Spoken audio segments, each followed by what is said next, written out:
and are well rested from our first day yesterday. I'm super excited to be here with you all this morning. And again, out of formality, my name is Rebecca Kawuma. I am the Director of Digital Equity for the County of Los Angeles, and we're super excited to start off with day 2 of the conference. So I'm going to go ahead and kick it off with a few announcements this morning. So as a friendly reminder, we are having a leaderboard contest in WOVA app.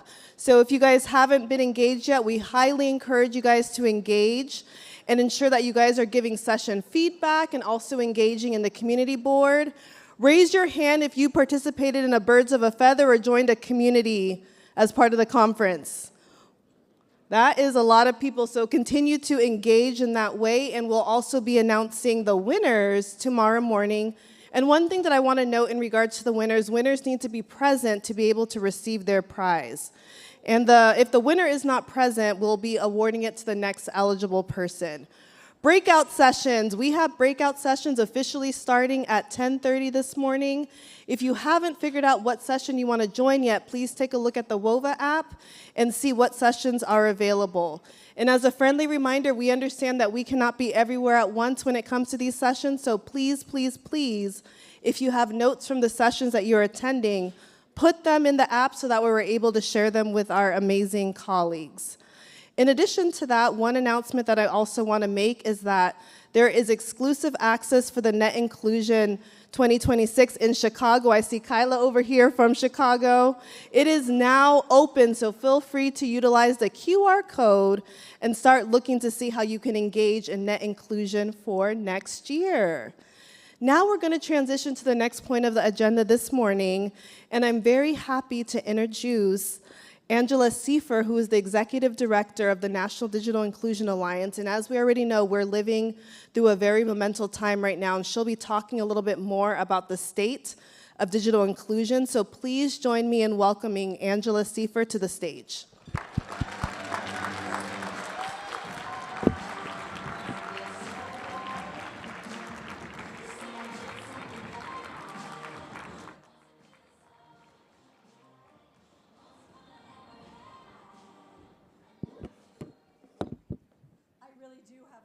I really do have a stool up here. That was Gina's idea. She's a smart one, that Gina. Okay, friends. The Acamel Odom and Peeposh peoples have been providing hospitality to travelers for centuries. I thank Governor Lewis, Mikhail Sundust, and all the people of Gila River Indian Community for so graciously sharing their land and their culture with us. I can feel myself recentering and my strength building thanks to their generosity.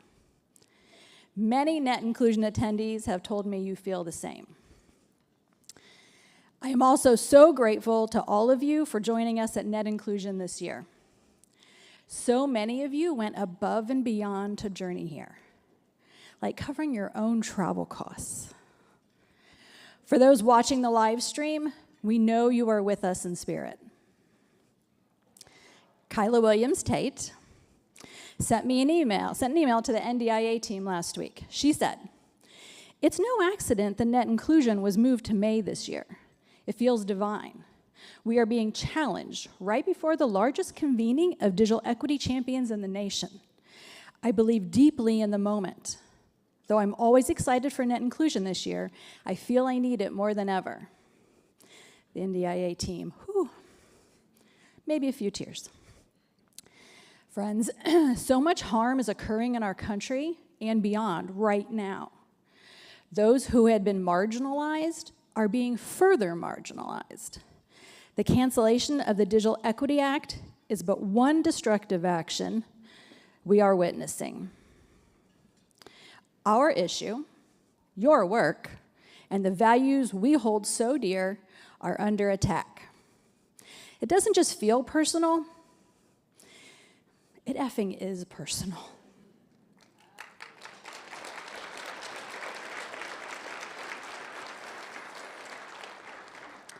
I wanted to pass out plates for you all to break. Caitlin said no. So Gina said, let's give them a dance party. And she did.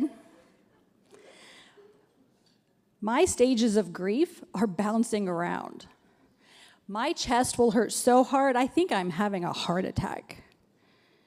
So many curse words jump around in my head, I lose all ability for a coherent sentence. A couple of days after this president's social media post, I suddenly started sobbing while brushing my teeth. That's as awkward as it sounds. Then I went back to being angry. But not a random throw punches kind of anger. More of a stay calm, fight strategically kind of anger. Let me say, loud and clear, the Digital Equity Act is not unconstitutional. It is not racist.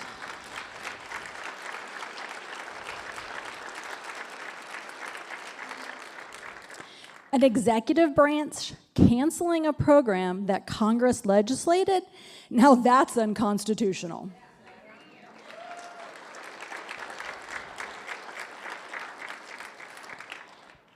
And yet, the Digital Equity Act, while so incredibly important to each of us here today, is not actually the thing that gets us all up and moving every day.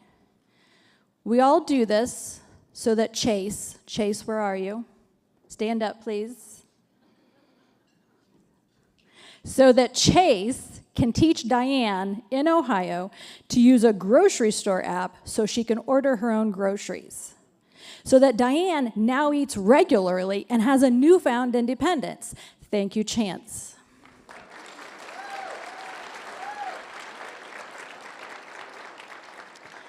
We all do this so that Armando, would you please stand up?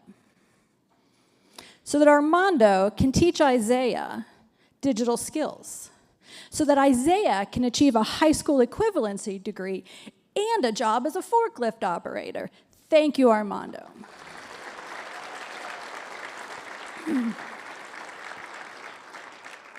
When we first formed NDIA about 10 years ago, we did so through Bill and I's connections. And now NDIA has over 2,000 affiliates in all 50 states, all the US territories, and partnerships in 41 tribal communities.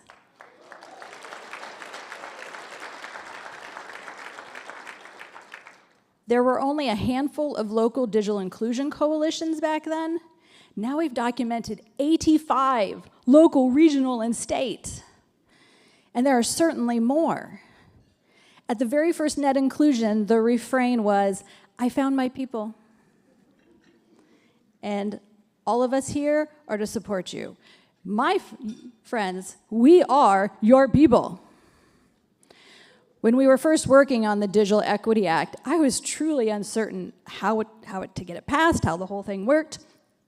Friends, I have a sociology degree. I understand people. DC politics.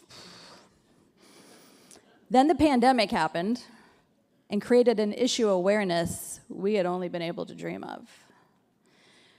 But we were ready, and with the help of friends, we were able to get the Digital Equity Act into the bipartisan Infrastructure Investment and Jobs Act. And now we fight to save it. Last year, I got up here and talked about sustainability, that we should use that federal investment to collect data, better understand our impacts, tell our stories, gather in new funders and partners. But now I need to tell you, we should still do those things. We can be frustrated and sad while also moving forward.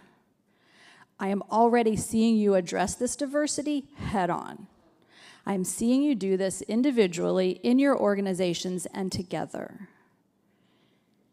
In my calmer moments, I tell myself that someday I'm going to look back upon this time and I'm going to say, damn, that was hard. In my less calm moments, well, I think you've heard that on the community calls. But really, after acknowledging the grief and the anger, we collectively must move forward. We must continue. Chief Inspector Armand Gamache of the Sûreté de Quebec solves murders. He's my friend. He said, life is a choice, all day, every day. Who we talk to, where we sit, what we say, how we say it. And our lives become defined by our choices. It's as simple and as complex as that, and as powerful. What you do matters in such a very big way. I have devoted my career to you. NDIA exists for you. If you do not prepare your communities for all the ways technology is in their lives now and will be in the future, who will? What am I most proud of? You, this community, my team. You are all heroes. And we at NDIA are honored to serve you. I leave you with one sentence. This is not over.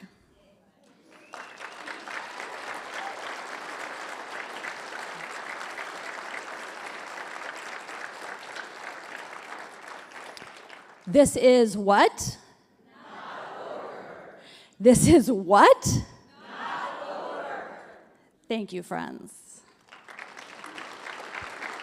Do I introduce Lev?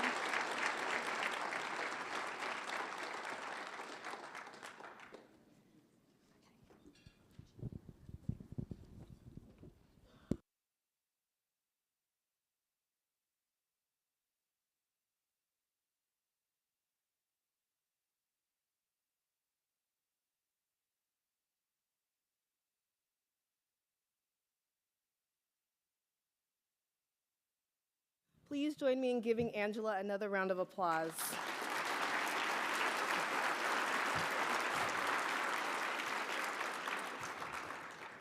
I am very excited to introduce our next speaker. We'll be having our keynote, and I'm super excited to welcome Lev Gonick, who is the Chief Information Officer for Arizona State University, and he'll be giving us an amazing keynote that will allow us to look back and move forward. Please join me in welcoming Levi.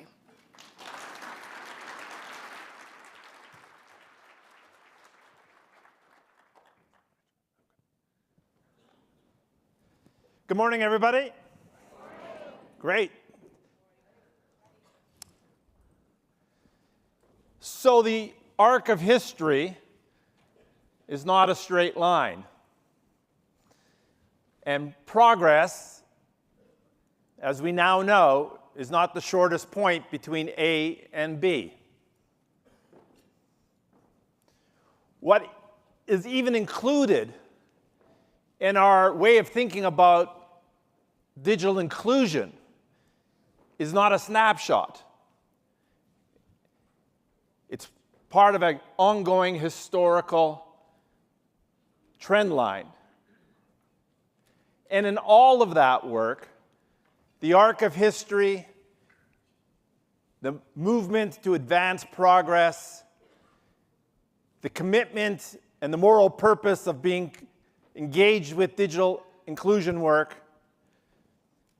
we hold two realities all the time. One is that we lead with abundance. We lead with a growth mindset. We lead with a belief in the opportunity. And the other reality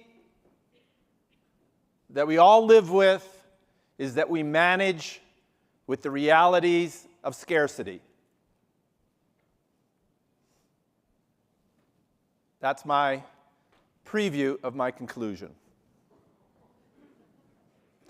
I've been in this work for almost 40 years. I began working in Southern Africa in the mid-'80s, before there was actually something that we know as the internet.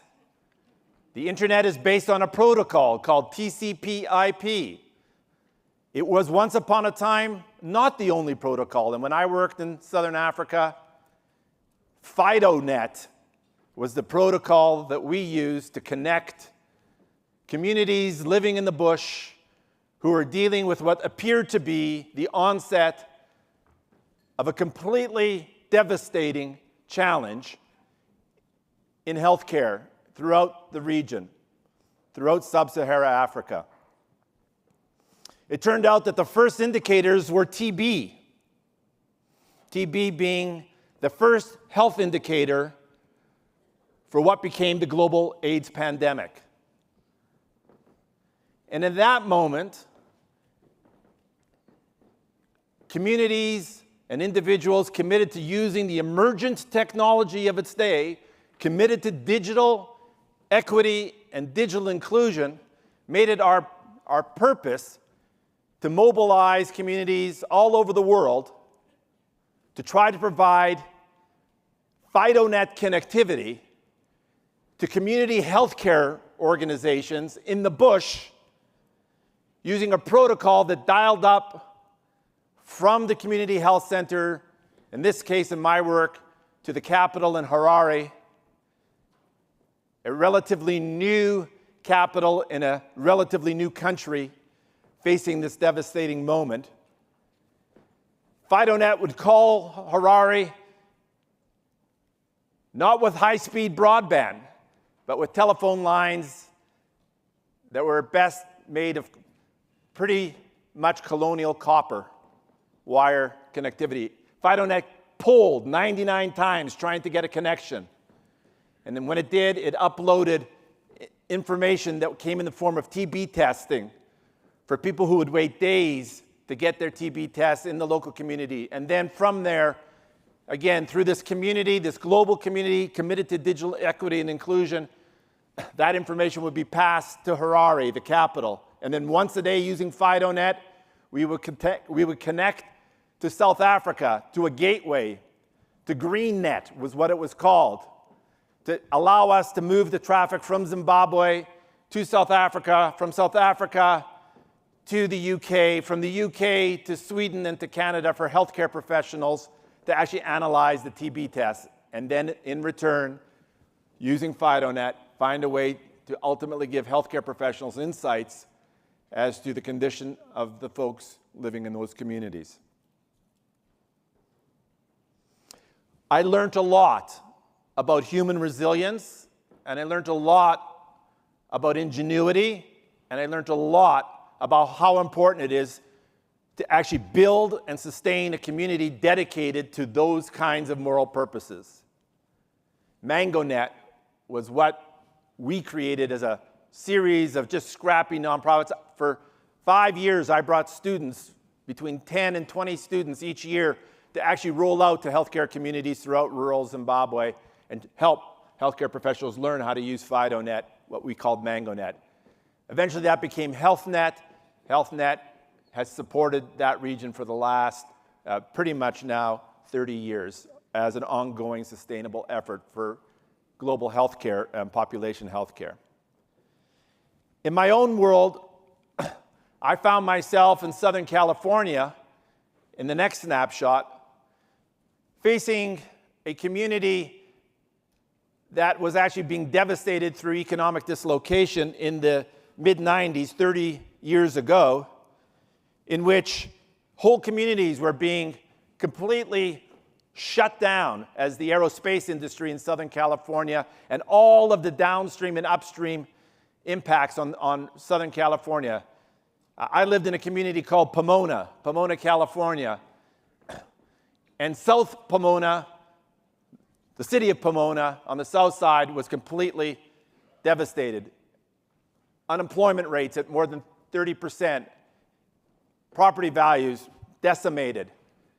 Education levels, kids not going to school.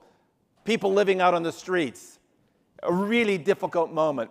And one of the collateral pieces of damage was a 600,000 square foot mall that completely lost all of its economic viability as the community basically got enormously disrupted. And then together with a group of folks committed to education and to digital inclusion, we created a really interesting redevelopment program known as the Indian Hill Village, which redeveloped those 600,000 square feet into 5 schools, 3 digital inclusion centers for training the community on an emergent technology. Remember that the World Wide Web, as we now know it, as kind of just a given, was discovered and invented commercially in 1993 in the fall. So a moment in time where access meant a way of which we could help communities go to a location, a mall that they knew, a chance to actually also set up workforce development and retraining programs as well. All being able to hopefully use this new thing, what was called e-commerce. Back in the day, a way of trying to create local economic viability along the way. And I learned lessons there as well, namely that community and place matter. That community was proud and is proud. To this day, the Indian Hill Village exists. As schools became part of the redevelopment program, as our digital inclusion centers became part of the redevelopment, new housing began to develop. At the time that I was there, over 2,000 new apartment and low-income housing facilities were actually opened up in Pomona along the way. Hugely important insight that I gained along the way was about human resilience, again, and the value of working together to try to achieve and address the work that really mattered in terms of the community's priorities as a partnership between those of us with the privilege of being associated, in my case with the university at the time, Cal Poly Pomona, and a community coalition of the willing, including a visionary superintendent of schools and a visionary team working on economic redevelopment. When I arrived in Cleveland, and it was great to see so many of my Cleveland friends here in 2000, Cleveland was also going through a difficult time. And my aspiration in working at one of the best universities in the country, at Case Western Reserve University, was to be the best university partner a city had ever seen.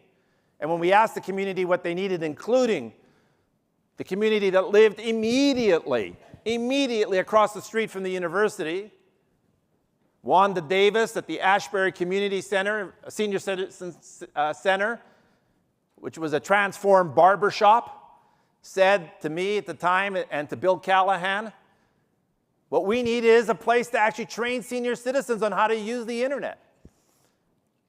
And that was the origin story, at least in my own experience, working with fabulous folks along the way, Bill, Samantha, a whole team of folks who were able to not only work on access to a community center, but began this next stage in the evolution of what access meant, which was also providing connectivity to people where they lived, not only in their churches and in their community centers and their barbershops. That is to say, working on last mile. So we went from access in the bush in Africa and access in a redeveloped mall in Southern California and a barbershop in in Cleveland, to begin realizing that the actual work that needed to be done was to extend that to actually communities, households all across the region. And one community, thanks to great leadership of Josh Edmonds and the team that is now leading Digital C, which is the child or the reinvented program of one community. That community is now engaged in a sustainable practice involving and supporting now over 4,000 households in one of the least connected communities in the land, and certainly on a path, we think, to not only supporting connectivity at home, but also supporting the training that's necessary. Here in Arizona, our work has been focused in on taking all of those lessons, the lessons of why place and community matter. At Digital C, at One Community, we created a prototype of what it meant to create a contemporary, modern place for the community to come to both learn how to use the tools, to actually learn and support one another, breaking bread, having coffee, a place to work, a place to learn, a place to dream, a place to be inspired, a place to hear poetry, a place to find a way to share stories. We called that idea a hive in Cleveland. And out here, thanks to amazing leadership of Arin Jordan and to her colleagues, to Stephanie, who I saw earlier this morning, we have a thriving set of hives here in Maricopa County, 7 physical facilities that are a welcoming place for the community to actually engage in meaningful ways, to learn, to be a place where they can be inspired. And for those of you who haven't yet seen the mobile hive, it sits right outside this fabulous convention center, a place where we show, both as a university and as the nonprofit community and as a community writ large, that we care about the priorities of the community. That's super important. So that's part of what we've been doing here in Maricopa County in Arizona. There is a great coalition supporting that work across the state of Arizona. Fabulous to see Kelly Mukherjee here this morning. She's been leading one of the most, I think, sustainable, important, informative mapping projects in the country, projects that inform local decision-making, local support, as well as opportunities to help people understand why GIS technology is actually not something that others do for you, but a chance for you to learn those skill sets along the way. And thanks to leadership from our Sun Corridor Network, which is our regional network provider, we're also providing thousands of households with connectivity in partnership with the private sector, as well as very important middle-mile infrastructure here in Arizona, and working on skills. 10,000 devices will be distributed, 60,000 navigator interactions will have been had before the end of our grant. So let me bring this home. Looking back is a way of us preparing to look forward. Leading with abundance and leading with a growth mindset is the call to action. We know that we face headwinds, but that's managing for constraint. That's not how we lead. We lead with abundance and a growth mindset. And the target for our engagement, we need to understand, is not just about access, is not just about devices, it's not just about skills training. The target keeps on moving, whether it's around digital sovereignty and data sovereignty for our tribal communities, or, and this is the big call to action for all of you, AI is not coming. AI is here. Like every disruptive technology, whether it's access or devices, it's unevenly distributed today. And the call to action around AI is that it's only this community, who will understand why we cannot afford, that it would be absolutely a miscarriage of justice if we let the digital divide that we've all been working on, myself for 40 years, and at some point in your life, you'll be saying you've been doing it for 40 years too. To have missed the moment when perhaps the most disruptive technology of the last 40 years is here and stands to actually exacerbate the digital divide. The call is, let's lean in, let's lead with abundance to this new opportunity as we navigate the current environment. Thank you.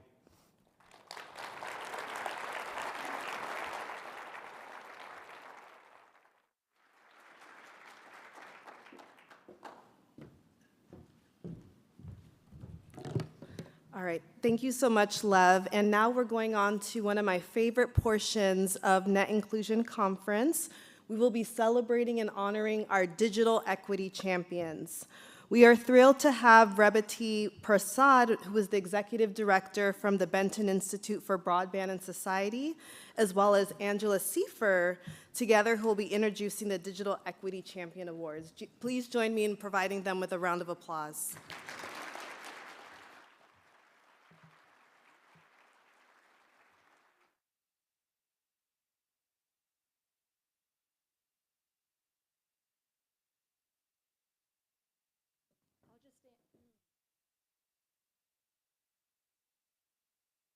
I'm just going to stand next to the podium.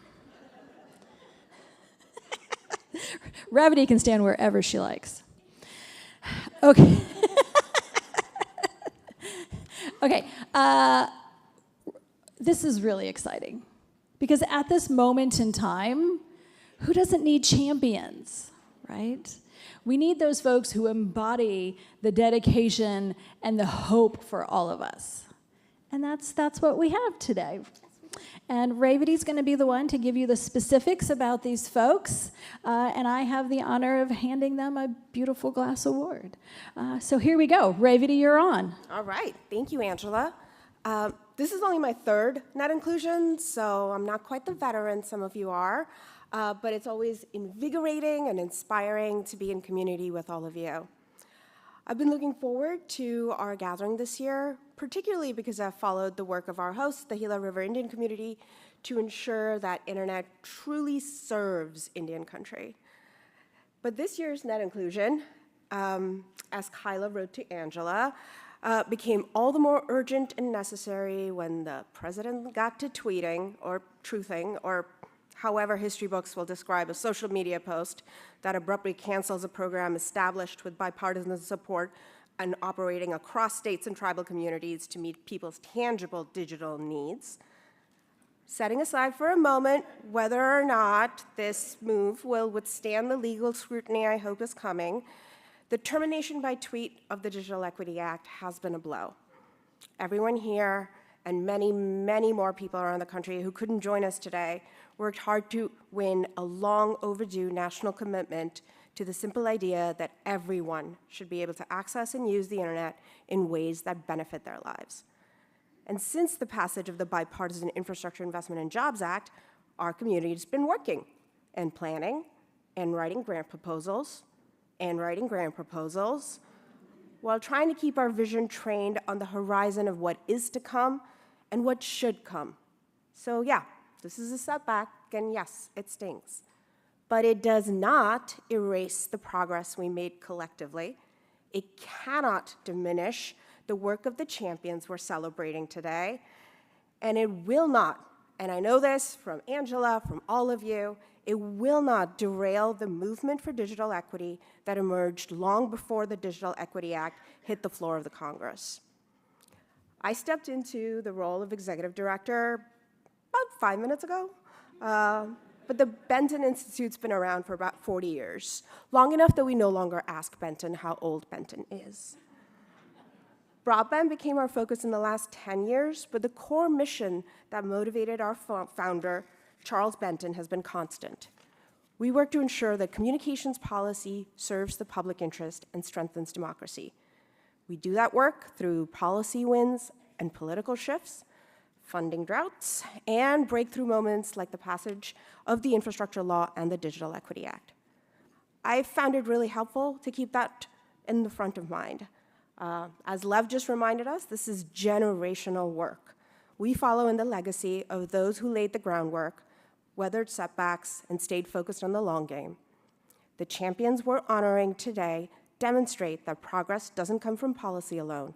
It comes from the persistence, the partnerships, and from purpose.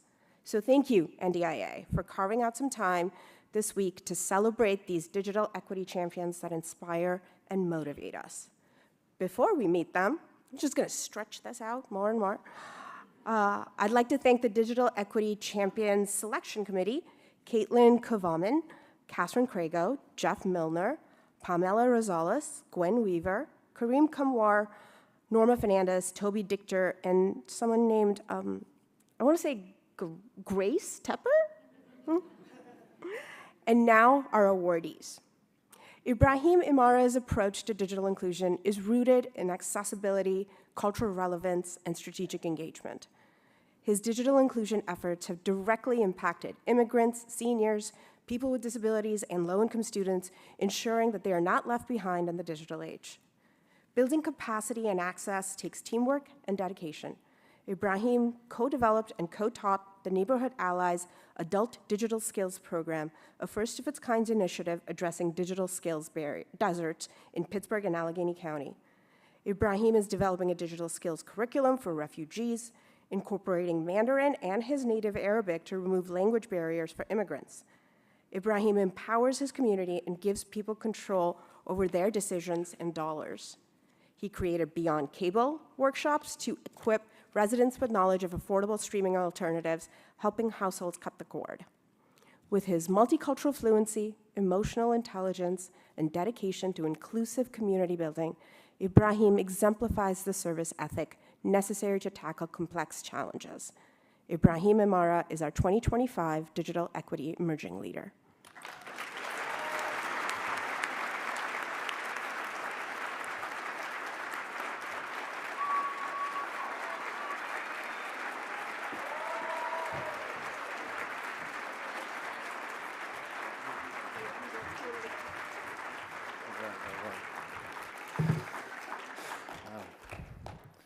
Wow. Thank you so much, Angela and Dr. Prasad, for the warm introduction. And thank you to NDIA and the Benton Institute for this incredible honor. While this award may bear my name, I truly see it as a team award. So standing with me today are two amazing people. Iris O'Donnell Belisario, my former program officer with the American Connection Corps. A round of applause. And Karen Liu, Senior Program Manager for Digital Inclusion and Innovation at my host site, Neighborhood Allies. Together, they built the support system that's really allowed me to thrive in my role. My first exposure to the digital divide began halfway across the world.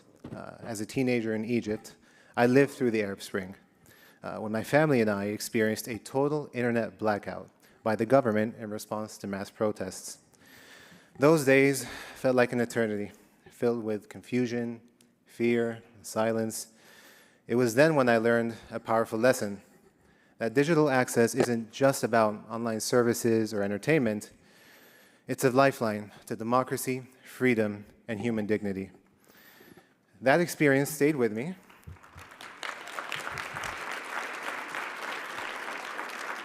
And it deepened the seeds of service already ingrained by my family.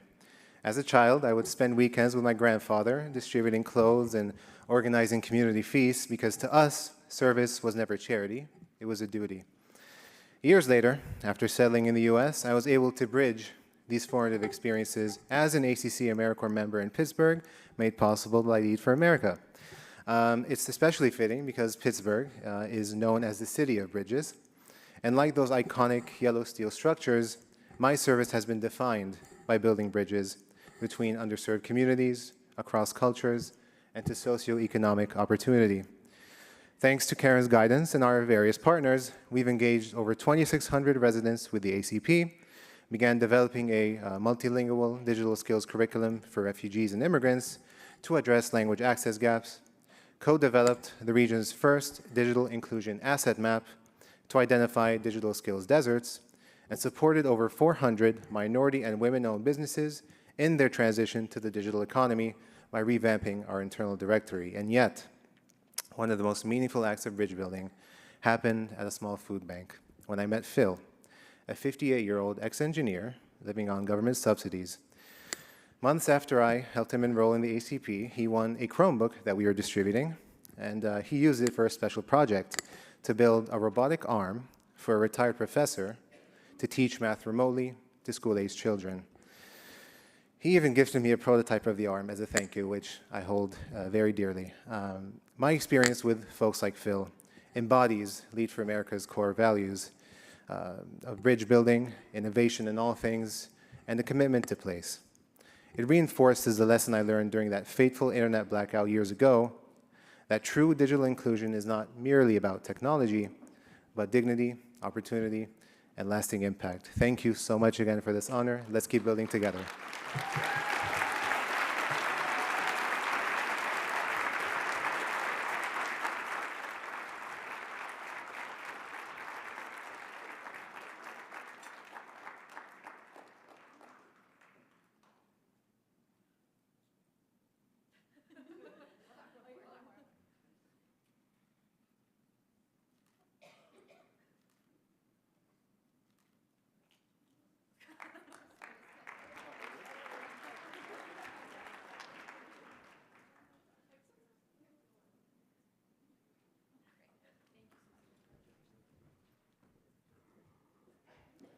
Our next hero is keen to know, what's your digital equity story? Kyla William Tate's superhero skill is ensuring that everyone's digital equity story is heard, valued, and acted upon. I've been fortunate enough to work with Kyla because she's also a Benton Opportunity Fund Fellow, and as part of her fellowship, she's producing a podcast, The Digital Determinants, which looks at the impact of trust on digital participation, the implications of digital discrimination, and the unique challenges faced by the descendants of the Great Migration in embracing digital technologies. And that's a side project. For her day job, Kyla serves as Cook County's first Director of Digital Equity. She's worked with the Housing Authority of Cook County on broadband expansion, partnered with suburban Cook County Public Libraries on a digital navigator network, launched a pilot program to list digital equity resources on 211 Metro Chicago, and trained resource navigators to take calls. The impact of Kyla's work has been acutely felt in Cook County and its over 134 municipalities, including Chicago. Next NDIA. Digital Equity Champion for 2025, Kyla Williams Tate.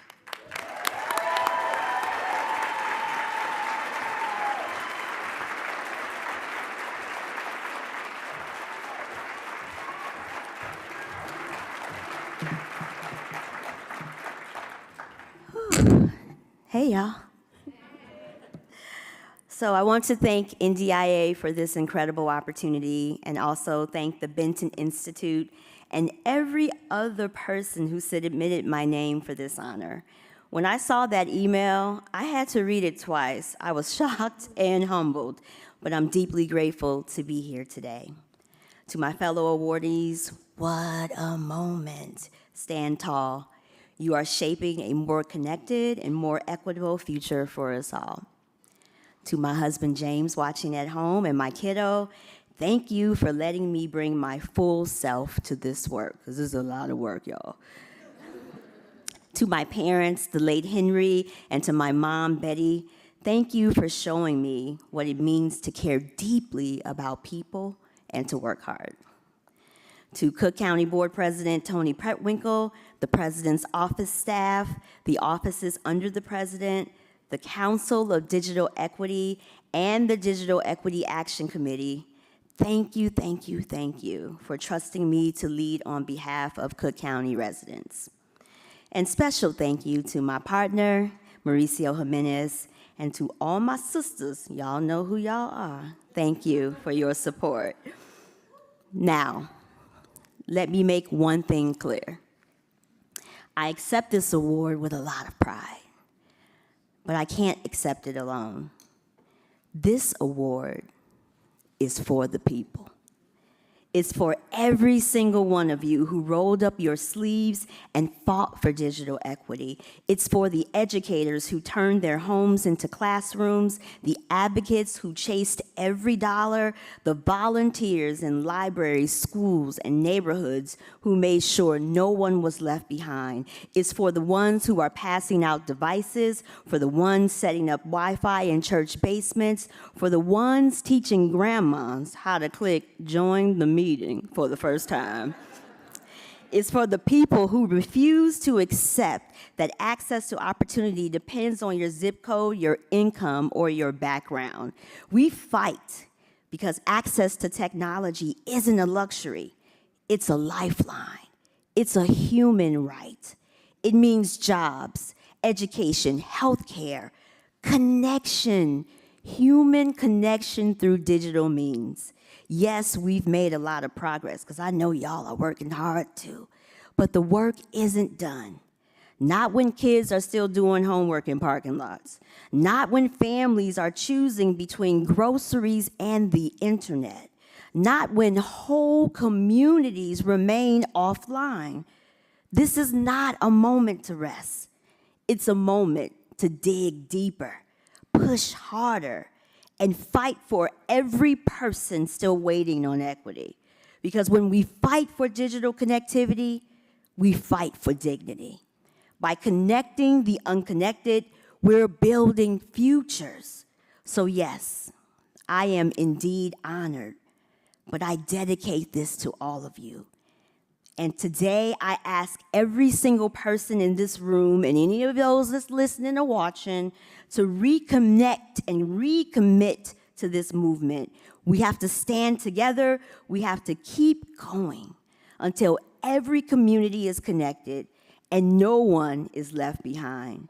Now I need everybody in this room to stand on your feet and raise your voices and show the world we are not done yet. And this is not over. Are we done? Is it over? Are we done? Is it over? Indeed. Thank you so much.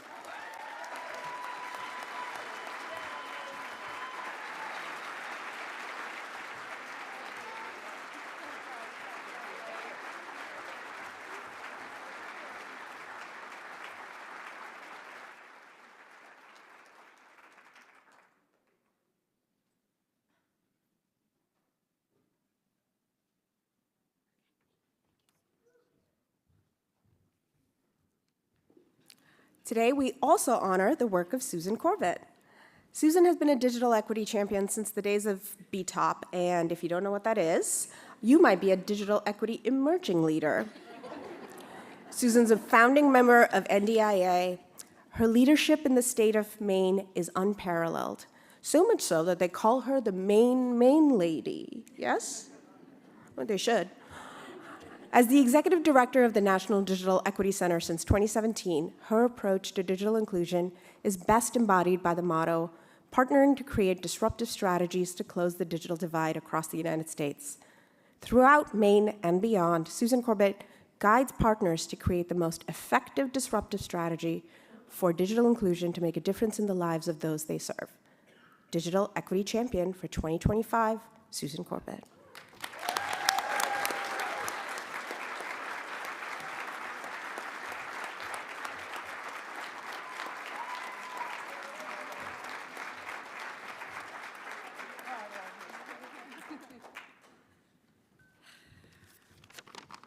Wow, huh? Thank you. Thank you all so very much. I am humbled and privileged to be chosen by my peers for the prestigious Charles Benton Digital Equity Award. One of the greatest honors of my life was to be a founding board member of the National Digital Inclusion Alliance.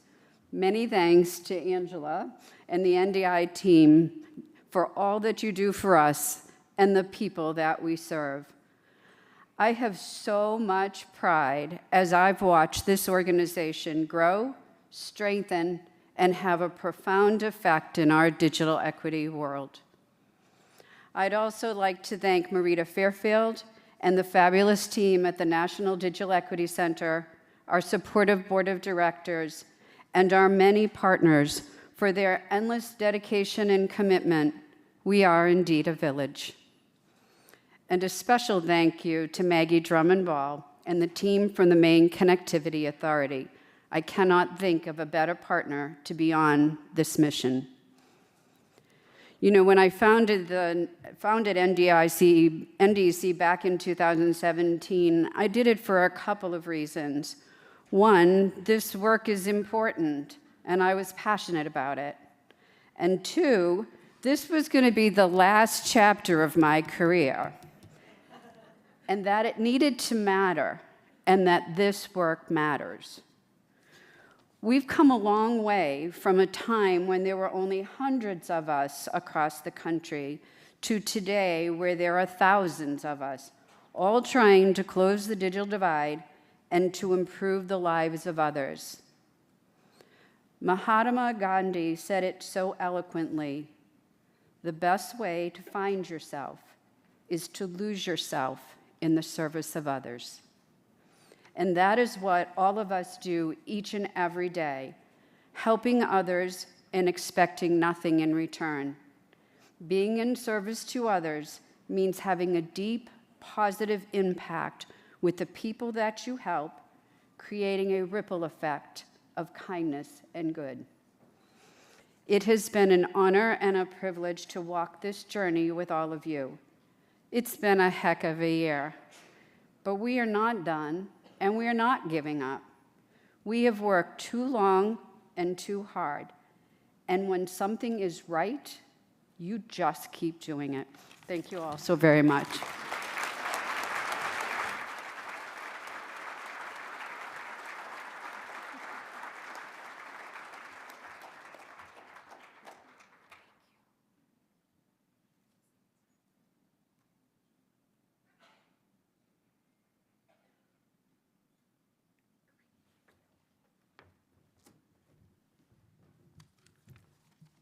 Join me in applauding all these digital equity champions one last time.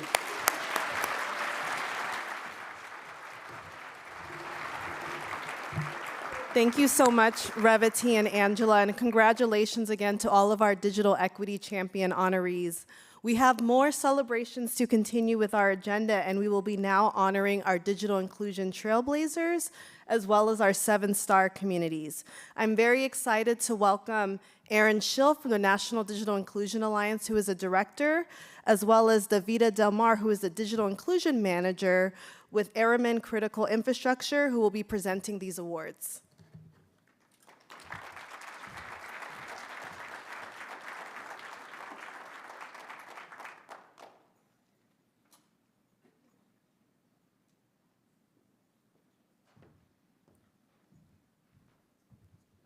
All right, one of my favorite parts of net inclusion, I get the privilege of talking about the Digital Inclusion Trailblazers program. Since 2016, NDIA has recognized excellence in local government work in digital inclusion through the Trailblazer program. So this program sets a standard for what digital inclusion work at local governments look like in cities, counties, regional governments. But it also serves as a knowledge base. We've compiled a huge database of resources. Everything that is submitted by local governments to participate in this program gets turned into a resource repository for all of you and other governments to follow. So in that way, it serves as a model for others. I want to pause here for a moment and recognize some of the NDIA team who make this program possible. So I'm going to ask Paulo Balboa, Miles Miller, and Katie Knox. Paulo's up front here, and Miles and Katie are in the back. You'll have to stand up and wave. Let's thank them. And I am a little excited, a little sad, and very proud to note, with this permission, that Paulo is going to be leaving NDIA to become the first Chief Digital Equity Officer of New York City after net inclusion.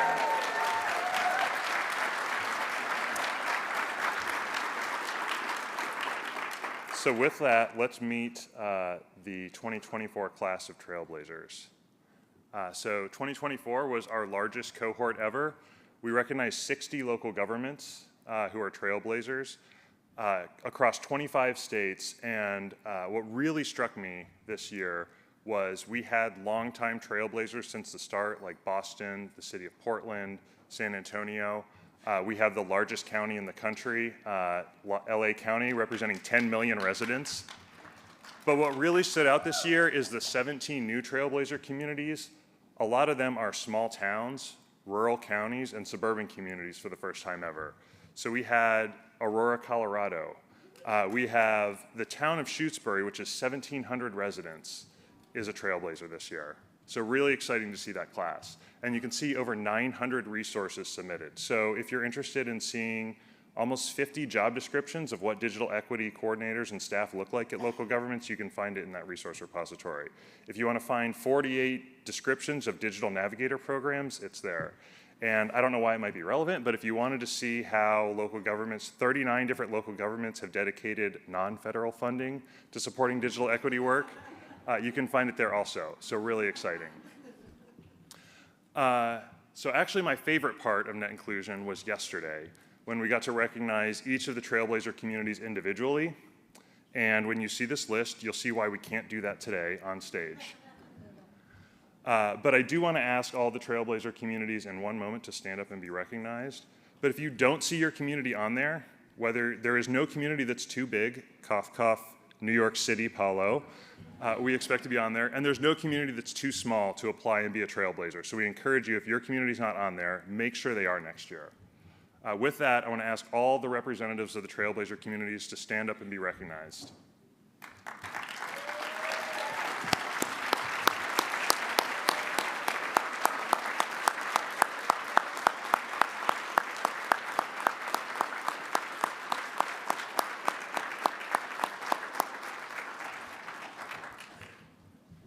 And now I am pleased to introduce Davida Delmar to introduce to you all the inaugural 7-Star Community Program, which is the companion to Trailblazers.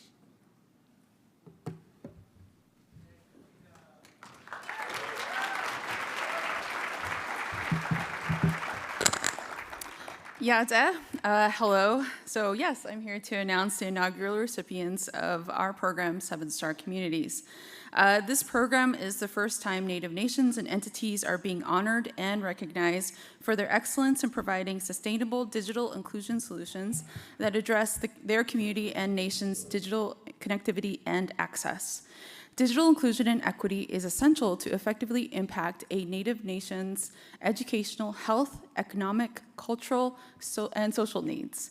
This is digital sovereignty in practice. Materials by the awardees, I should probably be, oops. Okay, yes, this is it. Materials submitted by the awardees are now available on an online database to serve as a peer knowledge sharing resource for documents, resources, and best practices. The 7-Star Community was developed with the help of my company, Arin Critical Infrastructure, a tribally owned risk management company, of course, and special partnership with the National Digital Inclusion Alliance. And I also want to thank the same NDIA folks who have shared their knowledge with the Trailblazers and kind of transferred it over to 7-Stars. So, of course, Arin Schill, Paolo Balboa, Miles, Katie, also the communications team was definitely essential. So give them a round of applause too, because they've been really great.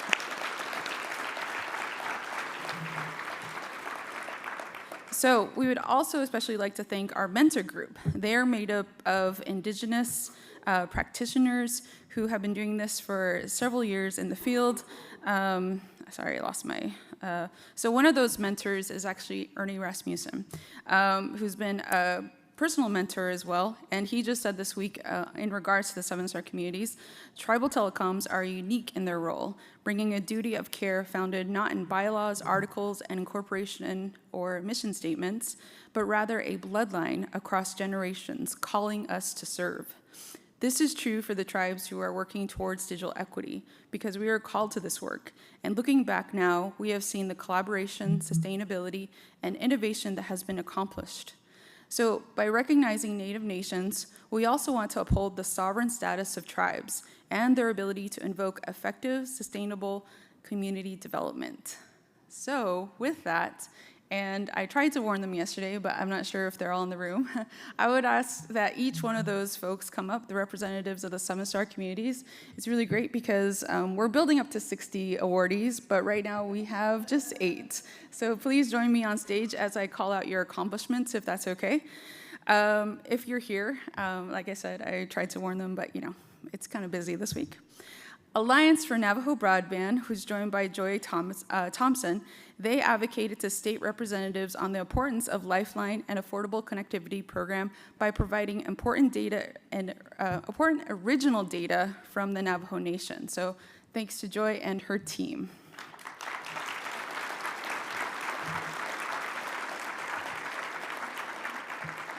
Next is Spokane Broadband Services. In their Broadband and Digital Equity Local Action Plan, they found that critical community anchor institutions and essential service centers were impacted by their current connectivity.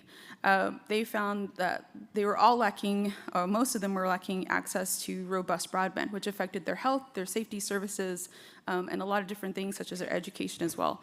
So their goal is to increase public Wi-Fi, provide education on internet access, and create a device distribution program. So Marceline Madera actually represents Spokane. If she's in the room, please join me on stage and give her a round of applause as well.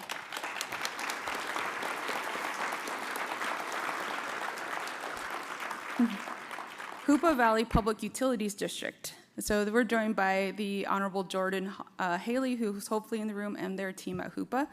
They have been featured on the national articles and features where they shared their stories from tribal citizens and the realities of connectivity. Their work as a WISP and their current fiber build-out actually is community-led to get robust internet access and infrastructure. They also have an amazing digital navigator who has advocated on the national level, which has impacted not only his tribe, but all tribes. So congratulations to Hoopa.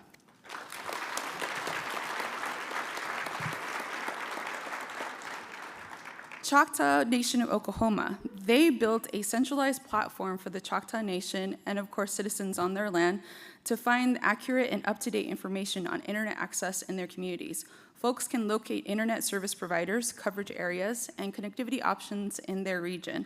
And that is Tony Wesley from Choctaw Nation. If he's in the room, come on up.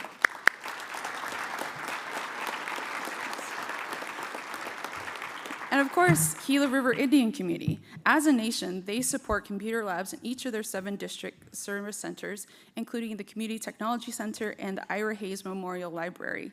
They are also this year's host for Net Inclusion. So congratulations, Gila River. And that's Mikhail, of course.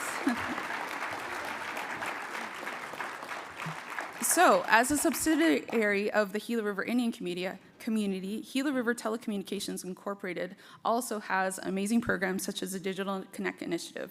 They kicked off their digital inclusion study in 2024 with the aim of learning more about barriers, opportunities, and goals experienced by community members with regards to engaging the digital world. Digital Connect is also engaged in efforts to bring free public Wi-Fi access to all 7 service districts, and I highly recommend following them on Instagram too. And this is Clarice Chiago from Gila River. And I'm a little biased, but my favorite is actually Pueblo of Jemez, who's our leader, Angie Jemez, Angie Diaca. So their ISP, Jemez Tribal Network, prides itself in speaking fluent TOA to effectively provide service to all of Jemez Pueblo, including digital navigator services.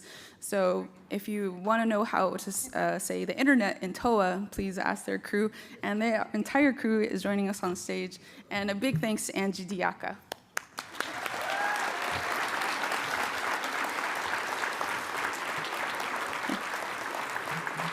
So, each one of these nations and communities are overcoming monumental barriers and are finding amazing solutions and passionate staff and supportive leadership. Congratulations to each of these nations and communities. Thank you all.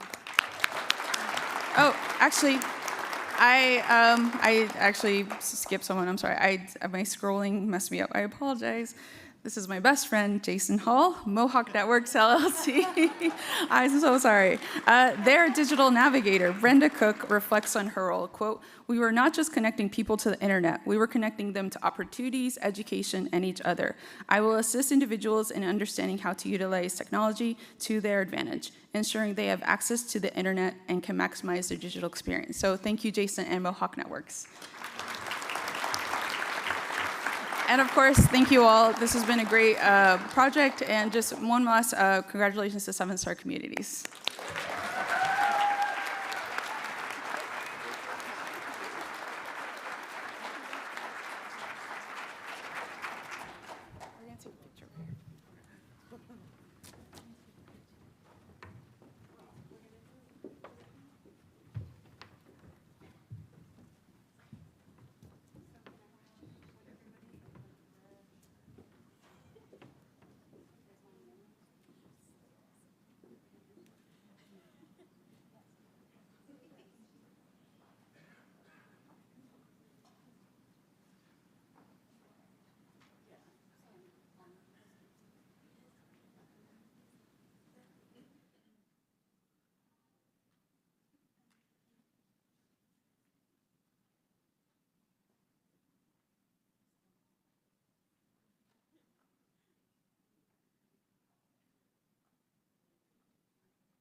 Thank you again to Arin and Davida, and let's give our digital inclusion trailblazers and our 7-star communities another round of applause.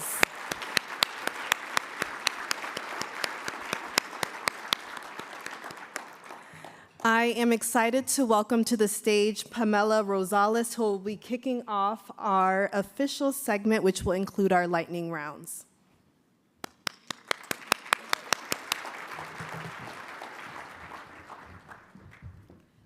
Good morning, friends. Day 2, Net Inclusion 2. Are you ready for lightning rounds number 2? All right. You're going to learn more about digital inclusion training for immigrants and refugees, systems change, mapping LGBTQIA+ inclusion and state digital equity plans, a free tool to support your digital inclusion work, and nonprofit telecom for nonprofits. All right, first up, we have CAN Code Communities.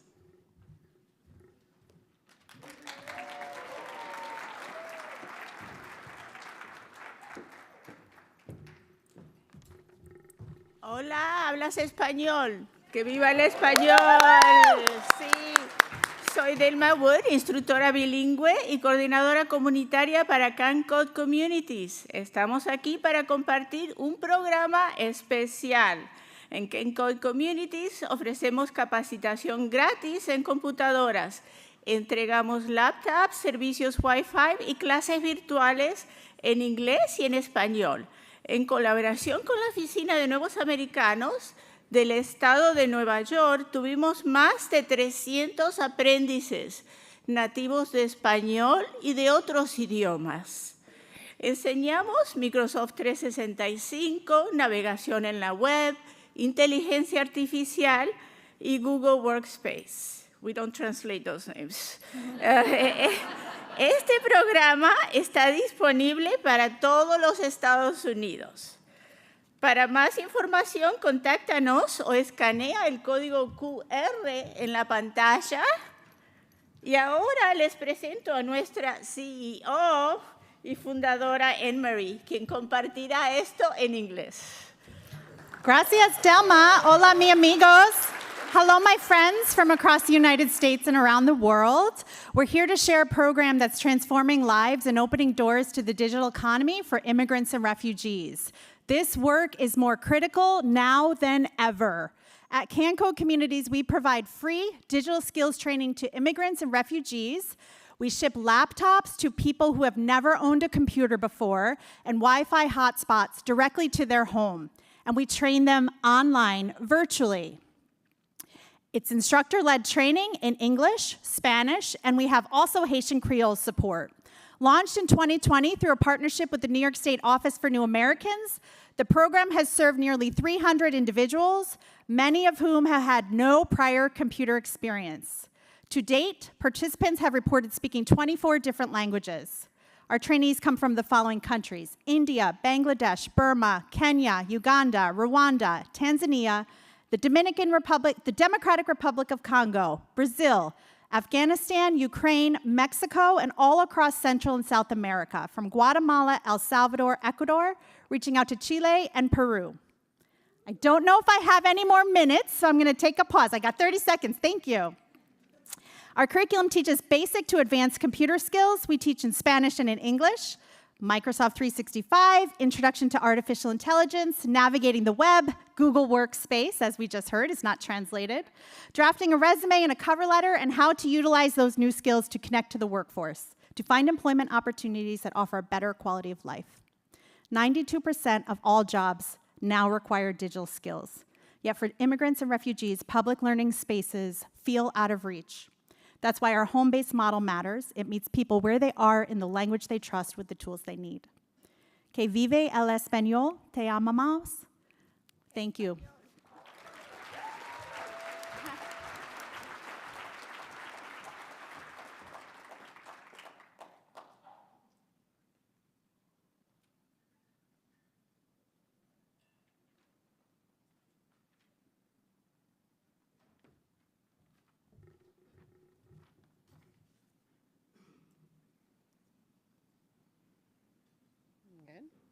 Good morning, everyone. My name is Kristina Parks. I'm the philanthropy manager at Human IT. I've been working at, yes, thank you, For the past decade, I've had the privilege of working in this space, and today I want to talk about shifting how we approach funding this work.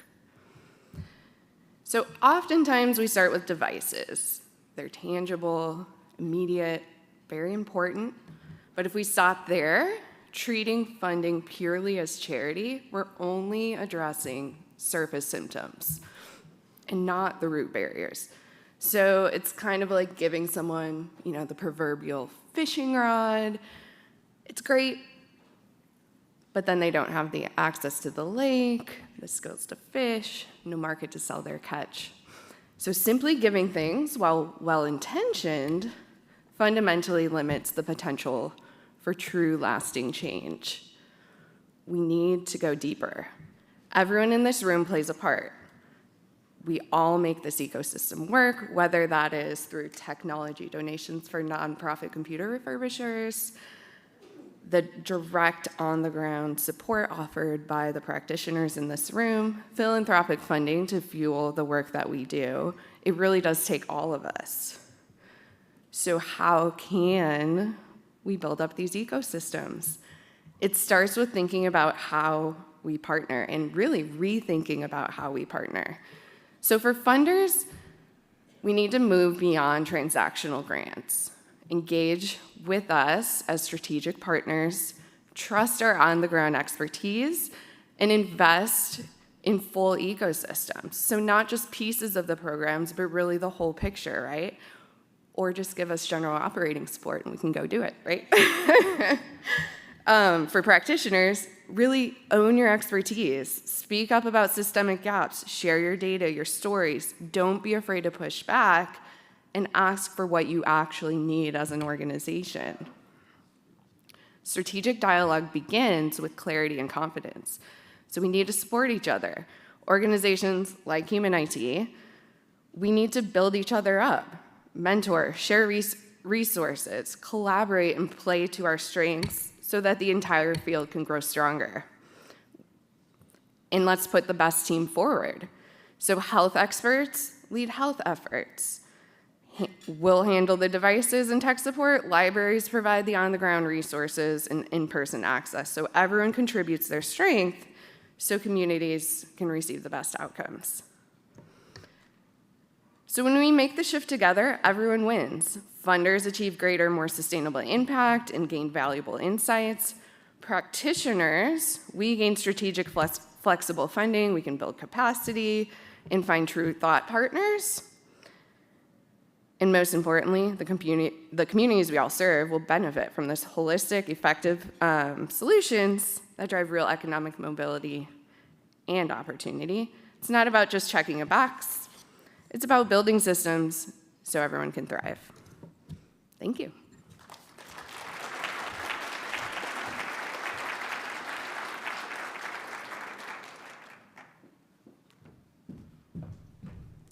Good morning. Oh.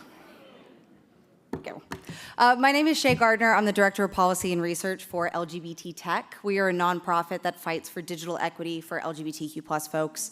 We have a programs team that walks the walk with the community through device grant distribution, through digital literacy programming, and through educational grants. And then we have a policy team that I like to say talks the talk with these stakeholders and the policymakers that make decisions for the digital landscape.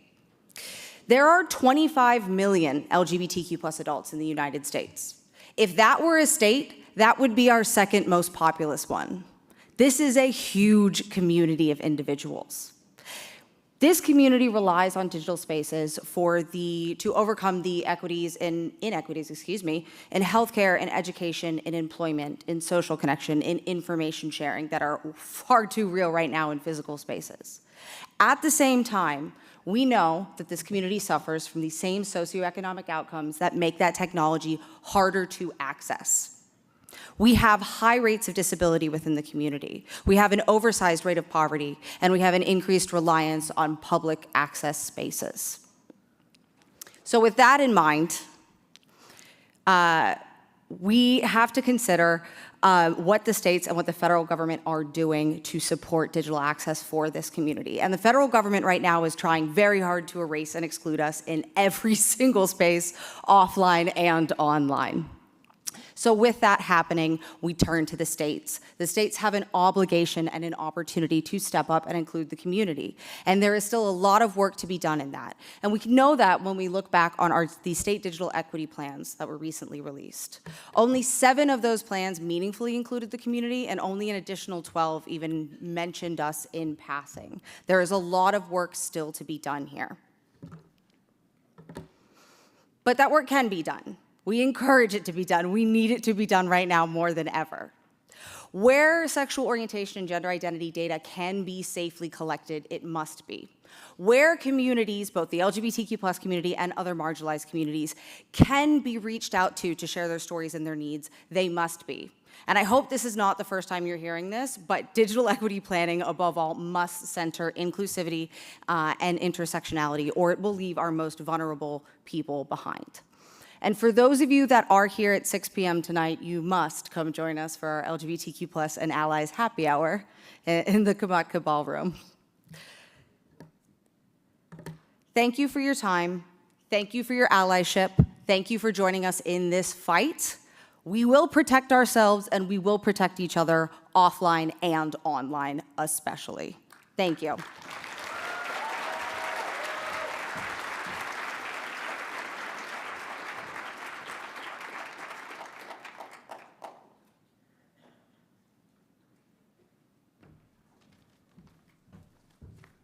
Hello, everyone. My name is Marte, and I'm the program manager at Raising the Floor. It's a nonprofit that works to ensure that everyone, including people with disabilities, can access and benefit from technology. So as we've all discussed, bridging the digital divide is becoming increasingly more and more difficult. Shifting priorities, budget cuts, limited resources are all impacting the programs that we provide and the communities that we serve. So how do we adapt, continue to serve our communities, and keep moving forward? There's obviously not just one solution, but some tools can help. One of them is Morphic.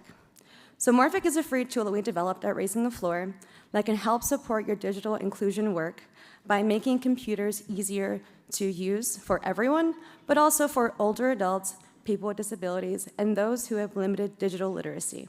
So what does this mean? What does this look like? So with just one click, someone who struggles to see the screen can make everything on the screen bigger and make text bigger as well. Someone who has trouble reading can have the computer read text out loud to them. Or someone who is sensitive to bright light and white backgrounds can adjust the screen to make it so it's easier on their eyes. And these are just a few of the things that Morphic can do. So essentially, Morphic can help remove barriers to computer use, so that way people can get online, do their homework, apply for jobs, connect with loved ones, and access essential services. In addition to Morphic being free, it's also open source, secure, and does not collect any personal information.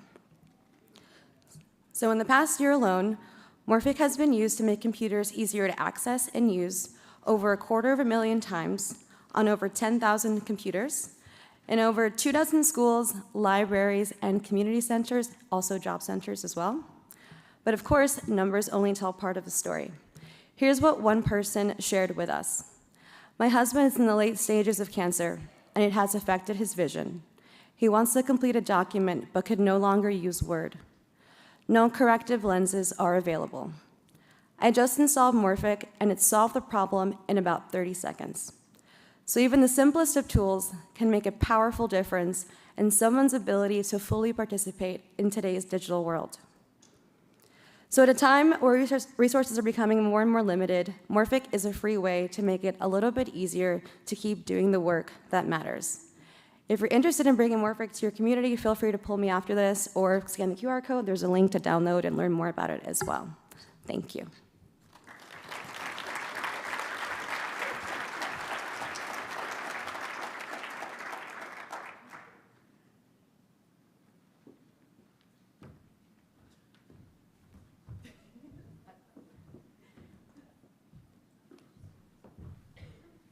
And last but not least, good morning, everyone. My name is Rhea. I'm the executive director of Mission Telecom. And I want to introduce you as well to two very special people, Mark Caldwell, our Director of Broadband Operations, Matt Rocklovich, Senior Manager of Sales and Customer Experience, and three of us are here to introduce ourselves. Mission Telecom is a very, very special organization. 40 years of telecommunications spectrum resources being used to do good. And 10 months ago, we started our very important broadband program. And 10 months later, we didn't know that we would be in this moment. And this moment is a very special moment for us because we are ripe and ready to be able to serve you.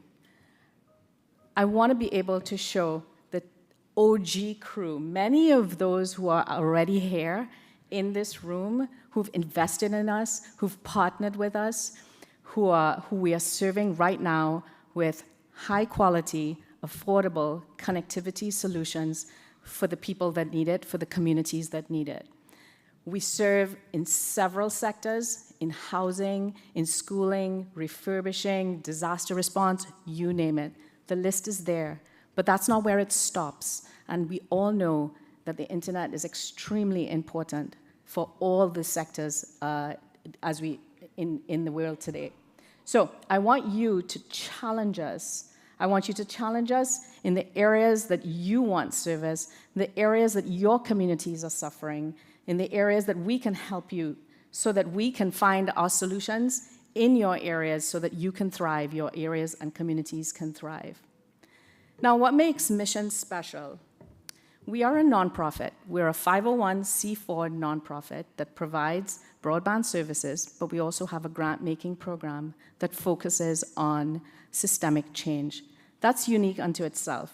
But what's interesting is that if you look at the lens of a telecommunications organization, the people that we have, the services that we provide, are all kind of corporate sounding, but we're corporate sounding in a nonprofit.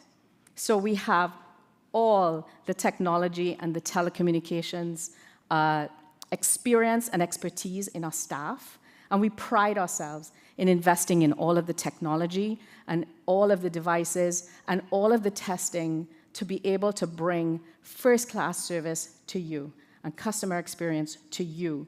And the nonprofit digital equity space deserves it, and we are ripe and ready to be able to bring this service, high-quality service, to you.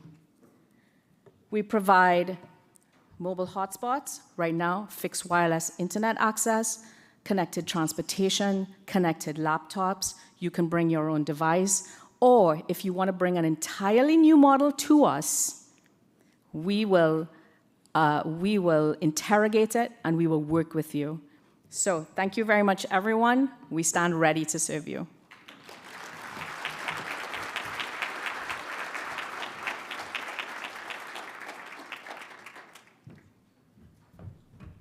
Let's give a round of applause to the lightning round speakers one more time.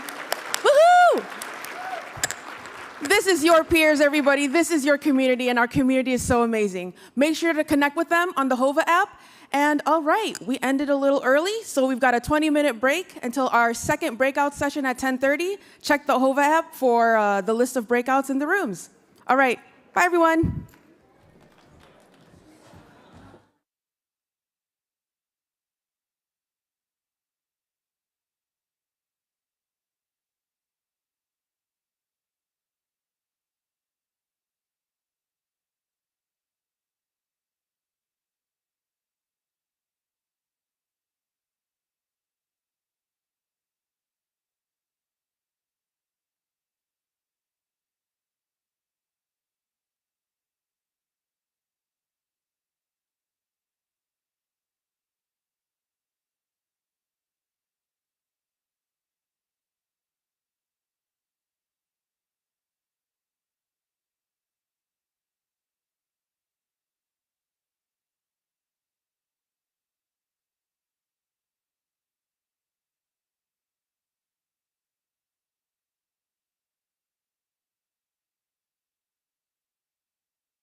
just do a quick selfie really quick. Oh, yes. Yeah, we didn't even do the selfie.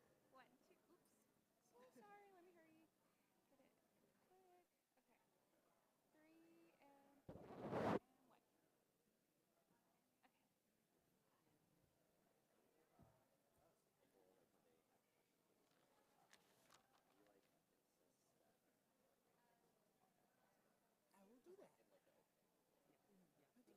Can I borrow that for right now? Yeah. We'll have it. Oh, okay, cool. Yeah. Hey, am I ready to get started? I'm gonna get that one over there by you. It's 10:30. We only got an hour too. Good. Oh, no wait. I gotta turn it on. The on thing has to happen. Is it on? Hello, hello. Hello, hello. Oh, now we can hear me. Good morning. Good morning, everyone. So lovely to see everyone. And welcome, welcome to our lovely session being live streamed. So be on your best behavior or not. Well, the first thing I'm going to request is if the folks in the way back, if y'all can come just a little bit closer. I'm okay. I understand. You got to protect your energy. But if you can, come just a little bit closer because we're telling stories. And we want you guys to be close to us. Okay. Good morning again. My name is Aneta Thomas Lee. I have the honor and the pleasure of moderating this absolutely lovely panel with these amazing women on stage. This is the Uplifting Community Impact and Outcomes through Equity-Driven Community Storytelling. And I'm just going to jump right in with introductions because we only got an hour. I wish we had got 90 minutes, but we only got an hour. And we also want to give you all an opportunity to share a story if you'd like. So without further ado, I'm going to have each one of my lovely panelists introduce themselves. They're going to tell you their names, where they work, what they do, and they're going to tell us their cultural background and identity, and they're going to set the stage by answering the very first question: why is community storytelling vital to us professionally? So I'm just going to move to the left. Hi, everyone. Hey, everyone. My name is Estefania Zavala. There are 2 Estefanias on this stage, so I'm the first one. And then we have one later on. My pronouns are she, her. I'm the Digital Equity Officer for the City of Long Beach, California. And just a little bit about my own cultural background. I'm Mexican. My family is from Guanajuato. My parents are immigrants. My dad is a jardinero, which means he's a gardener, and my mom cleans houses. And growing up, I really saw the way that their immigrant status kind of informed every aspect of their lives and how uncomfortable they were with every kind of like government process, with every kind of bureaucratic thing we put them under. They grew up in super rural Mexico, going through starvation, eating nothing but beans for weeks. They had the matriarchs make tortillas every morning by hand. So in a lot of ways, their story feels like really science fictional for me because it's so different from the experience I had. And I try to carry that perspective whenever we build a program in the city. It's like, how would this land with my parents?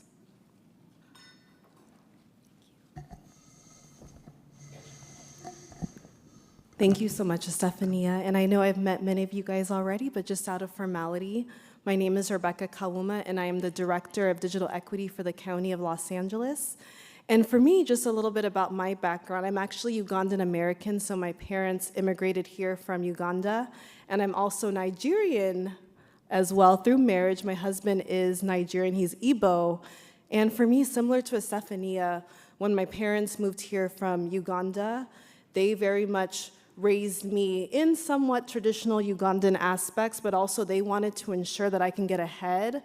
So I was very much raised in an American household. I did Girl Scouts, I did pageants, And for me, I knew that as I got older, I needed to reconnect with my Ugandan roots and ensure that I have that grounding, especially now that I have a 3-year-old daughter, and making sure that she truly understands what it means to be Ugandan and Nigerian and not to be ashamed.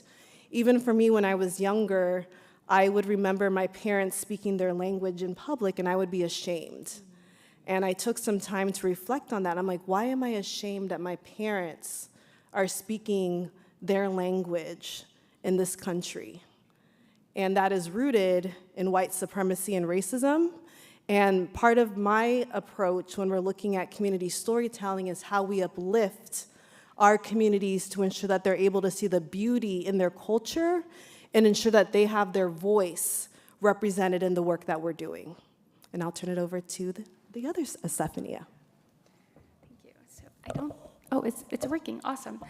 Hi everyone, good morning. My name is Estefania Ramirez, and I am the Digital Equity Coordinator for the City of Dallas, and I oversee the city's first ever Digital Navigators program, as well as the implementation of our Broadband and Digital Equity Strategic Plan. And so, first of all, I'm just very thankful to be in this panel with these lovely ladies, and just to share this space with everyone here. And a little bit of my background, I was born in Mexico, and I am the daughter of immigrant parents as well, and we immigrated to the US when I was just 2 years old. And so I grew up most of my life as an undocumented immigrant. And just recently in 2023, I became a US citizen. So for my whole life, I was able to experience firsthand, the experience of being undocumented, living in fear of not knowing what the future would look like, and also being a former DACA recipient as well.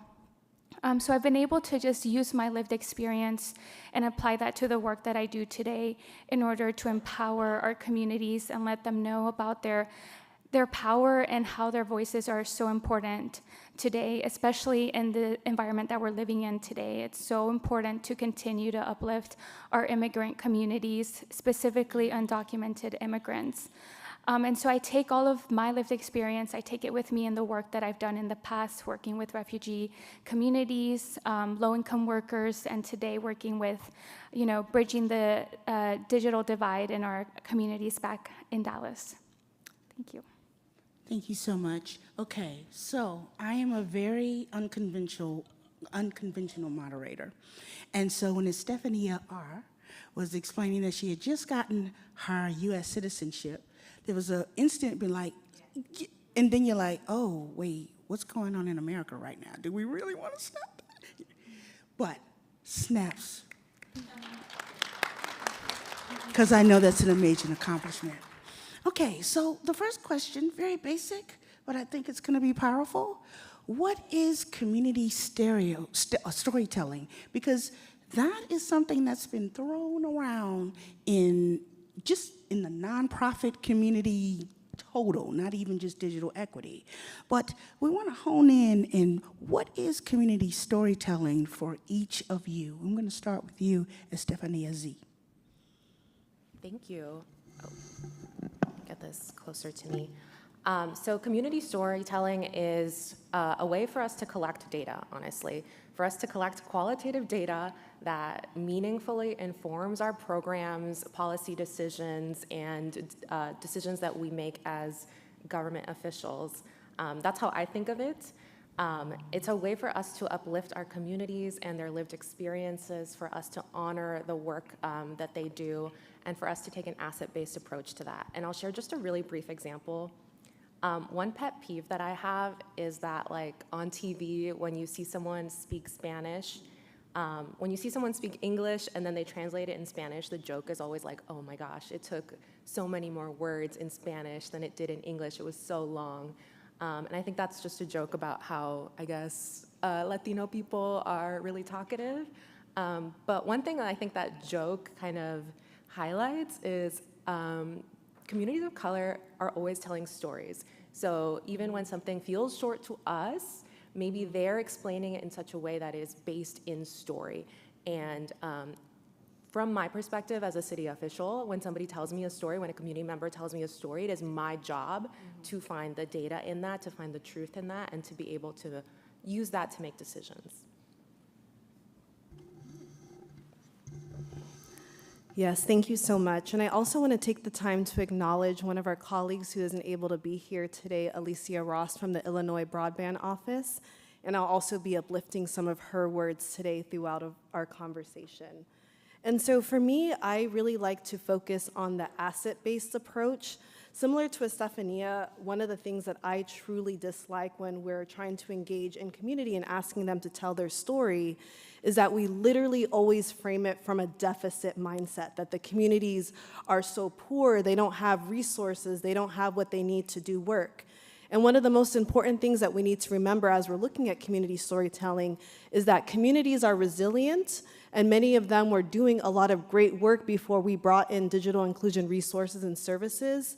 So how do we acknowledge their creativity and their strength that they have been able to accomplish while there is still a need? So we need to be able to center an asset-based approach and also acknowledge the power dynamics that comes along with engaging community. So obviously all of us work for government, but we are here to share with you all that we also understand and acknowledge that government has power, but how do we dismantle and share that power with communities that are most impacted by the digital divide and ensure that we're including them as part of our decision-making process, but also ensuring that they have a voice to share what is working within their community and also what resources they need. And sometimes that's very hard for government because obviously, as you already know, government has some historical and also current systemic and institutional issues that they need to be able to address, and that is also something that can be addressed with racial equity. But we need to continue to dismantle those power imbalances as we're working closely with community, so that way they feel comfortable sharing their story. And the biggest thing that I also want to resonate with you all today is that community has no obligation to share their stories with you. It is something that they're building through trusted relationships where they can, but we need to remember that we need to create a space that allows them to feel comfortable by having transformative relationships as we're engaging with community. Yeah, and so storytelling for me, I agree with all of my colleagues here, is that for me, storytelling is also a way of reclaiming your power and our community's voices. And so the work that we do is really driven by their voices. I think that the biggest takeaway for this question is listening to our community. And because that is what drives our work, we are able to kind of understand what are some of the gaps that we're not filling in for them, or some of the things that are impacting them in order to be able to get to the next step when it comes to the work that we're doing. And so I wrote down here in my notes that I wanted to share that when we lead with empathy and dignity, we change how our communities view the systems in place, but most importantly, how they view themselves. So we're able to empower them by listening to them and allowing them to, we're not coming in with the mindset that they're lacking something, but that they have so much potential to reach connectivity, to reach digital skills, trainings, and just allowing them to know those resources just by listening to them. Amazing, amazing. And so what I'm taking from this as we continue on with this work and as you all continue to make impact and change in communities, not only in your own communities, but in communities that may not look like you. So always remember, listen to a story before you start to tell one.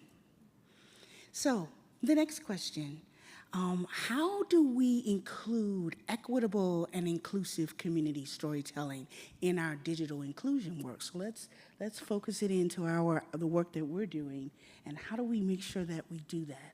And I also want to acknowledge a colleague who is not here with us today, Alicia Ross from the Illinois Broadband Office in the state of Illinois. So if she's here and she sees us, let's wave, because I know we're live streaming. Okay, and so she was actually going to move forward with this question, but Rebecca, you're gonna take that up. Okay, fantastic.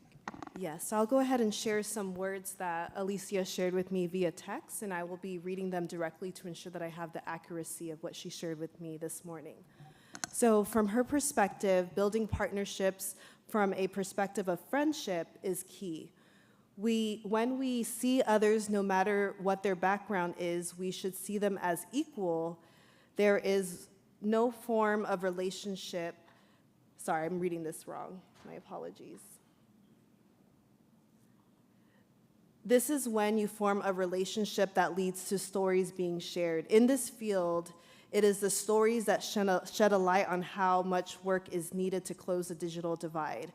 And so I think it's an important part to remember that we need to continue to build relationships with community, especially as we're doing this work. That is something that I've learned from my entire experience. And in addition to that, I also want to elevate the stereotypes as well. So as you guys already know, I am Ugandan American, also Nigerian through marriage.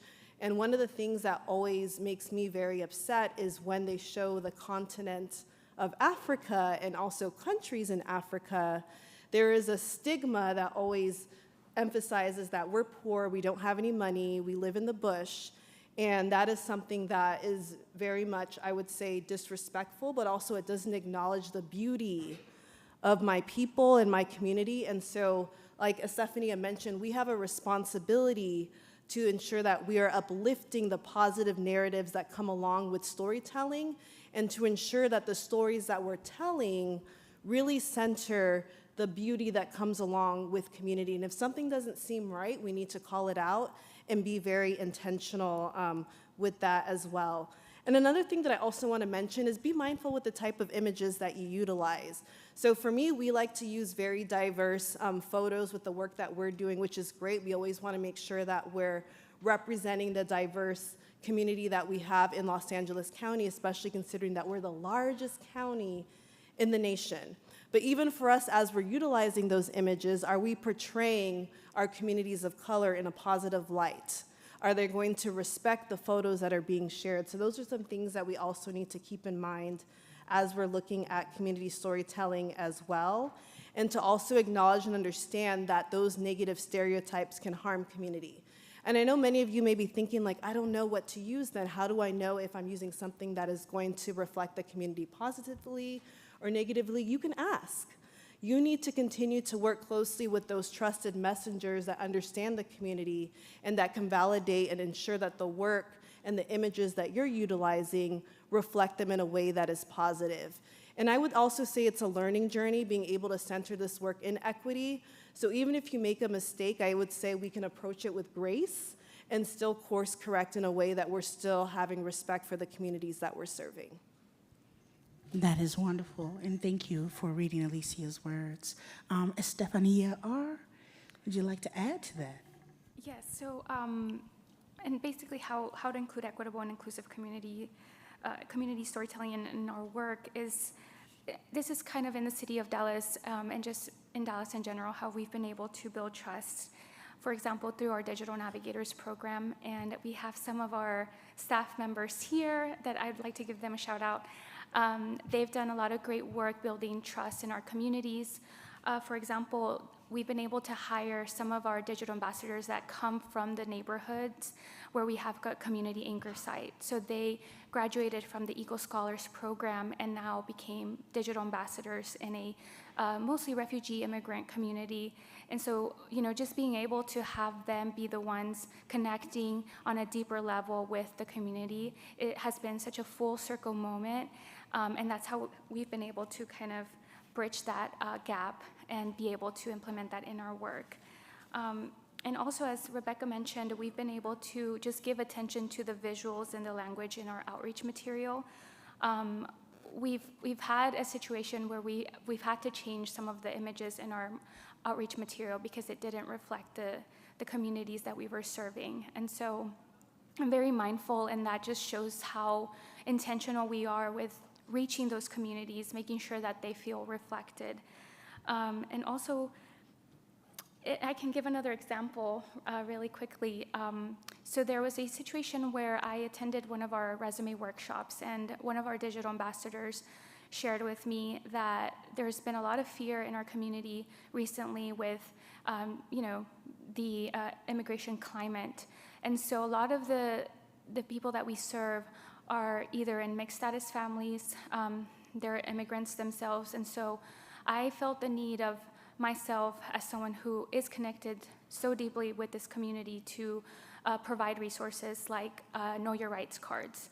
And so I was able to download them from the National Immigration Legal Center and hand them out to her so that she's able to pass them out to her participants in the resume workshop. And so that's just another example of how we can continue to include, inclusivity into our work and just kind of fill in those gaps that we see, not only in the digital equity work, but just other situations that are impacting the people that we serve that are not letting them, live freely because they have so much going on in their lives as well. Amazing. Wonderful answer to those questions. And I'll give my quick perspective. And what I'm hearing is that, it's about building trust in those communities, regardless of who you're working with. And number two, it's about celebrating the things that enhance their culture. Like being able to take the time as you're doing your digital inclusion work to research and incorporate the wonderful aspects of these cultures into the lessons and the curriculums that you're providing is so important. And it's also about legitimizing the work to the grantees and the grantors and the governors and whatever the case may be. And so that's amazing. Next question I have for the panelists is let's provide some specific examples of how culture is a key aspect in community storytelling. And I think I'm going to start with Estefania Z and move on to Rebecca. Sure. So I wanted to give an example of a digital skills program that we're creating here in Long Beach. So this is a Learn and Earn program that we are putting in Cambodia Town. So Long Beach has the largest Cambodian population outside of Cambodia. Cambodian people fled to Long Beach, escaping genocide in the 1970s.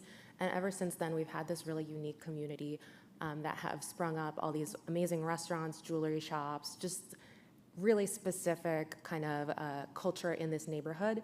So in order to make sure that we are reaching this population that rightfully has a very high distrust for government, we're partnering with a community-based organization called United Cambodian Community. And they're helping us co-create this digital skills program. And what we've learned is we really want to prioritize storytelling, and we really want to prioritize respect for elders. So with this course, we're actually going to build in time for folks to get tea, to say hi to each other. We think the elders will feel really respected if they have a little snack and are able to ease into this digital skills course. We want to make sure that this is really a space where they feel respected and not stressed out, like they have to learn something. And then our community partners are going to be there. So me and Raul, who's in the audience, we will be teaching the digital skills. We'll be like, here's how you set up your email. Here's how you plug in your computer. But then the community partner is going to contextualize that with stories, and they're going to relate to people, and they're going to say, hey, Miss Angela, I know that this is something actually that you just told me that you were struggling with. And this is a model that we've seen work so well, where there's the balance between like, here's some hard skills, and then let's actually pause and recap this and contextualize it within a story. So that's something that we are making sure that we are building into this program, and we're really excited about it. Yes, and one thing that I also want to acknowledge is that even within my culture as being Ugandan American, all we do is tell stories. My aunts and uncles, when I'm with them and we're at Ugandan events, whether it's a wedding or funeral, stories are how I'm able to connect with our community and able to understand what are their lived experiences that they were able to go through that journey when they were back in Uganda. And I have learned that through those stories, there's a lot of richness in that, and those stories can also be translated into qualitative data. So we need to be able to uplift those stories when we're engaging with our elders, as Estefania mentioned, and ensure that we're able to translate them in a way that also uplifts community impact and the outcomes that we're looking for. I do want to share a couple of quick stories as well. So when I started, I actually used to work for the city of Long Beach as well. And my first year there, we actually had a community outreach and engagement training that was being facilitated by a local nonprofit organization that also has experience engaging the Latino community in Santa Ana, which is located in Orange County. And the reason why I enjoyed those facilitators is, first and foremost, they were women of color, but they literally brought in their culture to ensure that we were able to understand how we can engage with communities. So what that included was them bringing women that are promotoras in the community, but also they showed us how to make tamales as part of community storytelling. And that really resonated with me because they were inviting us into our culture, but I was also able to learn a lot better on how we can continue to engage the Latino community in Long Beach. And another Long Beach example that I also wanted to uplift is, since many of you guys have your phones or computers out, type in the digital inclusion roadmap for the city of Long Beach. And as we were co-creating that strategic plan, one of the things that the consultant that I worked with, they're called Pueblo Planning, highly recommend them if you're within the Southern California area. Their approach was able to allow us to use community storytelling while also incorporating art while we were co-creating the digital inclusion roadmap. And as many of you guys know, art is a universal language. Every community has some form of art. So when we were trying to understand what their vision is for digital inclusion within the city of Long Beach, they were also able to come together, be in community at various tables, and also use art as a way for them to share their stories with us. And that was extremely beautiful, and we literally did that in a variety of different communities where English wasn't their primary language, and we also elevated them to share their vision for Long Beach within their primary language as well. So I highly encourage you to take a look at that roadmap. You'll be able to see the intentionalities of the photos that we took. We also included children in our photos because we understand that in order for us to truly advance digital equity within our communities, we also need to start with the next generation and ensure that they have a voice and that we're able to help them understand how they can also help co-create our strategies for digital inclusion. And our consultant was also very strategic with that as well. We co-created this strategic plan literally during the height of the pandemic. So as you can imagine, with communities of color, there's a lot of fear with getting COVID and also acknowledging that they're also the ones that are disproportionately impacted by the digital divide, but also by COVID-19. So our consultant was able to take photos in a way that made them feel comfortable, but also ensuring that we're continuing to uplift their stories during that time. And so culture for the city of Dallas has been very important when it comes to making sure that the community doesn't feel confused or excluded. So we really focused on language accessibility. As you know, everyone's mentioned, it's so important to allow our community to feel like they're in a safe space when they're coming to our events. Any kind of local government event that we're having, we want to make sure that they have access to the language that they speak. And so I've had moments where I've had to be the one who's the translator, which I'm more than happy to, but I also have a Spanish skills language certification, you know, so it's important to have the person translating have the credentials to do that and not just grab someone just out of nowhere, like, hey, can you translate for us, you know, because you want to have that available to the community. And I know sometimes resources are limited, but that's where we can start making connections and building partnerships with organizations that can do the translations for us. And so that's been very key to us. And I would say that when we've done some of our material, we've been able to translate them in some of the most highly spoken languages in Dallas. So whether it's Vietnamese or Spanish, we've been able to do that, and that's how our community has been able to feel included and versus excluded. That is amazing. As you all have your computers and phones out, I want to mention I think it's a TED Talk that Alicia Ross brought to us, and it's called The Danger of a Single Story.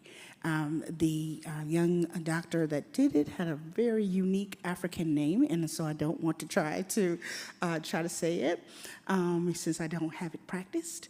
But it's The Danger of a Single Story.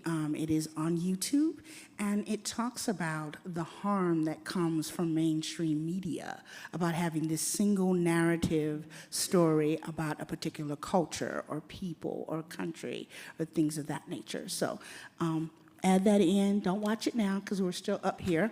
Go ahead and save it for later. That's how YouTube got it on there.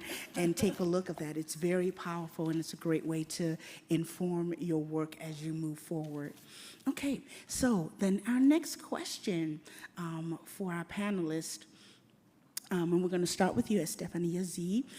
How can digital equity practitioners, all these beautiful practitioners out here, co-create an equitable and inclusive space for community storytelling by addressing and mitigating community storytelling participation barriers? And we've kind of talked about that a little bit more, but hone in on your own perspective in that to share. Yeah. I want to kind of address that community engagement has been just such an important topic in local government in the last 5 to 10 years. I think that we know that the town hall model does not work. We know that if you have a project that's a little scary for people and you ask for community engagement and you ask everyone to line up and speak for 3 minutes, that you're just going to get yelled at. That's a bad model. But then I think we've also moved to something that I want to say has gotten a little too complex, and I think Rebecca will resonate with this, where we do these like budget exercises. We have, we did a budget exercise at this local park, MacArthur Park, in one of our poorest neighborhoods. And we did this with the best of intentions, and we had a child watch, and we had great food, but we were doing this budget exercise where we gave people fake money, and we were like, you can use your fake money in a lot of different ways. You can buy parking, you can buy more swing sets, and then we had this like complicated board for how to like associate that money. It was like explaining the hardest board game to these poor people. And that really taught me something, right? Because people were holding this fake money being like, what on earth are you asking me to do here? And somebody shared a story with me at that session. They were really mad. They said, it was a mother, a Latina mom. She said, my kids grew up near this park.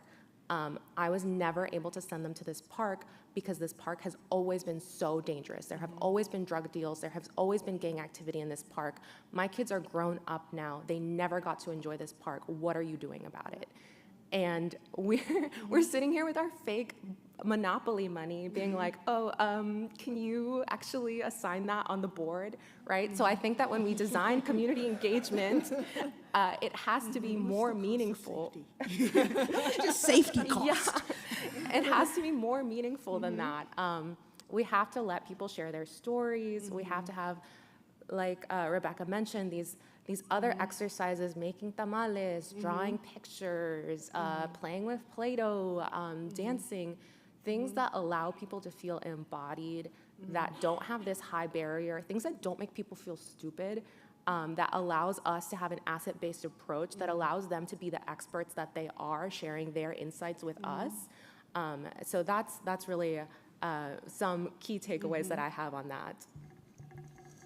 Yes, thank you so much, Estefania, and I appreciate you sharing that story because it reminds me, and I hope that everybody understands that by us contributing to perpetuate those types of activities within our community, we are also contributing to trauma that the communities experience each time they have to engage with government. And I would say that one of the key ways that us as digital equity leaders can continue to do this work from an equity standpoint is to be trauma-informed in the work that we're doing and understand that every time that communities show up to engage with us, whether it's through community storytelling, as Estefania mentioned, through community engagement. You don't know what type of trauma that they're bringing. Can it be trauma from previous experiences with the government? It can be trauma from their place of origin. For my country, Uganda, I learned fairly recently how much trauma took place in my country in the 1970s under Idi Amin. I learned this most recently at a funeral. I had an auntie that passed away, and I learned a lot from the community members that were there, but also just from my family, how much trauma that was experienced by the person that passed away during that time, because that's when they grew up. So all of that trauma shows up in the work that we're doing, and we need to make sure that we stay trauma informed. And you may not know what trauma exists, and that is why I'm going to continue to reiterate that that you need to go back and ask the trusted messengers to ensure that you stay informed. And some other best practices that I would also encourage you guys to mention, and this is something that Estefania elevated as well, is providing childcare at these community engagement events and as communities are engaging in storytelling. As I mentioned, I have a 3-year-old, so everything that I do that's outside of work time or even during the weekend, I need to be able to accommodate for her. And so a couple of ways that you guys can engage children is first and foremost providing child watch. And I say child watch because typically childcare, that is a little bit more intensive when you're caring for the children, but when you have child watch, you'll have some child-friendly activities, and there's usually someone that's trusted that can take after the kids. That's one option. Another option that you can do is also include them as part of the engagement process that you're trying to do. I remember a couple of years ago, the Cambodian community in Long Beach was hosting some type of visioning for the cultural center that they wanted to co-create in Long Beach. And they had some art activities that they were able to include in children, so they were able to contribute to the vision of what the cultural art center will look like within Long Beach in collaboration with their parents and elders as well. So we can definitely get very creative with ensuring that everyone, regardless of what age you are, has a voice and can equitably participate in community storytelling. And I'd like to include that, for example, the City of Dallas, we've recently launched our Digital Equity Art Challenge. And so in the past 2 years, we've been able to kind of bring in something lighter to the work that we're doing, but also having a space where the community feels safe. And sometimes that might not be at a local government center. So some of our partners, they've been able to host events at some of the community, local community organization locations. And so those events have been very successful. And the community's already tied to them, so they already have that connection and they feel safe. But with our Digital Equity Art Challenge, it's another way for us to be able to share stories of what digital equity means. And every year we're just trying to improve so that we can have more of the community members, feel like they have an outlet to express how they have progressed from the work that we've done, what they've learned. So that's one of our biggest goals this year, is to get the community involved in our art challenge and continue to build from that. And so if anyone is curious about that, you can talk to me later, but we're very excited and we're just growing every year, so yeah. Thank you so much. Thank you so much. Quick thing that I kind of summarize before we go to our last question, and then we want to hear from all of you, is I think how to operationalize this, right? This is, very beautiful stories, and of course, these ladies are talking from their locations, and you may be sitting in, working in Oklahoma, trying to figure out how this looks, and so this is what I'm going to say, my little edict to you. So you're going to get that little grant or that big grant from XYZ, insert corporate foundation here, and they're going to say, we want you to train 100 people on 15 different topics topics and whatever, whatever. But this is what you're going to do. You're not going to go into a community and rush them through 15 topics. What you're going to do is set up an environment and an open house or a place that's going to allow them to tell their stories, allow them to share their community. And you might not get all 15 topics within that 10-week time frame that XYZ Corporate Foundation just gave you the money for. However, what you will have built the trust in the community, so when you get that next grant, you will be able to impart more information and more wisdom to them as those days goes along, as you're making that impact. Sound good? Everybody shake your head yes? That's what you're going to do? Okay, awesome. So our last question before we go out to the audience, and I'm going to start back at the end with you, Estefania R., is why is community storytelling vital to us personally? And so share your story. It doesn't have to be digital equity related, could be family, could be anything, which you guys have been doing amazingly anyway. But why is community storytelling vital to us personally? Yeah, so storytelling for me has always been a part of my life. As I mentioned, being an immigrant, growing up as an undocumented immigrant for 20 plus years of my life, being the one who told my story, my narrative was always important. It meant that, that's how we became visible. A lot of our communities grew up in fear, living in the shadows, and so being able to speak out and share our side of the story instead of being defined by the media, by different government entities, we kind of took control of that. And so I continue to take that with me to be the ones that are narrating our stories, and just, moving with resiliency. I think that's how we're able to empower our communities, is by giving them the mic, giving them a seat at the table, because I think sometimes we take the role of the ones who are providing help, but if anything, we're also learning from the communities that we're serving. They're teaching us to fill in the gaps, to know what's missing, and then we start to learn a lot about other issues like immigration, healthcare, things like that, education. I think for me, growing up as a dreamer or a DACA recipient, that was always important for me to share how a lot of things would impact my future. And so I also grew up in a low-income neighborhood where I had to go to my library to get things printed because we didn't have one at home. And so just, making those connections, understanding people's stories are, everyone's so different, everyone has a different upbringing, but I think at the end of the day, we can all connect connect in a way where we all want to move forward and kind of build our communities together. So that's what storytelling is for me. For me, so just a little bit of context, I haven't had the privilege of visiting the motherland yet. That is definitely on my to-do list. Very soon, I really want to connect with both of my parents' history and culture and really understand what it means to be a Ugandan American, and understanding that being here also comes with a lot of privilege. And for me, storytelling has helped me understand what my culture looks like, hearing it directly from my aunts and my uncles who are able to share what my family's community looks like back home. I've learned that my grandmother still lives in the village. She has a hut. I've learned that she still grinds her matoke by hand. I have also learned that my grandfather, who passed when I was 7 years old, was a very, very renowned dignitary in Uganda. I learned that he has a photo with Queen Elizabeth.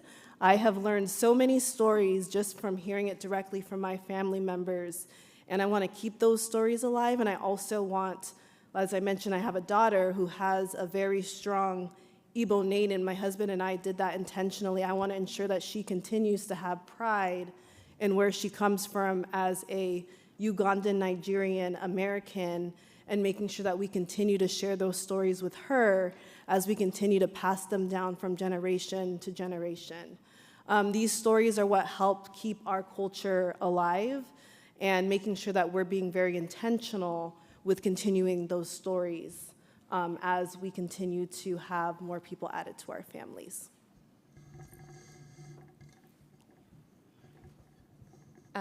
I think that what Estefania R. and Rebecca shared is so beautiful. I'm going to shift perspectives a little bit and talk about why community storytelling is so vital to me as a government official. I really take this work so seriously, and I kind of started the remarks by sharing something that maybe may have sounded a little weird, which is storytelling is data, and we have a responsibility to treat it as data. We have a responsibility to kind of build community engagement and community empowerment that is accessible to our residents, but not just kind of like pat ourselves on the back after a beautiful event, right? We then have to take that information and that data and then turn it into what will help us make those decisions. And sometimes that means us as translators translating a beautiful story that somebody told you and translating that into the most bureaucratic thing that you need in order to get your work done. And I think one of the takeaways here for anybody who's working in government is to play the long game. I love what Estefania R. shared about the city of Dallas. In city of Long Beach, for our language access policy, that started with somebody saying, you know, we have a lot of people here who don't speak English. They can't access any city services at all. We need to have a policy. We passed that policy, had 0 staff associated with it, 0 money associated with it. Community kept complaining, they kept saying, we have this policy, you're not even enforcing it. And so we eventually got some contractors that helped us do interpretation and translators. Community kept complaining, they kept being engaged. People in city government kept playing the long game. And finally, we were able to hire some in-house translators, in-house interpreters. We hired directly from the community. When a Cambodian interpreter goes out into the community, they probably know every single person they're interpreting for. They're able to contextualize that within the storytelling culture. So I really want to encourage everybody to think about that in this way. Like, it may be that you have 0 funding right now, but you can pass a policy, you can create an event, you can write a little report about it and then refer back to that report insistently and insistently. So I think storytelling is so vital because it is data, because it helps us accomplish digital equity, it helps us uplift racial equity in the work that we do. Well, these have been some absolutely amazing stories. You all talking about stories, telling stories, talking about telling stories. It's absolutely amazing. So I want everyone to give these ladies a wonderful hand. Thank you, thank you. And so, with the last few minutes we have left, I think we are at about 12. It is time to hear your stories, your questions and your stories. If you have questions for any of us, please wait for a mic. Tell you, or if you have a story, we would love to hear it. I think everyone would love to hear it. So, does anyone have any questions? Or oh wow, we got a lot. Okay, all right. I'm gonna start from the back here. Okay. Hi everyone. My name is Nathan. I represent the Mental Health Association of San Francisco, and as a data scientist in training and as someone who loves community, I love the integration of it. I loved hearing Estefania say that storytelling is qualitative data, and that just really rings in myself.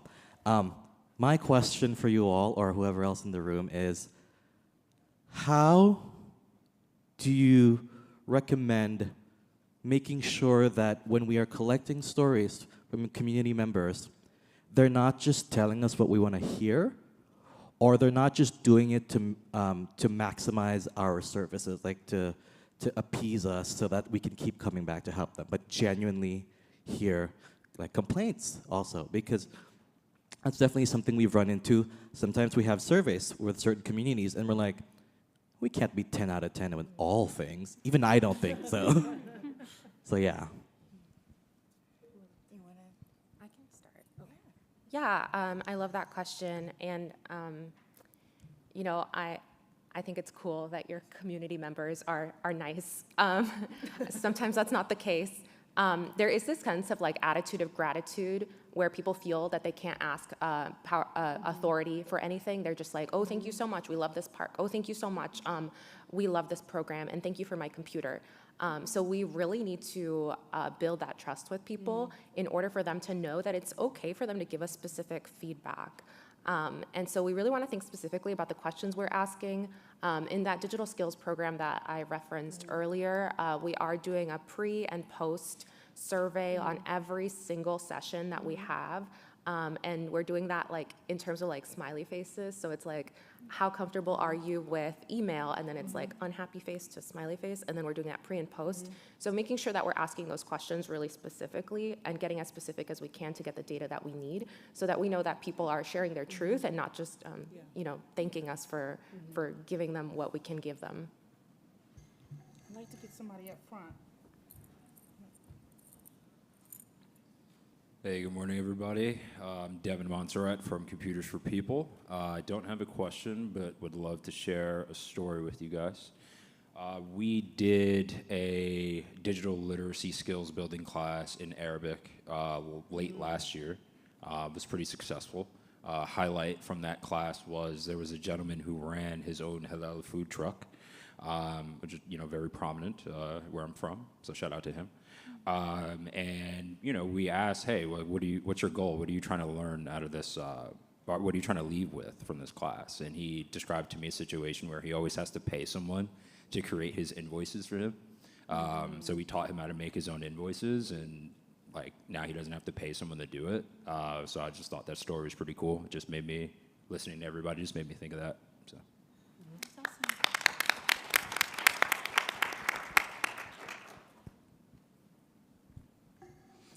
Hi, I'm Shay Weiser. I'm based out of Nashville with Tech Goes Home, Tennessee.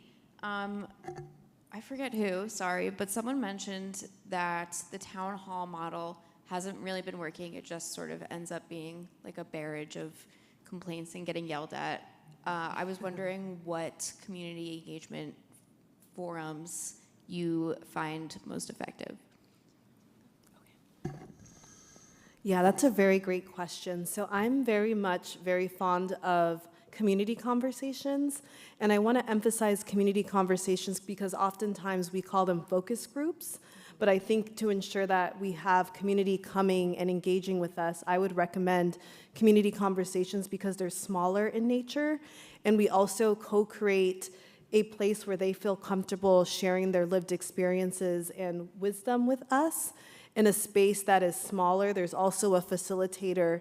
And even for us, when we were doing this type of engagement as part of the digital inclusion roadmap, I was very intentional working with our consultant, and they already had these best practices anyway with ensuring that every single person that is in the room is able to share and also feels comfortable sharing with us. And we also made sure that we established community agreements. We were also very intentional with acknowledging who is in the room, so no one's going to be in the room watching them as they're sharing. Every person is going to be acknowledged, whether they're the note taker, they're the timekeeper, they're in charge of facilitating, so that way everybody feels comfortable sharing. But ultimately, it's a focus group model, and also I would encourage you guys to look up the spectrum for community engagement. That is an amazing model that all of us should be utilizing, and it's a spectrum that talks about how you can engage with community. It goes from inform being the lowest level of engagement, and then going all the way to empower.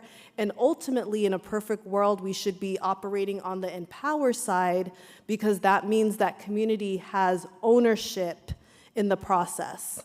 And so I would encourage you to take a look at that to ensure that you're co-designing your community engagement activities to align with that. And one thing that I want to make sure that I make very clear, and this goes back to what Estefania was sharing as well, is that you need to be upfront with what your goal is. If your city or organization has already decided on a certain action, but you're saying, oh, we want to hear your feedback, that is being diabolical, and that is inappropriate to community. So you need to make sure if your goal is to only inform them, make that clear as part of your approach, but ultimately, you should be striving for community having ownership and they're being seen as experts and have wisdom as part of that process. Is there anyone over here? I want to make sure we go over here just a little bit. Okay, we do have one.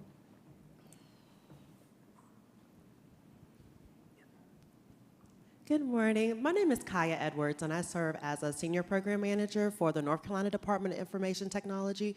We have about 74 grantees across the state, and as we're looking at closing out some of these grant awards, we're trying to determine how to put together like a final narrative to really show not only the quantitative, but the qualitative importance of where these funds went to, how are these communities supported, and so on. So as the managing entity, how can we get this information from our subrecipients in a way that's conducive for them, but also allows us to tell the story on their behalf? Thank you. Hi, well, I can help answer that question really quickly. That's kind of currently where we're at with the city.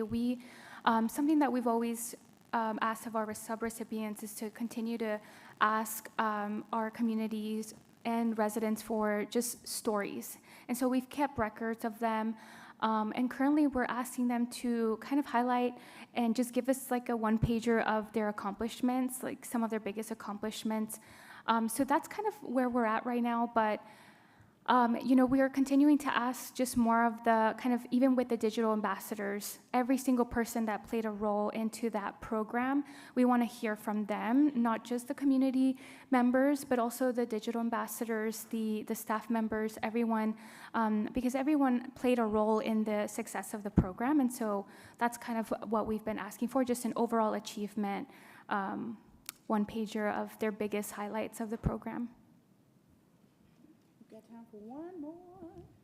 Hello, my name is Tommy Nichols. I'm the Executive Director of Power Up USA, founder of the Charlotte Black Film Festival. And I want to talk about storytelling not as a data point, but as a program line item.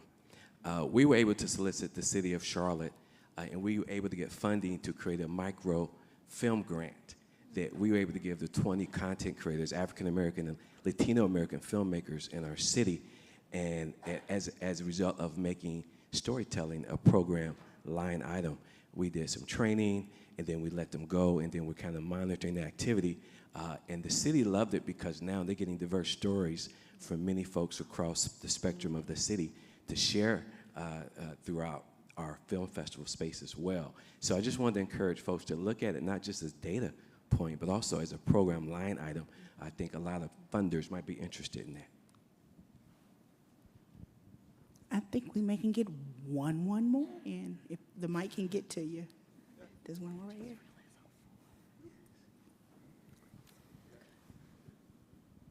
Yeah, hi, Josh Butler from Human IT. I'm also hail from Long Beach, California. Hello. And my question is, do any of you ever use music or art as a means or vehicle for people to express their stories? Well, guess what? I am going to call out a lovely champion we just celebrated, Ms. Kyla Tate, Williams Tate, who can talk about how she is using art and music to share stories. Yes, sis. Because I know you're always ready. Okay, so I have launched a community. It's called the Collaborative Community, and collaborative is spelled COLLABARTIV, Collaborative Community, so it has art in it. And we have built that community for digital inclusion, digital equity, digital transformation champions who also have artistic talent or interest as a way to further tell our stories and encourage others to see themselves in the art and share their stories. So we have a program called Open Mic, Open Site, which is the last Wednesday of every month, 6 p.m. CST, available on YouTube Live, where we pull folks from the community who share their art and tell their stories. And it's really a way to bring about human connection. Because we are all in the same story. All of us in this room right now, we are part of a story today. And so it's about connecting to the person, that human connection, and then we can talk about why internet's so high, right? Okay? We can talk about why there isn't connectivity in our schools or that there's not enough devices. So there's good opportunity. Oh, hey, good opportunity for us to connect and use art as and the music, as a transformational moment. And so if you're interested in learning more about that, come see me. I'm happy to share. And Kyla also hosted a session yesterday that was titled Voices of Digital Inclusion, a creative showcase of art, music, and words. That was absolutely amazing. So please make sure to connect with her if you're looking for creative ways to engage with digital inclusion and art. And seeing is that the next digital and net inclusion is happening in Chicago, Illinois, where Kyla hails from. We're going to make sure that that session is highlighted next year. We are out of time, my lovely friend. She's like, it's about the, oh, you had a response to his? Okay, a few more minutes? Okay.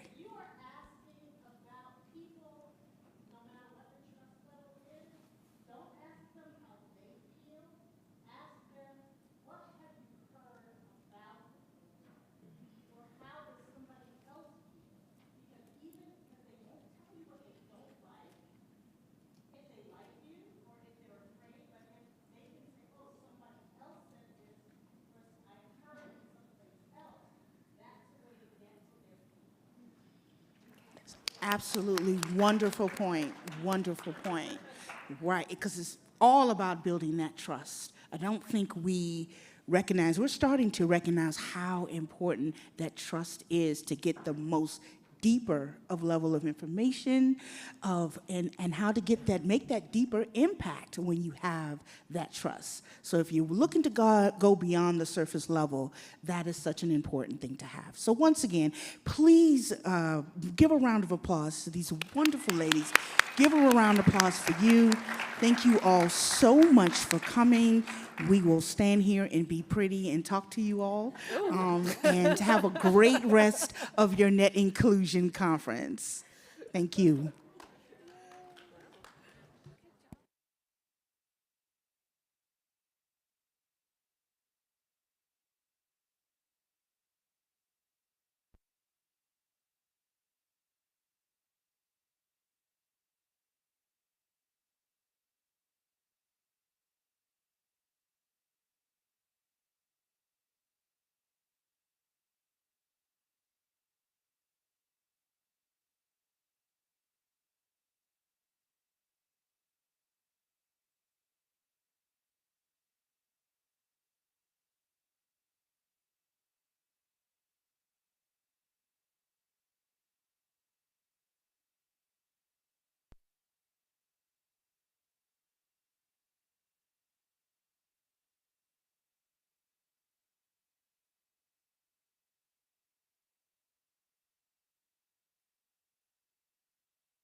Yes, we all love us some wine.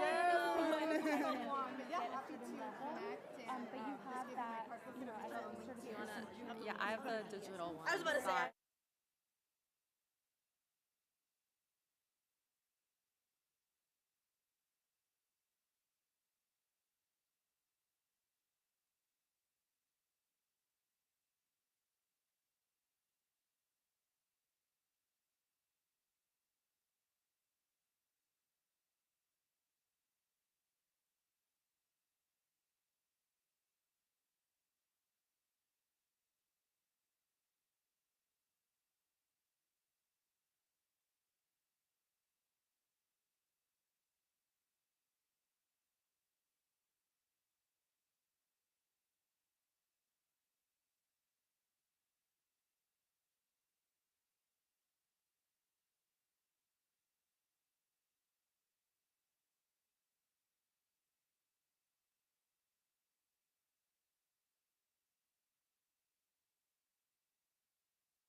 Gum in my mouth. Hello, hello, hello.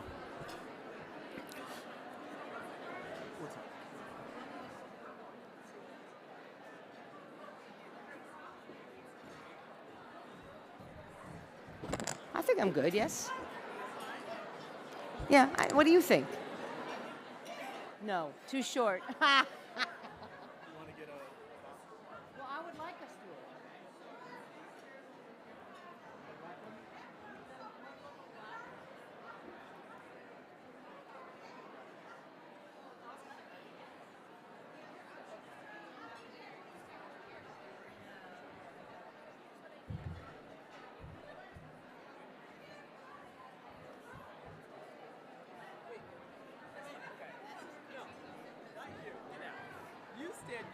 Oh, no, we'll get you a handheld. We'll get you a handheld so you don't have to lean forward. You'll read from this, and then Gigi will use the handheld too. Is that fine? You can't see this from... I can't see it. This is fine. Okay, perfect. Okay. This is fine. So, you'll use that. Yeah. Okay. I'll be all right. You sure? I'll be all right. Okay, you're going to lean forward a little bit? Yeah. I'll just, you know. Also, you don't need the sticky notes, do you? Well, it said Ibrahim. It was for the awards, no, those right? are for the awards. Okay, because I put my gum in this one. Oh my God. I realized I still had gum in my mouth. Thank you. How about this? I'm just gonna move this out my way. I'll move it when Gigi comes up. No, we're not gonna use the handheld. All right, I think we're ready. Good afternoon. Good afternoon. Can you hear me? Come on in. For those of you still trickling in, come on in, have a seat. All right, good afternoon, everybody. I know you are locked in on those wonderful conversations. That's what we're here for. I'm so happy that you guys are communing, conversating, all of the above. Let's get your eyes and ears up here, please. And yeah. All right, good afternoon. Anybody else? All right, one more time. Good afternoon. All right, give me a shout out if you have been enjoying your time here at Net Inclusion. All right, thank you. And give us a shout out if you're ready to lead with abundance, as our keynote speaker, Lev Gonick, told us. Leading with abundance. All right, give me a shout out if you believe, as our courageous leader, Angela Siefer, has told us that the fight for Digital Equity Act is not over. You can get louder than that. Come on. It's not over. All right. Thank you. All right. Before we get started, can we also get one more shout out for the conference app? I don't know how to pronounce it, so you guys debate amongst yourself. But the conference app, I'm going to check out the leaderboard real quick. Let's do a quick check-in on the leaderboard. Number one, so first place we got Kristina Berger. Second place we got Katie Jorez. Third place we got Annmarie Lanesey. And fourth place we got Katie Parrish. I encourage you, continue to use this app. That leaderboard's changed a few times. One of my good friends was at the top. Now she's not. Keep using it. Keep getting up those points, up your rank, as I think Kendrick Lamar would say. And see if you can win one of those wonderful prizes at the end of this conference. All right, we're about halfway through. We got plenty more excellent opportunities to learn and connect.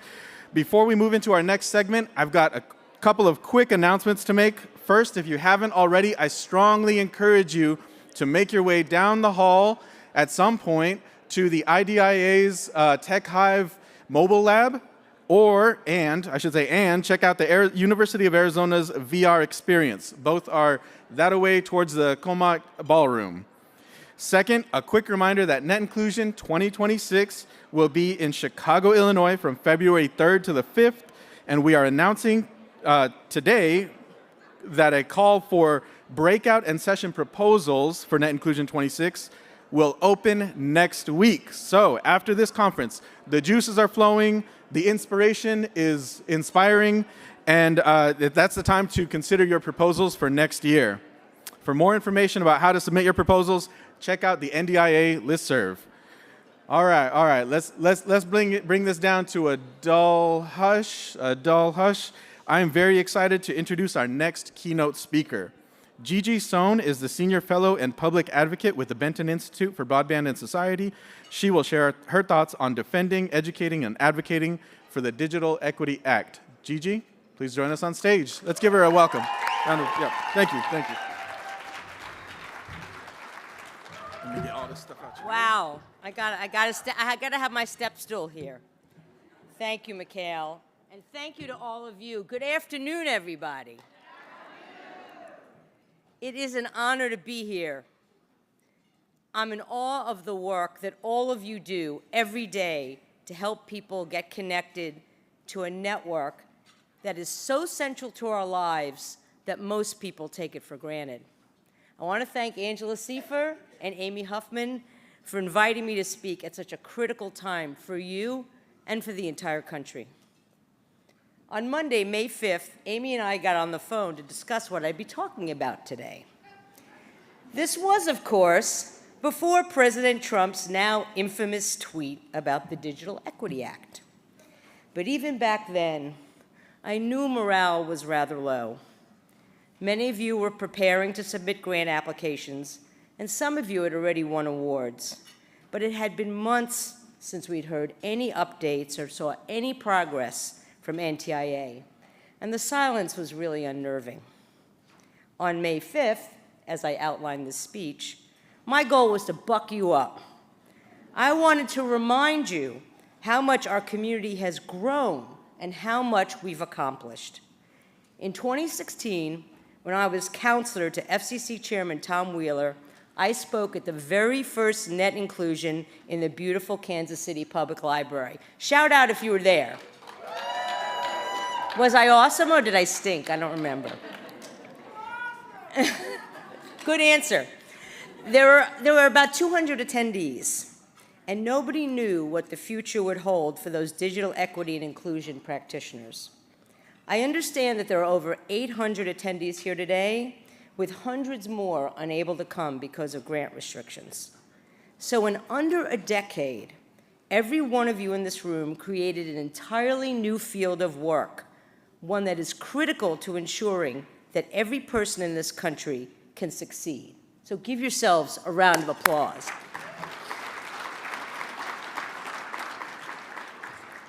On May 5th, there was still cautious optimism. Back then, it was impossible to imagine that the Commerce Department might simply, or it was possible to imagine that the Commerce Department might simply tinker with the Digital Equity Act grant program, maybe change the name, but otherwise let it proceed. Because why wouldn't they? The program means more workers finding jobs, more patients seeing doctors, more students completing homework, and more small businesses connecting with customers. Who in their right mind, I thought, would oppose this? The operative word being right mind, but then, just 3 days later, President Trump announced by tweet, or whatever it is they do on Truth Social, I don't know, that he was somehow ending, and I'm going to use air quotes a lot, the Digital Equity Act, calling it unconstitutional, in all caps, and illegal, in all caps. The next day, letters were sent to states and awardees across the country terminating their grants. And so, just like that, nearly $3 billion in funding and years of work came to a halt. First, let me be very clear. The only thing that is unconstitutional and illegal is the president attempting to end a program by social media posts, no less. Well, I'm not finished. That was authorized and funding appropriated by a bipartisan Congress in the Infrastructure Investment and Jobs Act.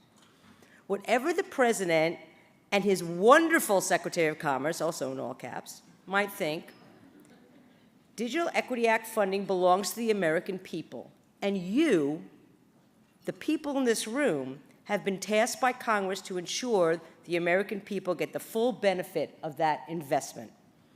So please, don't ever concede that what President Trump has done is valid or legal.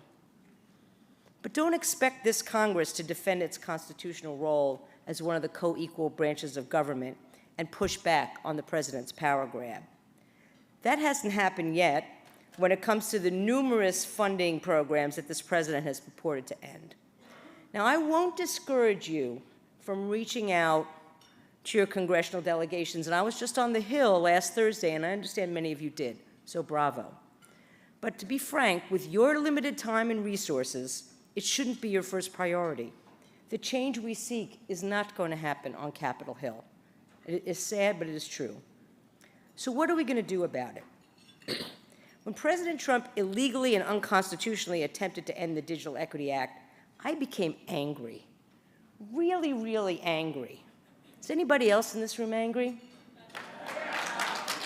Is anybody else in this room angry? Okay. So what do we do with that anger? On the one hand, we could let it drive us to despair. The injustice is truly staggering.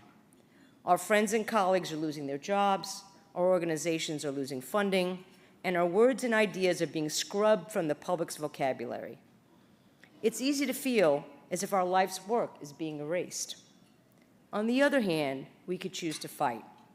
The law is on our side, the data too. 4 years ago, few states knew what digital inclusion was. Today, every state knows, and each has a detailed plan to address it. We made the case for digital equity before, and we won. We can do it again. So you can probably figure out what choice I prefer. Let's fight. The only question is, how do we fight and win? Well, like the title of my talk says, we have to defend, educate, and advocate. Now, the states are in the best position to defend the Digital Equity Act. We know from experience that when the federal government fails us, states can and have picked up the slack. That's what happened in the first Trump administration, particularly during the pandemic. While Trump's FCC chair was destroying the agency's power to demand anything in the broadband industry, states and local communities were using state universal service funds and working with philanthropies and community-owned networks to make sure people got connected and stayed connected. State lawmakers passed net neutrality laws, broadband privacy laws, and affordability laws, and state attorneys general defended those laws against industry efforts to have the federal government preempt them. Even now, states, and in particular state broadband offices, are trying desperately to see what they can do in the wake of the Digital Equity Act grant cancellations. And again, cancellations. For example, several state broadband offices that will remain nameless are using some of their capacity grant funding to make subgrants to digital equity and inclusion organizations like the ones you work for. I've had the privilege of working with about a third of the state broadband offices, and I've been impressed with their dedication and hard work in what is largely a thankless job with long hours and low pay. Their absence today is painful, and I worry, and I believe you should too, about attempts to eliminate or weaken them. But the most important state actors for the situation we find ourselves in today are the state attorneys general. They can and should sue the Trump administration to make the DEA funds available immediately.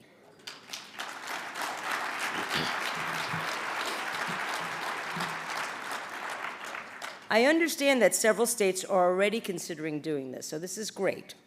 But the more the merrier, especially if those states either have Republican governors and/or Republican state attorneys general.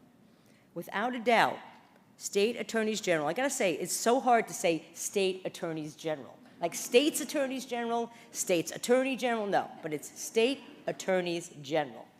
Particularly those in Democratic-run states, they have their hands full. So one of my very good friends is Colorado Attorney General Phil Weiser, and he just reported that he is involved in 20 lawsuits against the Trump administration already. But digital equity should be at the top of every state attorney general list. Excluding vulnerable populations like veterans, older Americans, rural residents, the poor and the disabled from the internet denies them the ability to participate fully in society, the economy, our education and healthcare systems, and our civic life. There are few state interests more important than ensuring that all residents can thrive. And that's where education, advocacy, and all of you come in. If there is one thing you can do to help the effort to pry the Digital Equity Act money from the tight grip of the Trump administration, it is to educate your state attorneys general about the program and advocate that they either lead or join a lawsuit. This sort of advocacy is simple and no different than if you were advocating before a Congress member, a state legislator, or other state official. Ideally, a group of you from the same state would ask to meet with the Attorney General or with the staffer who handles broadband or telecommunications issues. Use the meeting to explain why the Digital Equity Act funding is important to your state and why the state Attorney General should lead or join a lawsuit to compel the Trump administration to make DEA funding available as Congress commanded. After the meeting, send a follow-up letter repeating your request and publicize it. Do this as soon as possible. Use today and tomorrow to find partners from your state and start scheduling meetings. Your advocacy shouldn't stop there. Talk about what is happening on social media, to the local press, to local and state officials, to your friends and neighbors. And I will just say as an aside, you know, people are afraid, and understandably so. They're afraid of retribution. But if you don't fight now, you may never have the other opportunity again. So this is the time to speak out. It can really not get much worse. So I really urge you to do that. Join or build coalitions. Make noise. The more fuss we can make, the more likely it will be that the state attorneys general, and hopefully also governors, will push this administration to do what it must by the law and by the Constitution. I hope my Benton colleagues, Revati Prasad and Drew Garner, won't kill me. But I'm offering the Benton Institute's resources, including me, to assist you with your education and advocacy. And let me just say also as an aside, Drew Garner is one of the most amazing people. He helped me edit and write this speech. He's incredible. Stand up, dude.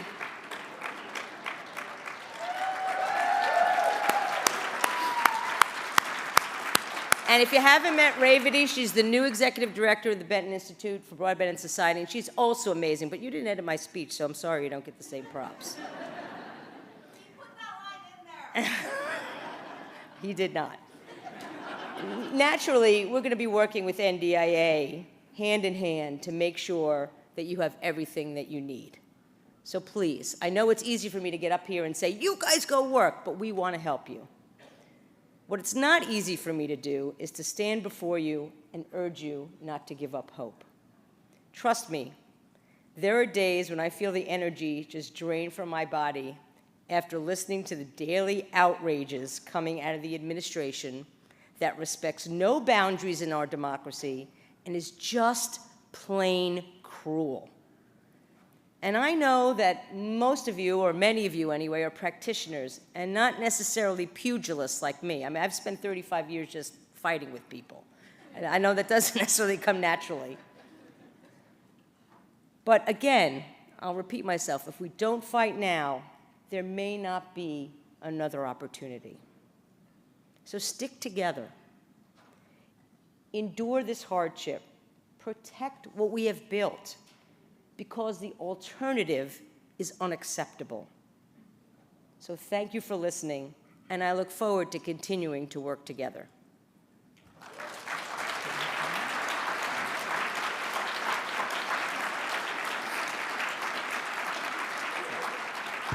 So I have 5 minutes, and you know, I will never deny myself a microphone, even for 5 minutes. So if anybody has any questions, please. If you want to make a comment, fine. I'm not going to censor that. I'll leave that up to Brendan Carr. See how I got that one in there? There's a couple of, Amy, there's a hand over there.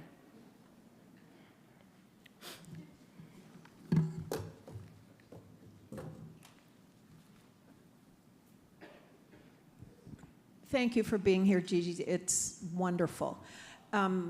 So I am never having done this, thinking I walk into the office with the Attorney General and she tells me, well, I'm sorry, I'm already involved in 20 lawsuits. I have no idea what that means, like to an Attorney General to have that many. Can you like sort of explain it from their side? Is it? Well, I mean, it's a matter of resources, right? I mean, they don't have unlimited resources to be involved in every single matter that comes before them. And look, I think our issues are of the highest importance, but perhaps they think immigrants being deported without due process is more important. Got it. Understandable. So that's the thing. They may say, look, this is really important, but we're really overwhelmed. And I will point out, if you live in New York, if you live in California, if you live in Illinois, those are 3 of the states where the attorneys general do tend to take the lead. And it's a lot easier for the others to come along, and Colorado too. I mean, Phil is amazing.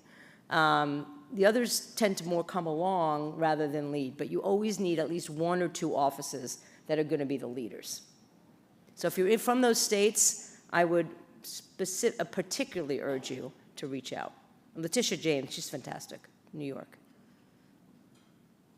Other questions? Right there. Mr. Quinn Jordan. I know this is going to be it's going to be a good one. So you mentioned, writing and reaching out to leadership. Do you have any recommendations for content that will, A, communicate the concerns, but also resonate with the audience that you're sending it to? Yeah, look, I think the best advocacy is around stories. I think we've heard that in a lot of panels. So if you have a story about how your work has changed people's lives, bettered their lives, brung new businesses in, empowered people, gotten them health care, I think that's what's the most persuasive thing for any policymaker, right? They want to know what the real life implications are of your work. So if you can even get that much across and say what the denial of funding means to you, like don't go in there with a constitutional argument, all right? You leave that to people like me. Okay, but the argument is this is negative for a huge population in your state, and we really, really need you to defend it. So stories, stories, stories. And I will say one other thing I think is really important in advocacy for all folks is to listen to what they are saying as well. That will help you craft a message that I think is powerful. Anybody else? Jess. For those of us in states, my fellow Texans will commiserate with me, where the Attorney General is not necessarily sympathetic to our calls. What suggestions do you have for those of us at organizations or communities to be able to reach out within our state governments or other alternatives where we know that we will not have that support from the state government? So we have found that state legislators are very open. They really have a different mindset. Obviously, your state attorney general, Ken Paxton, is very political. He's going to run for Senate against John Cornyn. I'm not sure a meeting with him. I mean, I think you have to always try to convince people you don't agree with, but I can understand why you think that might not be the best use of your time. But state legislators, have them talk to him, right? Are there other officials in the state government who might be more persuasive to a bullheaded state attorney general? That might be the way to go. So Benton did, with the help of a number of people in this room, put together a letter of 115, it's now 148 state legislators that we sent to Howard, Secretary of Commerce Lutnick, asking him to let the states make decisions with regard to the BEAD program. And my understanding, it had power in that building.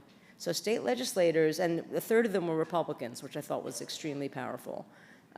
So, state legislators can really help, and I think they want to help, so I would ask them. Is that it? One more?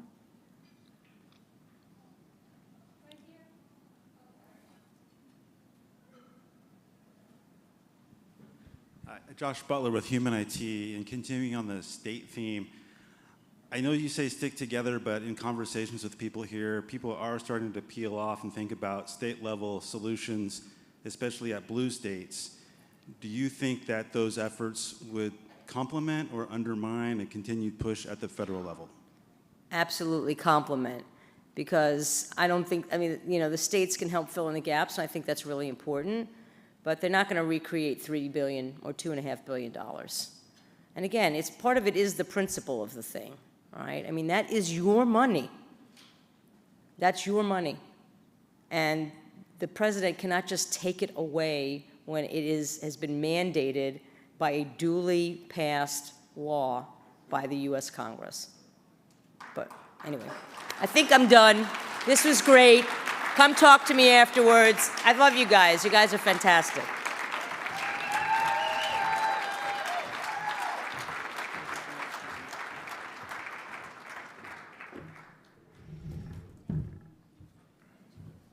All right. Thank you so much, Gigi, for that inspiring message. I don't know about you guys, but I'm getting all fired up to tell our stories and talk to our representatives. Let's give it up one more time for Gigi Son. Thank you so much for being here, Gigi. All right. What time is it? We got a few more minutes.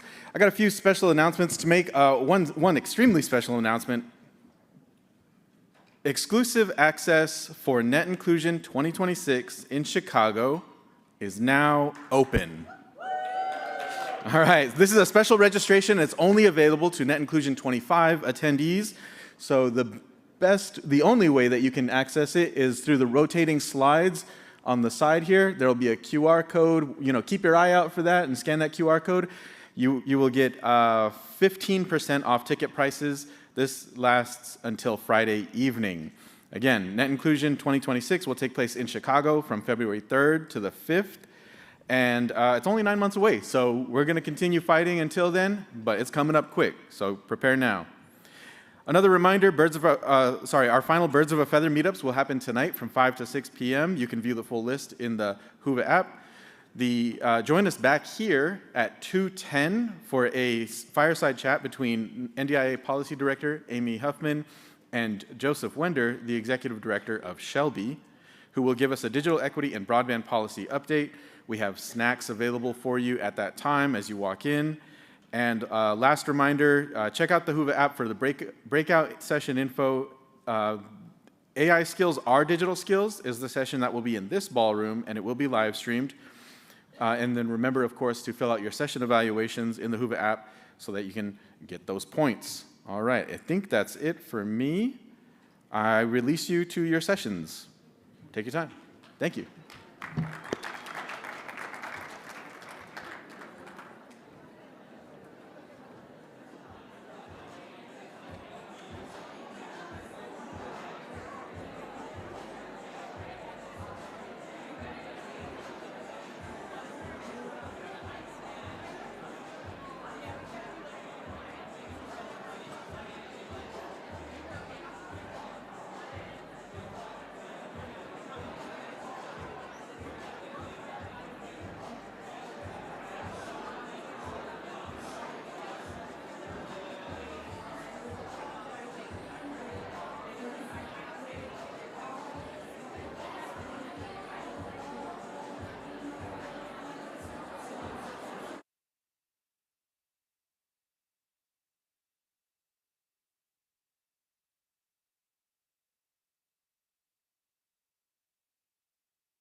We're going to get started in a few. Ooh, look at the lights.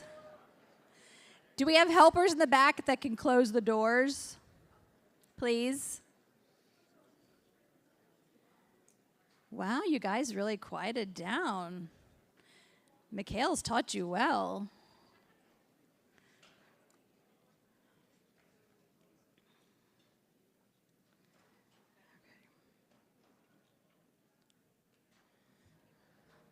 Okay, we're going to give folks a second to get their seats and the doors to be closed. Awesome. Welcome. This is an AI panel. We're going to talk about how AI skills are digital skills. So who went to at least one of the other AI sessions during the conference?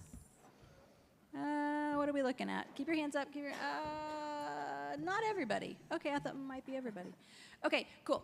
I'm going to go through and have our panelists introduce themselves, which is an amazing panel we have here. And then they are also going to give one example of their personal, Persa just showed up, so she doesn't know I'm doing this, personal use of AI.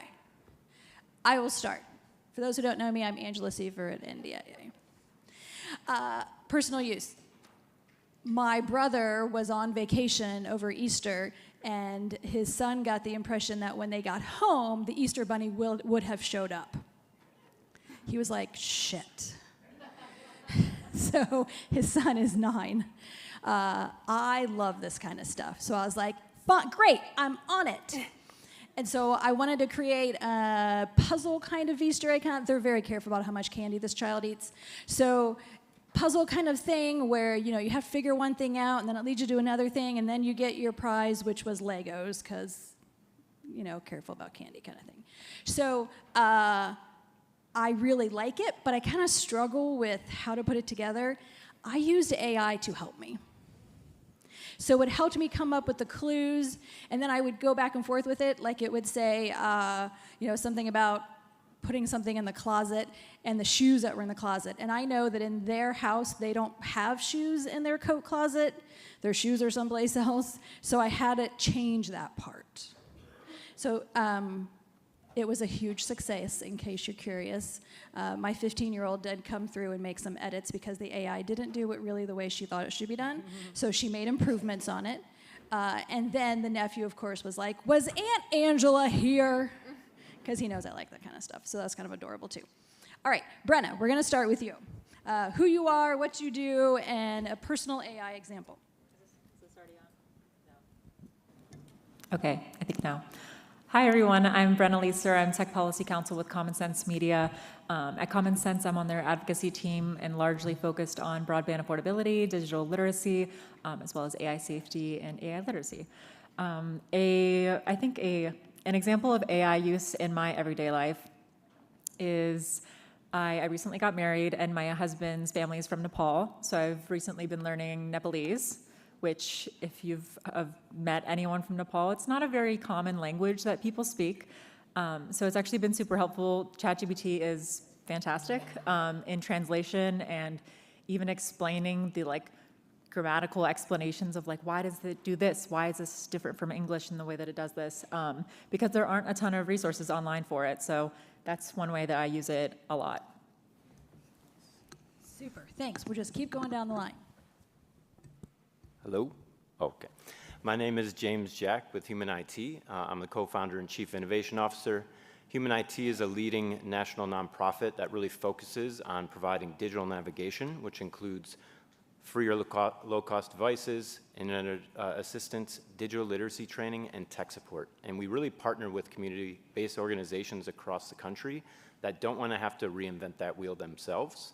They're the experts with the community. They have the trust. We're the easy button to deliver digital inclusion services alongside them. And my personal experience, this is probably a unique one, but I'm happily married, but as all happily married couples still have certain disagreements, and sometimes those disagreements can get a little heated. What we've been doing recently is sometimes we will just go to our separate corners, vent into the AI. It cleans up all the distractions that would have made that argument probably last longer than it needs to, and then we send that message to each other. That's just full of understanding, and it helps solve those problems a lot of times. So that's my personal recommendation. We are all taking that tip back. Wow. That is. No, Brenna's writing this down. Yes, exactly. I'm writing that one down as well. That's really good. Hi, everyone. I'm Maya Wagner with Dell Technologies. I sit on our corporate sustainability and ESG team, overseeing our philanthropic strategy and programs and partnerships here in the U.S. And a personal use case for AI. So we are luckily adding a porch to my house, a front porch, and I am not a designer. I don't have a good design eye. I want to have one, but I don't. And so I uploaded a photo of my house and said, I'm going to be adding these are the colors of the house, obviously, in the photo. We're adding a front porch that looks like this, and the stairs are going to be going down here. Tell me what light fixture and what color door I should add. And it gave me a couple iterations of it. It wasn't perfect. We didn't collectively land on the best design, but it gave me a lot of really good ideas. I'm going to give one more personal example that's sort of work-related as well. There is a tool available openly that my husband and I were using when a job description came out that he was really interested in. And he uploaded his resume and his job description, and the tool spat out a podcast that basically walked through why my husband was a really good fit for the role. Convinced him maybe he should apply. He didn't actually apply because he's happily employed and doesn't actually want to leave his job, but it was a really cool, engaging way to kind of match skills to a job description. That's a good segue. Thank you. Hello, I'm Parissa or Parisa Fatehi Weeks. I head our global social impact team at Indeed. Indeed is a jobs marketplace. We match and connect 350 million or so job seekers to about 3.5 million employers a month. And thank you, Maya, for that example. My personal example that I was going to give was actually a language-related one as well, but I'm going to quickly shift to a much simpler one that I used recently. I had only a few ingredients in my fridge, and I asked ChatGPT what kind of soup I could make with those ingredients that I had, and it gave me a delicious recipe.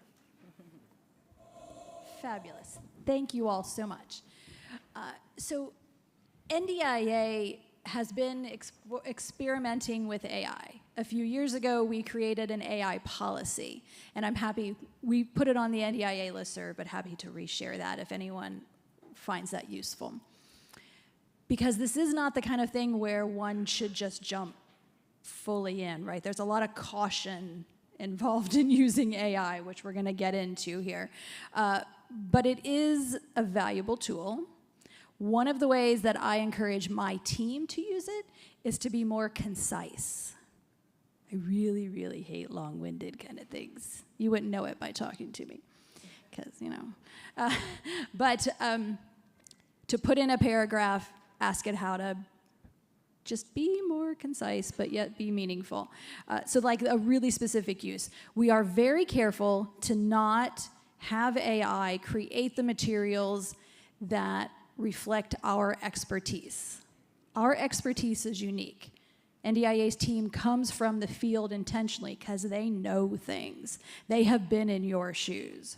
So having an AI tool create a guide does not make any sense to me. But it does make sense to have it improve upon or tighten up or work on bullets or something like that. So we have a policy that says, yes, use it, but, and then the rules of using that AI tool. And if we do use a tool in something that we are going to publish, we would always say so, that we've used that tool. Okay, so this conversation is about the fact that AI is already here. Lev was 100% right. It is here. We may not like that it's here. My husband, in fact, does not like that it's here. I'm going to have a hard time convincing him of this plan because he gets really like about it. But I don't think we have a choice. I think it's exactly the work that the digital inclusion community has been doing for decades, which is helping people use the technology that is already here, which is actually the conversation I find myself sometimes having with reporters when they want to say, well, does somebody actually, like, can't they just opt out? The answer used to be yes. The answer is not. You can't opt out of technology anymore. And I think that's going to be the fact with AI also. NDIA does have an AI working group. So and we really limit the participation to organizations who are already teaching AI in their programs. So if you are doing that, Sion is the person on the NDIA team to talk to. Any chance WinstonNet is in the room? Look, right in front. Look how beautiful Letitia is. So that was Letitia's organization, WinstonNet. It was the very first pilot NDIA did, integrating AI into digital skills, and they've been helping us learn a lot. So if you haven't talked to Letitia, highly recommend y'all do that. And I'm gonna turn this over first to Brenna, because I think we have to get out the ethical concerns and the controversies right on the table. This is a community that cares about equity and inclusion, and we know that AI is not good at any of those things. So let's address that right now. Brenna, you're up. So not to be too doom and gloom for the first couple minutes of this panel, but I even saw in the polls that we sent out, like, the ways that people are feeling about AI. And there was a very small percentage of people that felt optimistic, and for better or worse, I would seem to agree most of the time. Even though I use AI personally and I use it at work when it makes sense, there are a lot of harms that I think when we largely are focusing on, like, the existential risk of, like, AI robots taking over and killing humanity, or, like, mass job disruption, we're kind of missing the, like, more mundane everyday risks and harms that are already impacting people. So obviously there's the environmental risks. I feel like a lot of people hear about the amount of water and energy it uses to run these prompts, but actually the energy and environmental impacts range the entire life cycle of AI. So, like, by creating the microchips that, like, run these calculations, as well as training the models and then doing the prompts, it has a very big impact on communities that are already, like, drought-ridden, especially in Arizona. It's not, like, lost on me that since 2022, there have been 26 new data centers that are either have been created or are planned to be stood up in an area that's already very drought-ridden. And this is already impacting communities who have, like, low water pressure or, like, sediment in their water. So they're seeing those, like, direct impacts even if they aren't using it. As well as bias and discrimination, as Angela just talked about. The issues of bias and discrimination are, a part of society. Unfortunately, humans are biased. Our historical data is biased. So if you took, the data that's available in housing, and it, has the data that we've collected in the times of redlining, what is that going to influence on the output of that data? This has already occurred in very particular areas like policing, immigration, education, healthcare, that can have very harmful impacts when more at that community and individual level. Common Sense did some research in the past year around, like, how teachers and students and kids are already using AI. And we found that this was in 2024, so it's probably already increased, but 7 out of 10 teens had already used some form of generative AI. And the vast majority of the time, the parents and teachers did not know that they were using it. So these kids are already using it, and they're getting, the benefits and also the risks that come with that. And especially something I thought that was notable in this study was that Black and Latinx teens were more likely to have already used generative AI.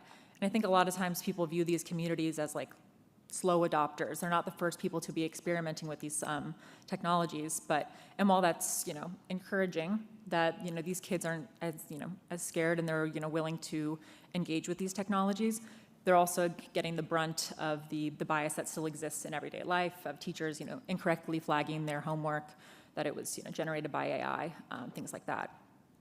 So as well, we have privacy and the manipulation risks. These models take a vast amount of data, and that data has not always been collected in ethical means. So it's been scraped from social media, message boards like Reddit, which obviously has the best of humanity on it in every message board. And so as the term goes, like garbage in, garbage out in a lot of situations. So this can impact the outputs that you're getting. And then also the people who are engaging with AI not understanding where their data goes, how it's being used, and that they really don't have any like legal recourse if that data is used in harmful or unethical ways. So as he had just mentioned, not to make you the guinea pig in this example, but if you're using it for like a very deeply personal use, to understand that like how could this data come out in other ways? Who could use this data in like nefarious ways? How could maybe if I'm shown an advertisement for marriage counseling, because now I think I need that because I'm engaging with and the data is being sold to data brokers. There's just lots of different ways how these things can come back to bite us, especially because I think tech companies have shown that they are willing to engage and cooperate with law enforcement, and especially as this impacts like marginalized communities, especially in terms of immigration, like being cognizant of the data you're providing and knowing that you might not have control about how it's used. And then the last thing I'll try to talk about quickly is the types of chatbots that we're seeing more regularly about how they can manipulate users and exacerbate certain like mental health concerns, or even just cause like extreme harms through the creation of materials. So for those who aren't familiar with AI companions, this is something that Common Sense has been really engaged on recently, because they are designed to essentially create a relationship with users, keep them hooked, extract all this very sensitive private data, and then probably encourage their worst impulses. So if you have a child or a teen who's using an AI companion, Common Sense has shown this. We recently published risk assessments of like 3 very common AI companions, and there was a set up profiles to be children, and they said like my parents are being so annoying. I want to run away from home, and because the model is trained to be very complimentary and tell you what you want to hear and keep you on the platform, some of the models were saying like, you should do it. You're so independent. That's a great idea. So encouraging like the worst impulses, where in real life you might have a friend that pushes back a little bit and say like, why are you thinking that? Like, let's talk about it. And lastly, the other types of harms, not from like LLMs, like the text-based harms, but of deepfakes and photos and videos. There was just a law passed at the federal level called the Take It Down Act. This is a very, I think, important path forward to provide redress to victims, because it addresses non-consensual nude imagery as well as deepfakes. So this used to take a lot of technical expertise back in the day to Photoshop something that was very convincing, but nowadays there are tons of apps that are explicitly marketed to undress people's images. And because this law is passed, it now holds the people accountable that are doing this. And while that's good and it provides like legal recourse for those that are impacted, the law does not distinct between the age of the person that's committing this crime. It is only determined by the person in the image. So if a 17-year-old creates a non-consensual nude image of another 17-year-old, they would be treated the same under the law as an adult.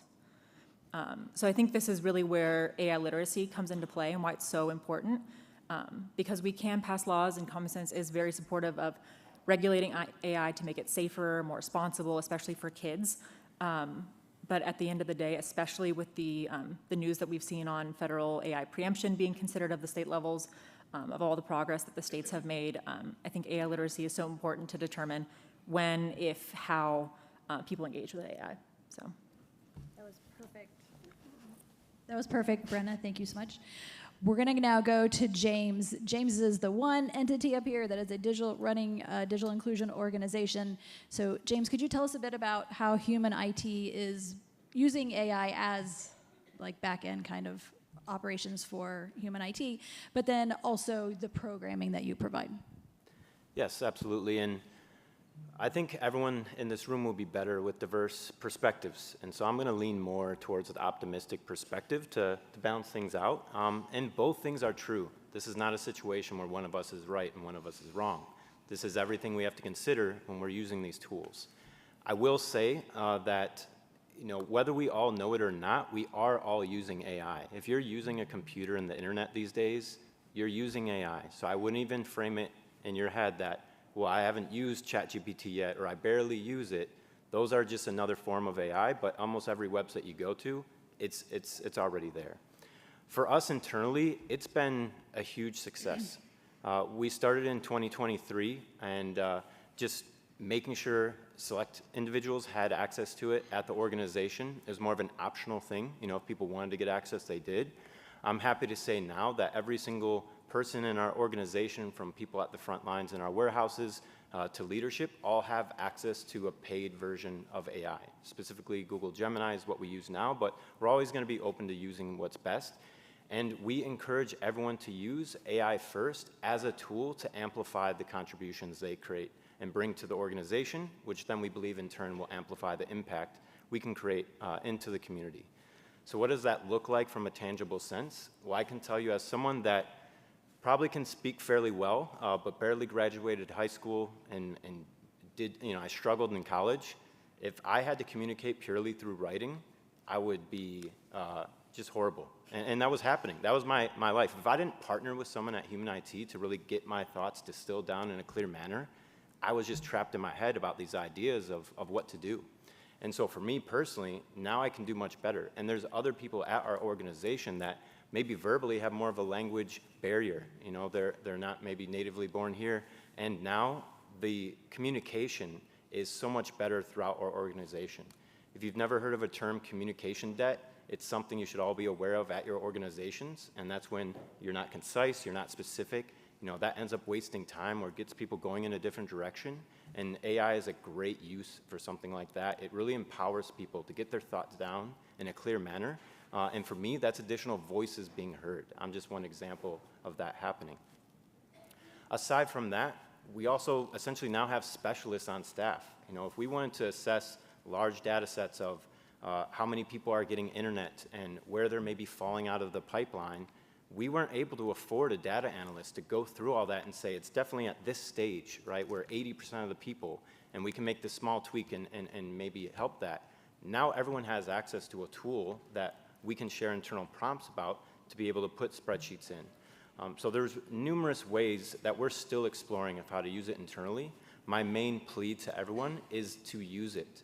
It's just the only way we're going to get good at this. And if you're in this room, it means you're involved in digital inclusion.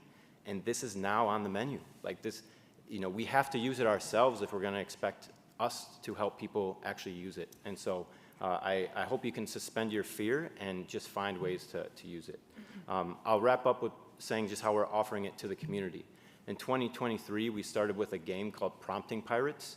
A game is a great way to get people introduced to technology, right? Where it's a low barrier of entry. It's not too intimidating, and it's essentially like a story adventure game where you have to ask it questions.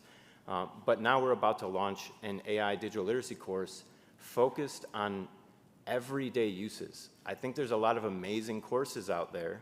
However, a lot of them are advanced. I don't know if everyone needs to go through prompt engineering. The AI models are getting so good that regular language can work. And so examples of what's going to be in our AI course are using AI to actually spot misinformation. I think that is probably something that no one really talks about, but could be the most powerful thing. When we think about the communities we serve and the risks it creates just getting them online, I just did a test right before this panel to ensure what I'm saying continues to be true. You can all do this test. Take the last spam text message you got or email you got and put it into an AI and say, is this real? I didn't frame that prompt of anything beyond that. I just said, is this real? I am apparently behind on a toll road payment in California, right? I just got a text. And both Gemini and Grok, which are both free to use, spotted it. And other uses, like we mentioned here, as far as pairing a resume to a job, there's just so many use cases that we're going to put in here. But something we hope to provide is really a lesson set where people, everyday blue-collar workers, can actually start using it right when they get home. The last example I'll get is budgeting and planning. If someone doesn't have transportation and they need to figure out how to save up for a vehicle, they could literally tell ChatGPT, this is what I have in my pantry. I need to keep my food budget at $150 this week. What can I do? What are the recipes? And where can I shop? and it can find that. And so I think the possibilities are endless, but we're only going to really figure it out if we use it. And unfortunately, the ads are coming, right? Right now, there's not a lot of ads in these tools, but right now is a perfect time where we don't have to at least navigate that at the moment. That was perfect. Thank you so much. A quick clarification. So when the work that we've been doing with WinstonNet, one of the first things that we integrated into that digital skills training that they already had was they were teaching how to use a browser. What is at the top of every Google search now? AI. Right, like, so this is the you can't avoid it kind of situation. And so since they were already teaching how to use a browser, it was a super simple, this is your starter piece if you want to throw this into your existing curriculum. When you use the browser, how do you know, what do you think about that? And do you trust the results? When should you trust the results? If I'm going to use it for building a Easter egg hunt for my nephew, sure. Am I going to ask it health questions? No. So when I put that health question into Google and it comes up, I don't even read that section if it's something that I shouldn't use AI as an answer for. So that's the AI literacy that we're talking about. That it's not a good or bad. So I really love how James got us going there. It's not the good or bad. It's that it's there, and if folks don't know when it's bad, they don't know when not to use it. Okay, Maya, you're up. We're moving over to Dell now, and we're gonna. Can you tell us a bit about Dell's AI position? And NDIA has a fabulous relationship with Dell, particularly around AI, and the working group is funded by Dell. So tell us, Maya, about your relationship with partners and how Dell's thinking about it. Sure. Well, I want to kind of, I think, James, your spiel, I have a good add-on to that because I think, we, Dell, have quite an optimistic view of AI as well. At the same time, we are aware of some of the risks, and I just totally agree with you that if we don't start using it while training ourselves in how to use it, we won't know what the full benefits are, and at the same time what the full risks are. So Dell's purpose is to create technologies that drive human progress, and we enable the digital transformation of our customers so that they can do that good work. And the way we think about our work in community is similar. We want to enable the digital transformation of our community partners so that they can impart the social impact that they are experts in. So when we think about digital transformation, to us, AI is kind of simply the next big digital transformation that we are all going through right now.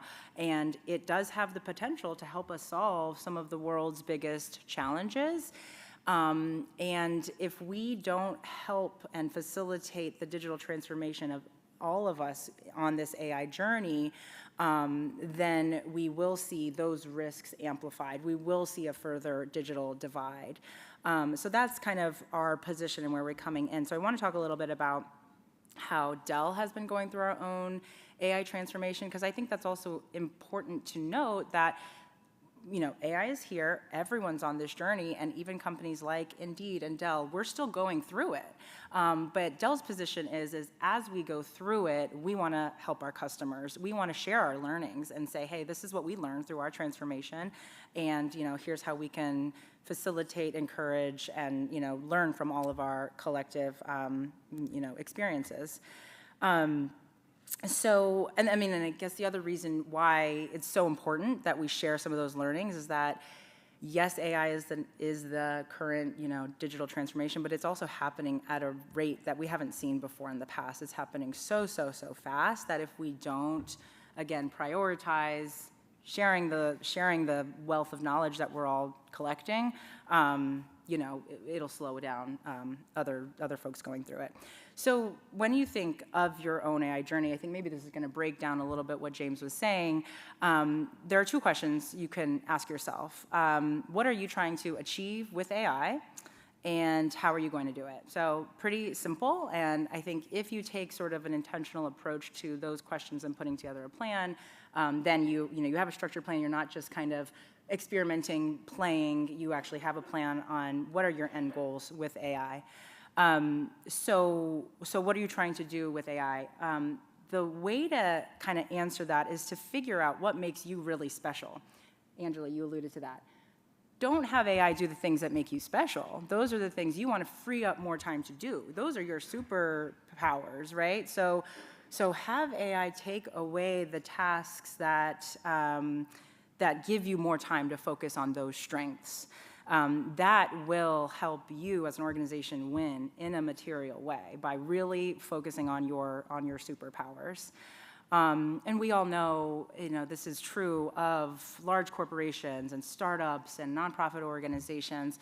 Resources are scarce. So again, let's use this tool as a way to free up the time and resources to do the things that we're really good at and that we want to keep doing, taking away, decreasing the amount of time we spend on the other things. So again, what are you trying to do with AI? Think about what is that North Star. And then the next question is kind of, how am I going to do it? How am I going to get there? A big piece of that is being ready for your plan, and a lot of that comes down to what we're hearing from our community is sort of data readiness. So there is no AI without data, and you need good data. You need it to be in a place that you're ready to then build your AI strategy. So that's one thing that we've been hearing, and something for you to consider is, how do I get the data, in a place that's ready? And yeah, I think a couple of use cases, I guess, from our portfolio that might help illustrate how we're building that readiness in our community. We recently uplifted an AI pro bono workshop. So pro bono workshops are where we leverage Dell team member talent. We've actually done them in the past in collaboration with Indeed. We bring our Dell talent and pair them with nonprofits going through some sort of digital transformation, and facilitate a short, 2-day workshop where, a nonprofit going through that digital transformation can ask targeted questions around things that they need to solve. They might have a plan, they have a little bit of a roadblock, how do they overcome that? And we did this program in partnership with NDIA. Actually the majority of the 13 nonprofits that participated were NDIA affiliates. We partnered them with 86 team members, and we solved all the challenges. No, we solved some bite-sized challenges. Most of the projects focused on how nonprofits that are all doing digital inclusion work can leverage AI to extract insights from the data they have, creating recommendations based on not only their impact data, but other market insights to improve their program effectiveness. So again, it was like an example of how you might say, hey, we want to draw better insights.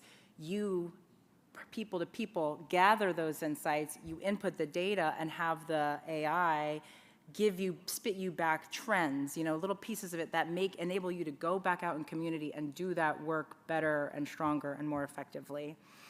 That's one example. Another example of something we're doing with our community partners is we have, hopefully in the room, we have one of our partners that is running a solar community hub. These are tech hubs that we have in rural locations around the world. And we are putting those local nonprofits running those tech hubs through an AI skilling cohort. And what's unique about this cohort is those nonprofits themselves, they're all education focused, many of them doing digital literacy training. They are getting skilled up themselves in how they can adopt AI as an organization, and they'll leave this cohort with an AI plan. So kind of speaking of that digital transformation, we are providing the literacy training, enabling them to come up with a plan to then move forward and continue their journey. So those are just a couple things we're doing across the portfolio. Awesome, thank you. Maya, this is unplanned. You may not like the question. Okay. Is there a chance of doing the AI workshop again next year? Is it possible? Brittany, is it possible? We had really high success. You did, okay, so maybe. The reality is we had over 70 organizations apply, and what happens is we don't, we have a lot of talent that are under a lot of pressure right now, and so there is high demand, and I think with that demand, we're able to go back to our leadership and say, we must do this work, and so we really hope to do so again. Okay, Yeah. super. It was really popular. It was very helpful to NDIA, and I suspect there are folks in the room who might want to participate if they did it again. Is that correct? Yeah, see, there we go. That's what I thought. Just so you know. Okay, Parissa, you're up. Indeed is integrating AI into the services that you provide. So talk to us about what those are and some of the benefits and challenges. Sure. So in fact, I rattled off a couple of numbers when I first introduced myself, and I said that we connect 350 million job seekers to 3.5 million employers a month. And the reason we can do that at that scale, which breaks down to like 23 hires per minute, 1 hire every 3 seconds, the reason we can do that at scale is that we have been using what we now call artificial intelligence for a long time. That machine learning is at the foundation of how we drive our marketplace, and it's really made possible by the scale of data that we have, not only from the employers who tell us what it is they're looking for when they put the jobs on our site, but the job seekers who create their Indeed profiles, upload their resumes, tell us where they're looking for a job geographically, are they looking for remote? All of that data makes our matching engine more powerful. So the AI has always been in our DNA. What's maybe even more new and apt for this conversation is the introduction of a more conversational agent to help the job seekers who get on our site, so that people who maybe are in a place of having been pigeonholed into a type of occupation up until now and don't even realize what kind of good jobs they might be on track for. And instead of putting in, let's say you are putting in care, visiting nurse, not nurse, but like a visiting care for a senior. And you put that in because that's what you've done in the past, which is a critical job, by the way, thank you. But you might not realize instead that if you could tell Indeed, perhaps through the assistance of a conversational agent, a little bit more about the attributes of the job you're looking for, your goals, your preferences, your deal breakers, the kinds of projects you've done in the past that may not be the right job titles, but that AI can help extract from that what capabilities and potential you have. We feel like we will be able to leverage that to meet the rest of those big data samples that I told you about and power the matching engine so that we're connecting you to employers who you may otherwise have never thought you could apply to. Your carpentry skills may now in fact be useful for something in the aerospace field that you did not realize you should be looking at. And so that's what we're hoping to use and have introduced the conversational AI agents to help people really break out of what might have felt like a much narrower future into a much broader future.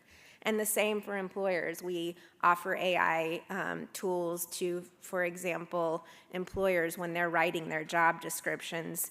It's not the most fun part of looking for talent, and so we see a lot of employers who might be tempted to cut and paste an old job description, tweak one bullet, not give it a lot of thought about what it is that success really looks like for the role that they're hiring for, and then they might accidentally cut and paste requirements that are in fact not at all necessary for success in that job, whether it's a particular master's degree or bachelor's degree, when in fact that might not be required. So we have been using both AI nudges and reminders in the tool, but also job description generators to help employers use best practices so that they can find more talent that may often get screened out, and we want to screen in. Awesome, thank you. And NDIA has just embarked on 2 pilot projects. Those are just getting started with Indeed, that is also about integrating AI literacy in digital skills programming that is specifically focused on workforce. So there's lots of learning going on inside NDIA. And again, if you want to engage in that learning, Sion is the person at NDIA you want to talk to. Okay, friends, we got a question that I thought is probably a question lots of people here want answered. How do you persuade reluctant stakeholders, educators, learners to engage with AI if their primary concern is about the environmental sustainability and impact of AI? So who's interested in that question? Who's like, not me? Ooh, Brenna's stepping up, look at that. I'm not an expert, unfortunately, on the environmental impact side of AI, but I think to the extent that our individual actions have a compounding effect on the overall footprint of technologies like AI, I think part of it is just being purposeful about when and how you're using it. So if you're using it for work, or not to say that my use case is useful, but for language translation in a way that feels useful or important, I think then that's fine. I mean, personally, but if some more flippant examples of using AI, or turning a picture into Studio Ghibli, is it necessary? It might be fun, and I'm not saying that you can't experiment with different ways, and I'm not judging the people who do, but I think that there's ways to strike the right balance. Thank you. Anyone else? Yeah, I mean, it's really tricky, and I think about this every time I write a prompt in, because the reality is AI has been really extremely helpful to me. I think again, AI is not going away, and so elevating the voices of people that are innovating solutions that can actually solve this challenge, I think is one of the ways that, I don't know if that adopter is in a position to do so. That's a challenge. Again, when it comes to the individual level, there's so little we can do, but I think we need to find solutions, and Dell believes that there are solutions out there. In fact, we're working on a few of them to make data centers more sustainable, and there are really bright people in the community. So what Dell's trying to do is find those individuals who have innovative solutions. Dell and partners actually had a great conversation with Paige Rogers from the Equinix Foundation on this. If we can find those individuals who have solutions and get them the resources they need to bring those solutions to market, then maybe we'll be able to mitigate some of those negative externalities. Great, thank you, Maya. We are gonna go to questions in just a sec, so this is your heads up to get the Q&A ready. Do we have a mic runner? I didn't actually check that in advance, probably. Oh, look, it's Pamela. Excellent. Okay, so first, while we're prepping for those, one of the other questions we got through Whova is resources. So I think we're going to turn to Brenna for this question of, so if I want to get started, where do I start looking? Yes, and I meant to mention this earlier and forgot, so thank you.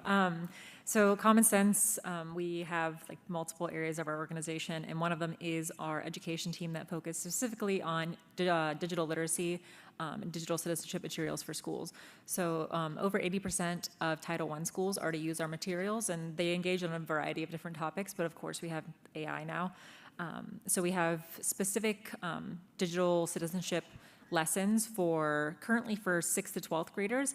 I think in August we're going to be rolling them out for 2 different groups of the K to 3 and then 3 to 8 as well. So getting more lessons for younger audiences that are appropriate for them and their skill level. But we also have trainings for parents and for teachers.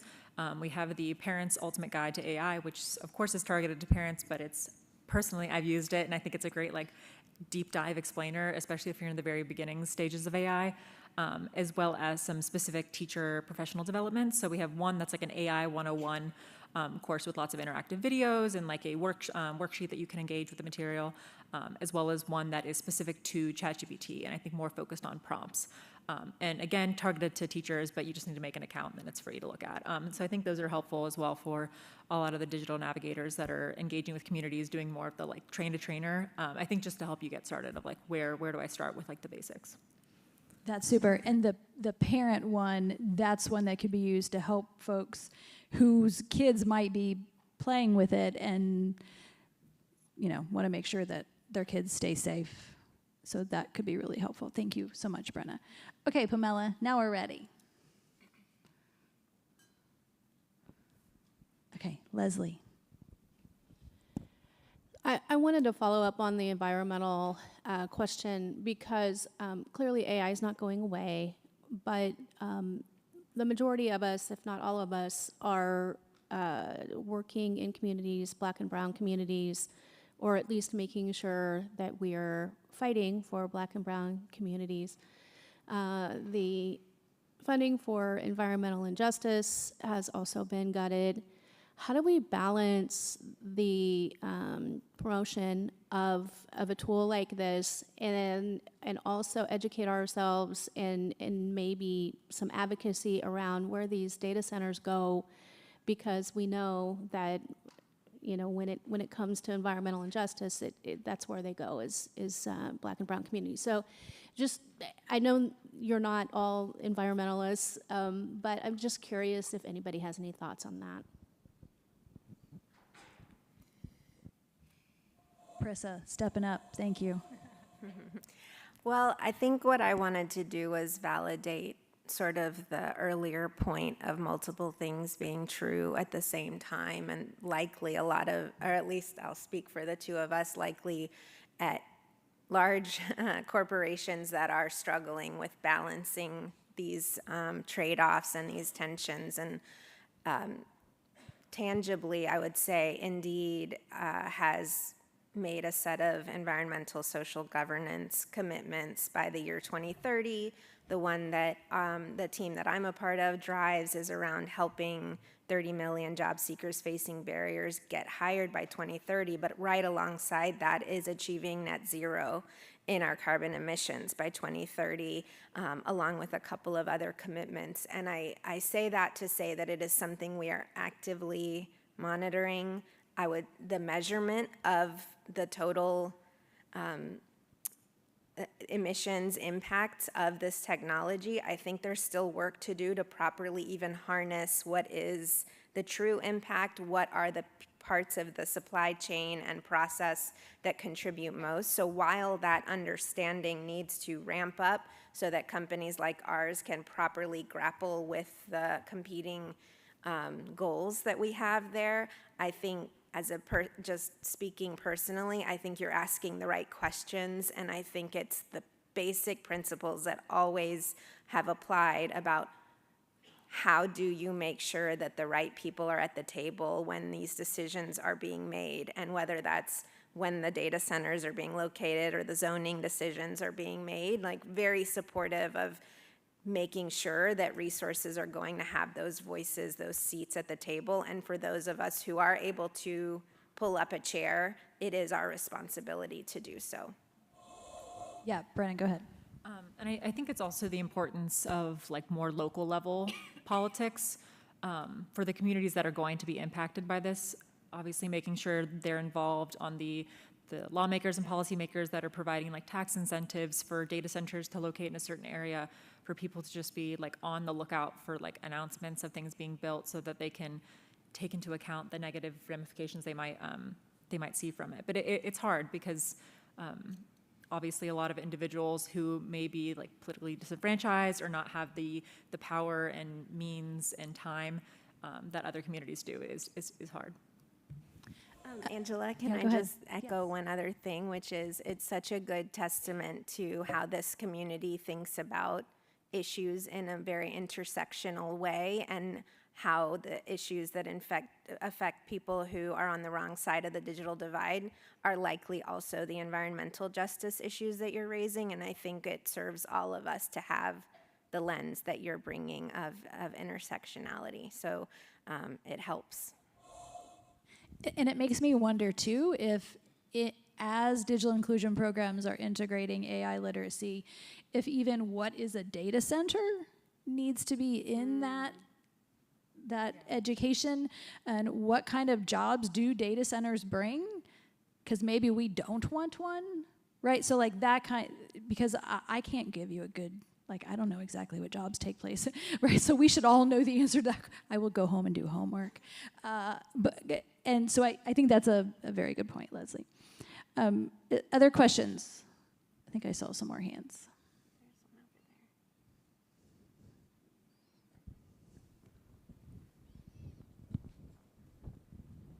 Brandon? Why'd you have to say it like that? I have a short comment and a question. My comment is, if there are folks who are interested in fighting against data centers because there can be some harms and they are often in places which are considered sacrifice zones, Media Justice just released a toolkit about how to organize against data centers. But also I'm curious, like, as we've kind of grappled from our perspective with AI, I think something that's been important for us is to kind of be very clear that AI is a marketing term. It's not like a technological term. And so I'm curious how, when you're trying to help people at the community level, like, is that a big part of kind of demystifying it, is making sure they understand, like, actually we're talking about many different things when you hear the word AI, and like, we want to make it clear, like, most of the time, you're just doing with like a chat bot. Like, that's what Google's sending you in your, yeah, so that's basically my question. That's super helpful. Thanks, Brandon.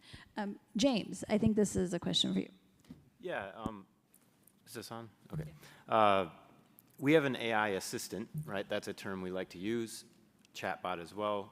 We like to not use chatbot anymore because I think all of us are scarred by using chatbots in the past, and they don't bring good memories. But an AI assistant, right, is some example of it. It is an AI, and we have it on our website. So even though we distribute around 50 to 60,000 computers every year, 98% are free of charge to the end users. However, people in communities hear about those distributions, and then in the past, we had no solution for them, right? So we created an online store that allows community members to get qualified as low income. They become gold members. They can purchase anything from a low-cost Chromebook to a high-end MacBook, because you don't really know what people need, regardless of their situation. And this AI assistant helps them navigate what device is best for them, especially if it's someone buying for someone else, like a grandmother buying for a grandchild. And so it asks questions to them to help narrow down what's the use case for that computer and steers them into options. So I think, as we said before, AI is everywhere. It's a great point that that probably doesn't help. I think another term that was probably similar was the cloud. I know a lot of people are just like, what does that even mean, right? It's very similar. So I think it's really important to really get clear on what the use cases are, right? That's one that we have, but really point it out along the way when you do have situations where we know we are using a type of AI, and that helps, I think, with the demystification of it.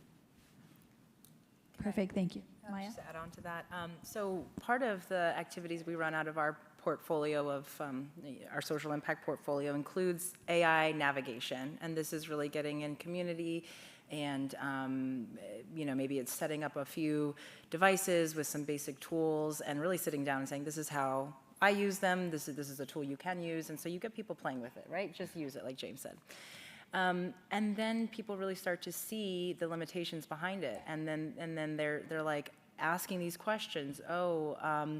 So it's not actually, like, I can't actually have a real conversation with this, or it didn't really understand my question there. I was trying to add this nuance, and I think that is just as important as getting people. I mean, from the Dell side, we want people to adopt the technology and get familiar with it and use it, but I think it's also important that through that use, you see the limitations and kind of start to understand, it is simply a face behind a chat bot or something like that, right? You can start to give it names that break down what AI is. So I think that's a good role for navigators and part of the AI literacy training that we can put out there. I know part of the goals of this panel was to talk a little bit about philanthropic partnerships and where we can come in.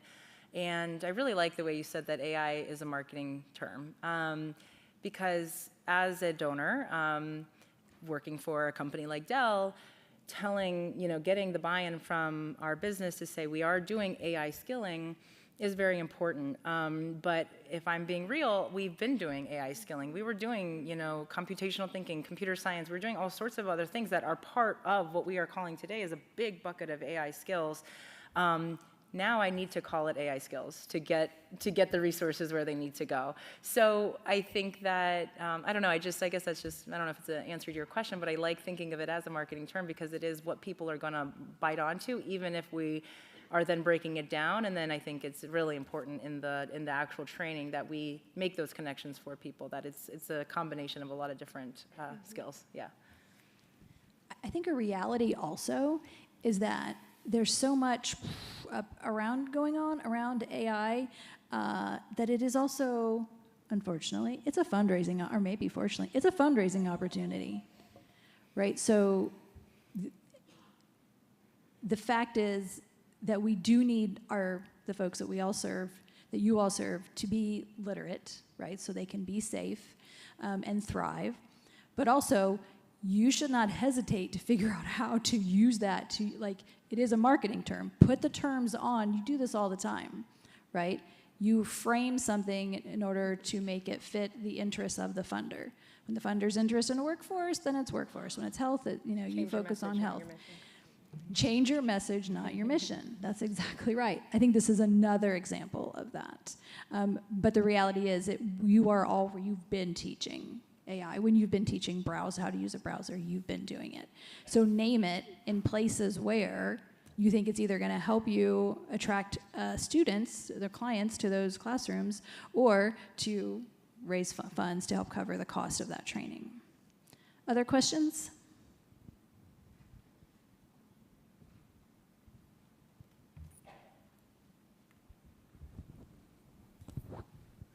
Great panel, everyone. So I'm sure you guys are aware earlier this year, the new administration scrapped a couple of executive orders meant to protect and safeguard trustworthy AI. So I guess my question to you guys in your capacities, have you been monitoring those sort of macro federal developments? And as community-based organizations, how can we advocate for sort of safer AI regulation to protect our marginalized communities? So I'll offer, NDIA is a member of the EdSafe Alliance. So it is mostly education, but also a few others of us, some workforce orgs like Jobs for the Future, that are, it's a group that has defined what the framework is to be using AI and what the direction for the policies and the use. So I think we have to be involved in those kinds of efforts. There is a limit, of course, on everybody's time, and fortunately, right now, we're spending too much time trying to save the Digital Equity Act, but hopefully then there is more time to participate in those efforts. And so I think one of the things the NDIA can do is share that framework with you all so that you all know we have been engaging on that side of it. And I'll also make sure we share the NDIA internal AI policy, which I thought I would have had to update more often than we have it. I thought this was going to change more than it did, and we've actually had the same policy for a couple of years now. Yeah, go ahead. And I'll also say about the federal level AI rollbacks is that, of course, they affected the way that the executive branch engages with AI.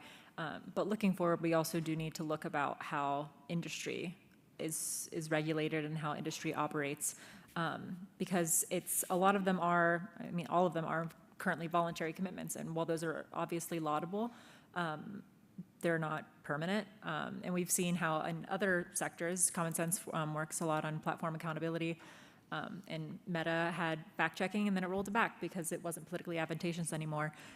So these are unfortunately things that we can't rely on. And especially at the state level, a lot of really amazing work is being done on AI.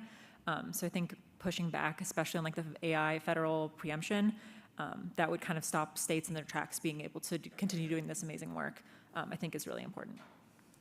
Krista, go ahead. I can just add that I think the kudos to, there's an entire team at Indeed called Responsible AI, led by my colleague Trey Causey, and they have put out a set of principles that we are holding ourselves accountable to. I think you're right to point out that that's only one lever, but I think looking at some of the tech platforms that you use a lot and seeing if they have adopted similar principles. Ours include Job Seeker First, Center Fairness and Equity, Listen and Learn, hiring is human, innovate responsibly. We have a whole set of checks and balances internally that we do hold our products accountable to.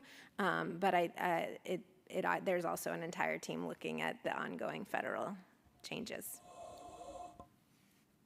Okay, friends, I think we have 30 seconds left? Yeah. Super quick question, or let everybody go? I have one Oh, thing well, I'd James like is to taking share. the 30 Sorry, seconds. I'm jumping in.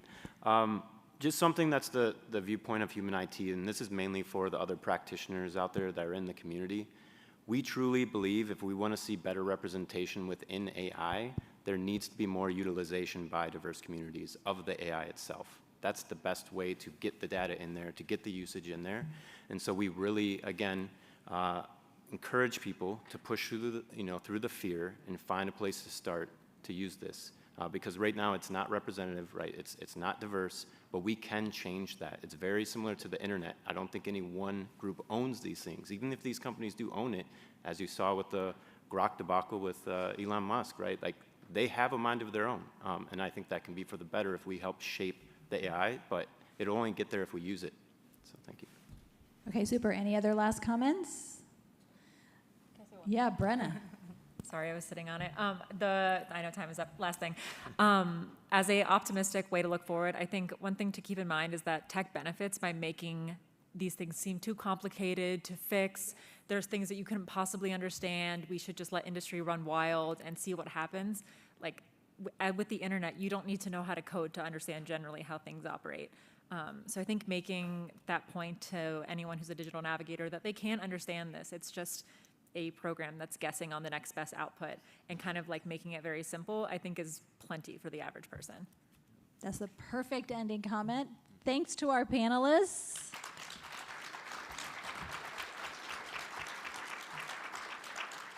And thank you all. I think there's maybe some snacks out in the hallway. Have a great day.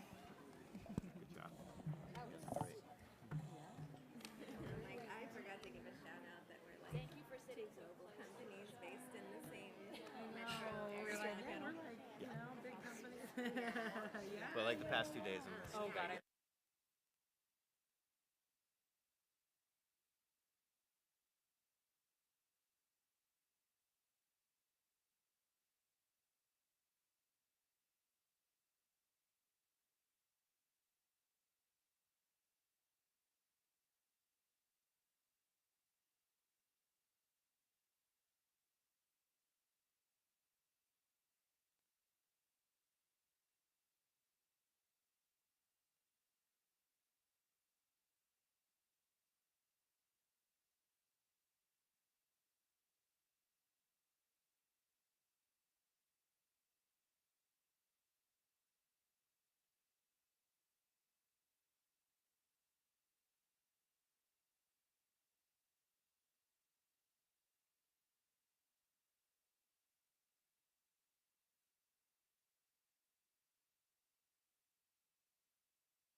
All right, everyone, we're back on track with our next part of our agenda today. Good afternoon, good afternoon. I'm gonna wait. Good afternoon, good afternoon. I know no one's listening. Good afternoon. All right, that sounds better. Hello, everyone. I hope you guys are all enjoying day 2 of Net Inclusion. I hope you've all had a chance to get those yummy, delicious snacks that are outside. So we're going to be moving on to our next point of our agenda today, which will include a fireside chat. So I would like to go ahead and introduce Amy Huffman, who is the Director of Policy for the National Digital Inclusion Alliance, and also Joey Wender, who is the Executive Director of Schools, Health, Libraries, Broadband Coalition, AKA Shelby. Please join me in welcoming them and giving them a round of applause. Thank you.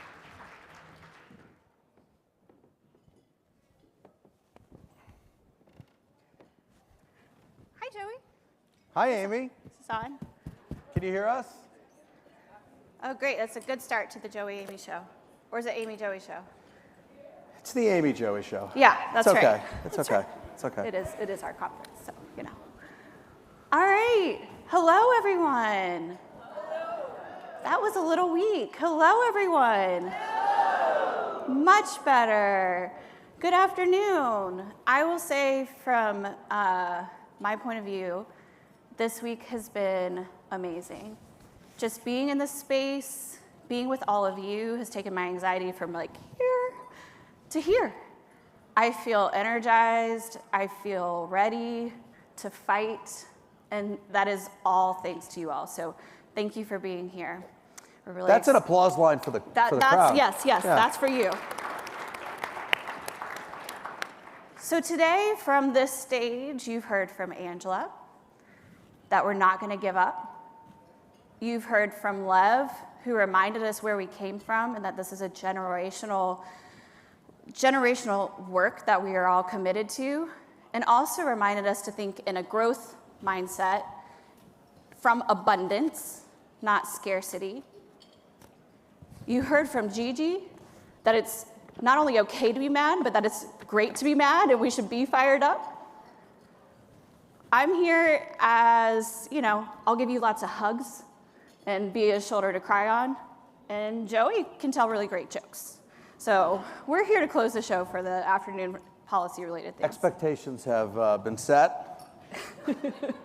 Well, thank you, Amy. Thank you, Angela. Thank you for the whole NDIA team for organizing this extremely important conference. I really enjoy and look forward to coming to Net Inclusion. This is my 3rd Net Inclusion, Philly and San Antonio before that. Thank you.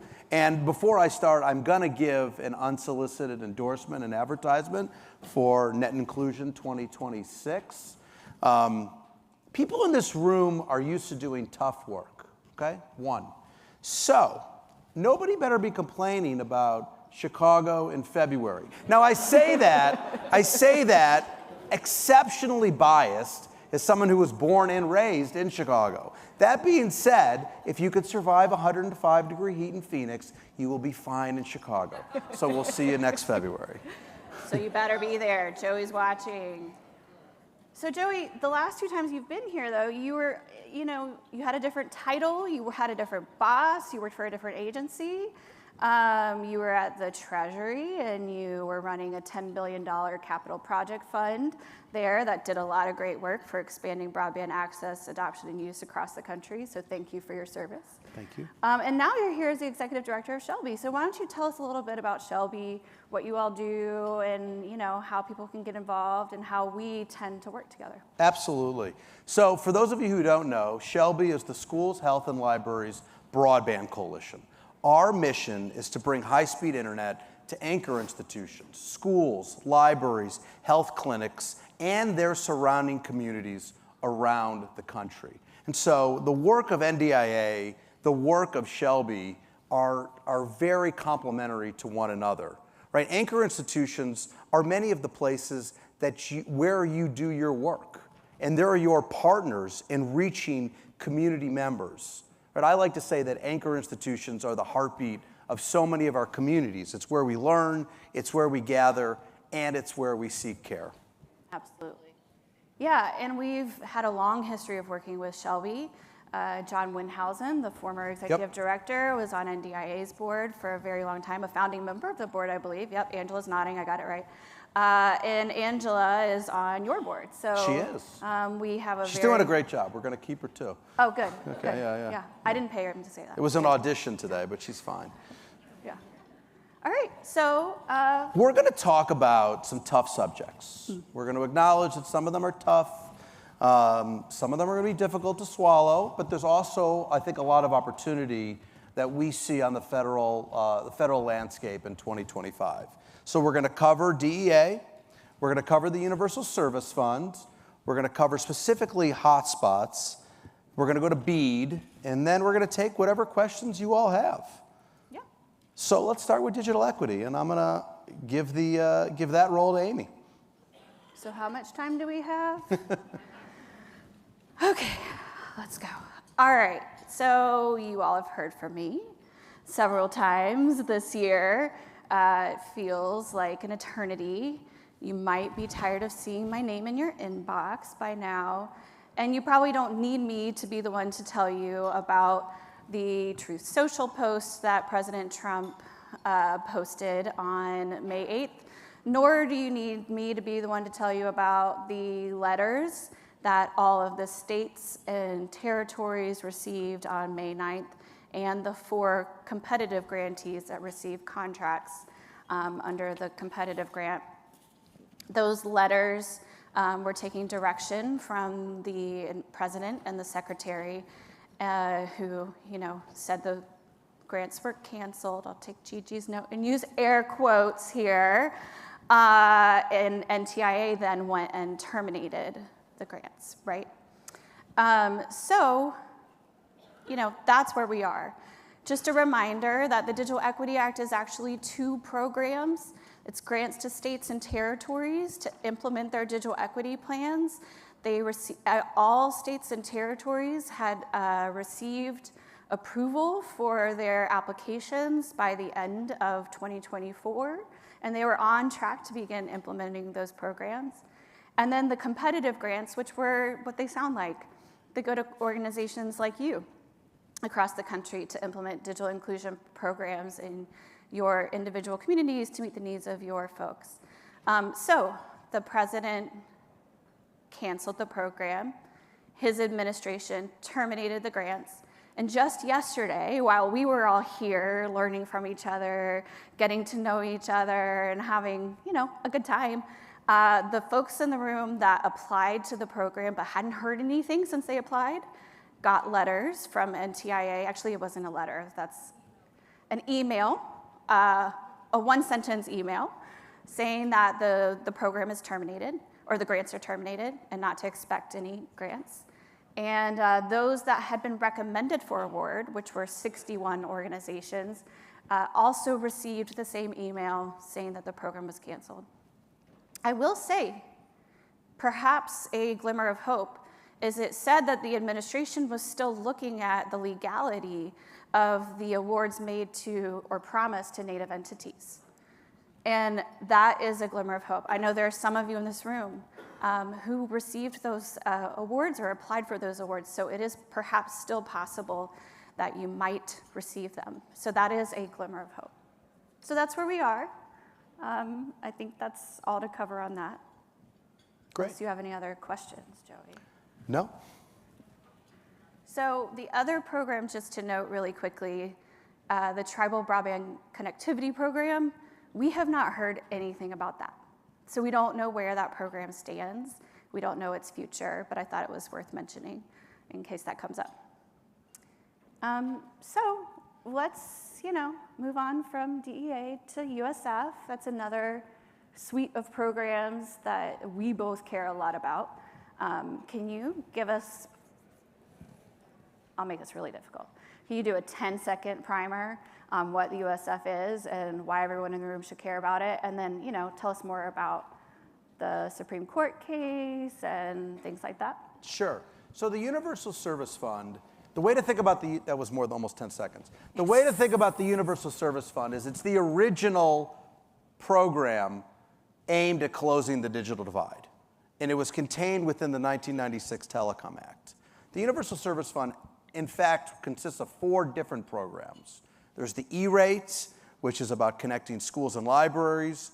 There's the Rural Health Care Program. There's Lifeline, which is providing mobile service to low-income Americans. And there's the High Cost Program, which is bringing affordable connectivity to people in the most remote areas in the United States. Now that fund, which is about $8 billion annually, again, $8 billion annually, okay, was challenged in court by a right-wing group called Consumers Research. Consumers Research, unfortunately, was successful at not just questioning, but obviously convincing judges in the Fifth Circuit that the fund was in fact unconstitutional. That creates what's called a circuit split, essentially where different courts in the country disagree, which means it went to the Supreme Court, and the oral arguments were in March. I'll get to that in a second, but I wanted to start with that to acknowledge that there really are 3 threats that the Universal Service Fund faces. I call them the 3 C's: courts, commission, Congress. So I talked about there's a court case, then you've got the commission. So unfortunately, one of the 4 sitting commissioners right now, Nathan Symington, published an op-ed a couple weeks ago in which he called on doging, for lack of a real verb, to doge the FCC and specifically the Universal Service Fund. That's the second threat. The third threat is in Congress. There are some, who I'll leave nameless, Senator Ted Cruz, who have called for subjecting the Universal Service Fund to annual appropriations. Let me be clear, subjecting the USF to annual appropriations is the equivalent of killing the program, okay? So those are the 3 threats we face. Now, where are we right now, and why do some of these present an opportunity for us? On the court side, we're cautiously optimistic we're going to win the case. Shelby was a named intervener. I got to sit front row in the oral arguments, and as a recovery attorney, I found it super cool, as a side note. But I also saw firsthand that the majority of justices were quite skeptical at the arguments that Congress was insufficiently detailed and prescriptive in setting up the Universal Service Fund. The whole case, and we could talk more about this in Q&A if anybody wishes, but the whole case centers around whether the delegation of authority from Congress to the FCC was constitutional. And it seemed from the oral arguments, the majority of justices did not buy Consumers Research's arguments. On the commission side, the good news is we are going to have I don't know if it's a good news. We are going to have a new commissioner at some point, Olivia Trustee, who did, when asked questions about the Universal Service Fund at a confirmation hearing, again affirmed her commitment to E-Rate and the Universal Service Fund. So the hope is that she will honor that commitment. The final piece is Congress. And I think it's where Congress is where I do have some optimism. Yes, I mentioned that there are some members, a few, who want to subject USF to annual appropriations. But I can tell you, we just had a fly-in, Shelby had a fly-in, where we had over 70 member meetings. And the vast, vast majority of members and staff support the fund and agreed with our message that it should be predictable, sustainable, and long-term. And so there is a working group that's existed with Senator Lujan, and it used to be Senator Thune, who's now Leader Thune, and now it's Senator Fisher, a Republican from Nebraska. And their charge is not dismantling the fund, it's strengthening it. It's modernizing it. It's expanding the contribution base so that there is sufficient money to do all the things that we want it to do to close the digital divide. So as I like to say, it is a moment of incredible challenge for the Universal Service Fund, but I do believe it is a moment of opportunity as well. Yeah, I'd say our hopes and dreams, and a couple of things, it's important to say that working group is bipartisan, and it was bicameral too, meaning both parties were involved in developing the legislation, the draft legislation that they worked on last year, and both houses, so both the House and both chambers, the House and the Senate, were involved, which is really important and really promising. So we're excited, and we really hope that the working group can continue its work in this Congress. And we know Senator Lujan, who was one of the leaders of the bipartisan bicameral working group, is still really invested in that work and gung-ho really on continuing it. From our perspective, affordability is our chief concern in the modernized USF program. And if you were at our USF panel earlier today, which many of you were, I'd also like to highlight that that's the case for many of us in this room. We care a lot about affordability, maybe folding in the Affordable Connectivity Program into it. I would also like to suggest that maybe the USF could also be a place for this work, for digital inclusion work, that when we're reimagining and modernizing the USF, that we should think holistically about the human side of the networks that we're building. So hopefully that is fodder for the conversation as we all work towards a modernized USF. Yeah, and USF is not, you look at BEAD, you look at the Capital Projects Fund. I mean, those are CapEx programs. USF is about OpEx, ongoing support, and in many ways it is an affordability program. I mean, look at the E-rates. The E-rate provides a discount for schools and libraries to connect to the internet based upon how many students in a district are eligible for school lunch, right? As an indicator, a barometer of the relative income level in that neighborhood. And the discount is anywhere from 90 to 20%, okay? The whole point of E-rate is to ensure that the poorest districts have the same opportunities as those students in the wealthy districts, that everybody has access to the internet. So at its core, that is what E-rate is. It's about making the internet and internet connectivity at anchors affordable for those communities. Since this is my show, I'm gonna make you back up and tell us what CapEx and OpEx mean real quick. Oh, sure. Capital expenses and operational expenses. So capital expenses, oh, it's good.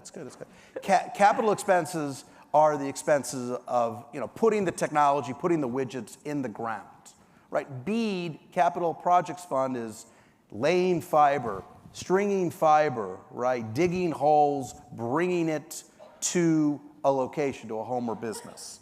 That's it. Operational expenses are, what's the cost of running that service or maintaining that service over the years. Yeah. Okay, thanks. Sure, of For course. humoring me. You're in charge. So, Joey, you all had a really kind of tense and chaotic and, long, actually, battle over the last few weeks and months over the E-rate program and hotspots and this thing called a CRA. Can you tell us about that, what a CRA is, what that means, and why people here should care? They should care a lot about it.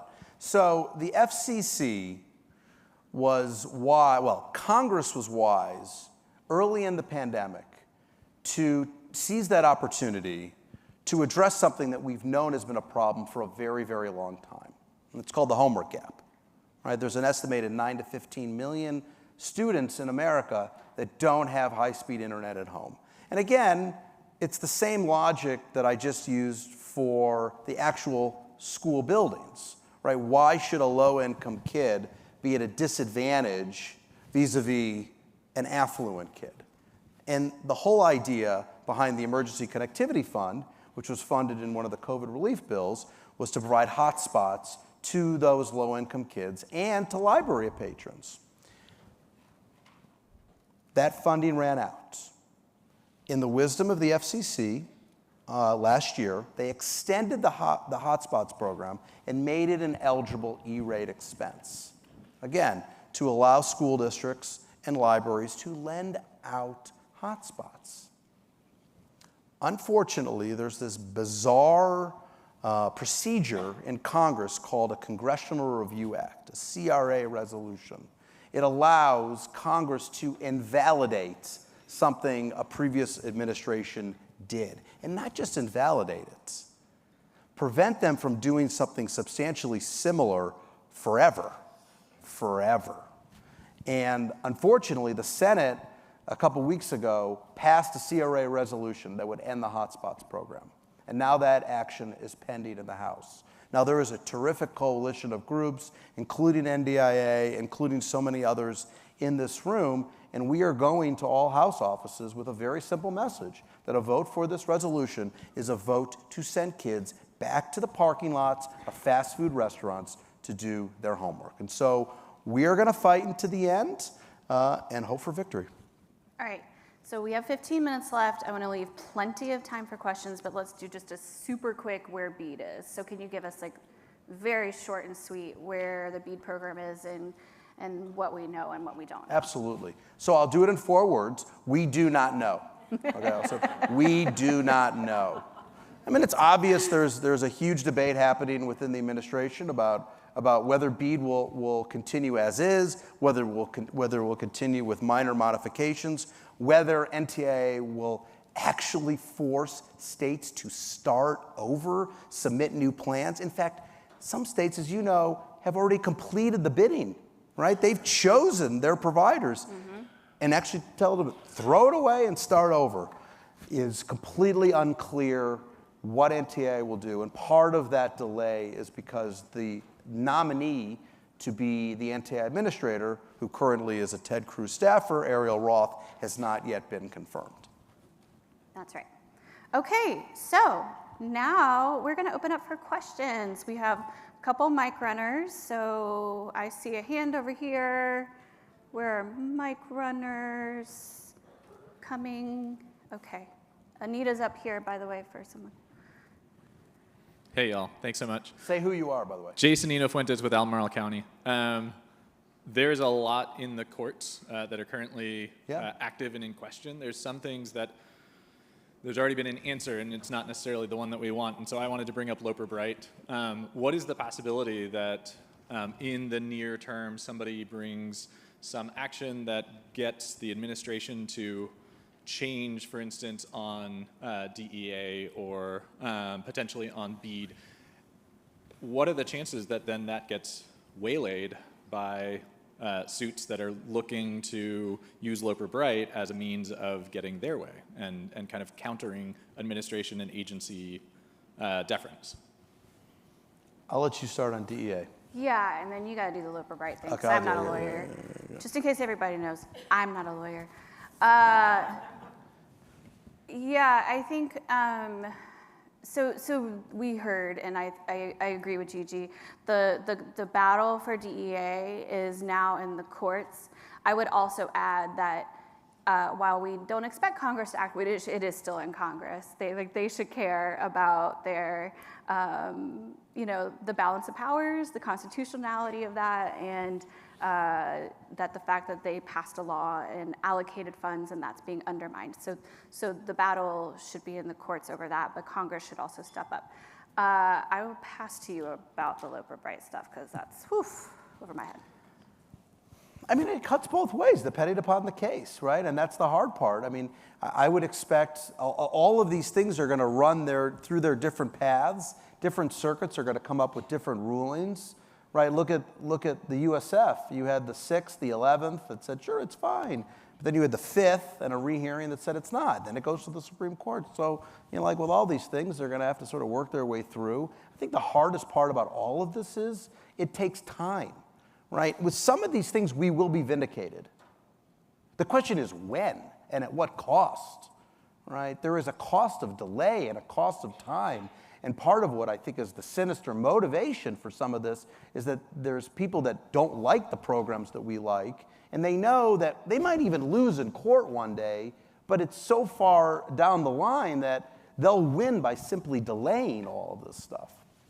Yeah, death by 1,000 cuts is a real thing. Yep. Aneta. Hi, good afternoon. Aneta Thomas Lee, Digital Equity Champion. So, and where do you live? Where are you located? Currently in Champaign, Illinois. Excellent. Go Illini. Awesome. My father went to the University of Illinois. That's why. Wow, cool beans. I'm actually from Metro Atlanta, Georgia. So. But you live in Champaign. But you live in Champaign. Okay. Quick question. One of the things that I've been thinking about and what I've been sort of sharing with people that are anxious about this, but I'm wondering if you can validate this for me. What is the potential power of the midterm elections and the potential flipping of maybe the Congress? Like, can you share it? You know, if we can maybe put some energy into that. And flipping sort of the power in Congress, would that help with our cause? I know that's going to delay it, but would that help with our cause? Does that mean we'll get a new Secretary of State and we'll get maybe some new chairmen of some of these departments and things of that nature? Well, first of all, be acknowledged, Shelby is a nonpartisan organization, right? But what I will say is that elections have consequences. Right? Clearly, the last election had an enormous consequence on the work of every single person in this room, right? Can the midterms have a consequence on all of us? Possible. I mean, Trump will be there for the next 4 years, but you know, having a branch of government that's controlled by a different party can certainly have an impact. We are also a nonpartisan organization, but you know, there's a reason that the House is up for election every 2 years, right? The Constitution was intentional in designing it that way because they wanted members of the House to be on a short leash, and they wanted members of the House to be on a short leash so that they listen to their constituents. And so everyone should consistently and constantly make known what it is you want from your members of Congress all the time, and especially in election years. There's a hand back here. Right there, right there. Here. Shauna, you're in charge. Caroline's coming over here. Here, we'll come here first while, yeah, go ahead. Good afternoon. My name is Cormina Parker with WinstonNet. I have a question about E-rate. It's my favorite rate. Mine too. Awesome. Having a little bit of history dealing with E-rate and the policies and the reduction of the hotspots. Do you think that situation or the hotspots will be able to be removed from the E-rate and maybe tagged onto another policy or approved with another avenue in the future, or is it just kind of dead on where we are? Well, we haven't lost any. We have not lost, right? It's unclear what the House will do. Mm-hmm. That's one. Two, if the House does pass it and the president signs into the law, yeah, it does bar the FCC from ever doing it again. Mm-hmm. Except if Congress takes new action to overturn what this Congress did. I mean, that's why CRAs are so damaging and why it's such a sledgehammer, right? Brendan Carr, the chair of the FCC, could end the hotspots program tomorrow with the votes he has. Well, presumably when he gets his third Republican vote. But that would allow a future FCC to bring it back. He could also curtail it and slim it down. But again, preserving the authority of the commission to bring it back in the future. The problem with the CRA is it ends it forever. Hi there, Chris Green-Hutchings. I'm with Merit Network. I want to push a little bit on what you said about not knowing what's going on with BEAD. Just many of us are kind of hoping that there may be some non-deployment funds available at the end that might be used for digital equity. We hope so too.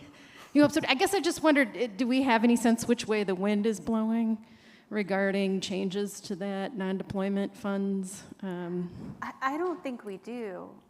So I'll say from our perspective, the things we are looking most closely at in terms of what might happen to the BEAD program are the low-cost plan requirements and the non-deployment funds and what the new NDIA says about those, whether they, we've heard lots of whispers.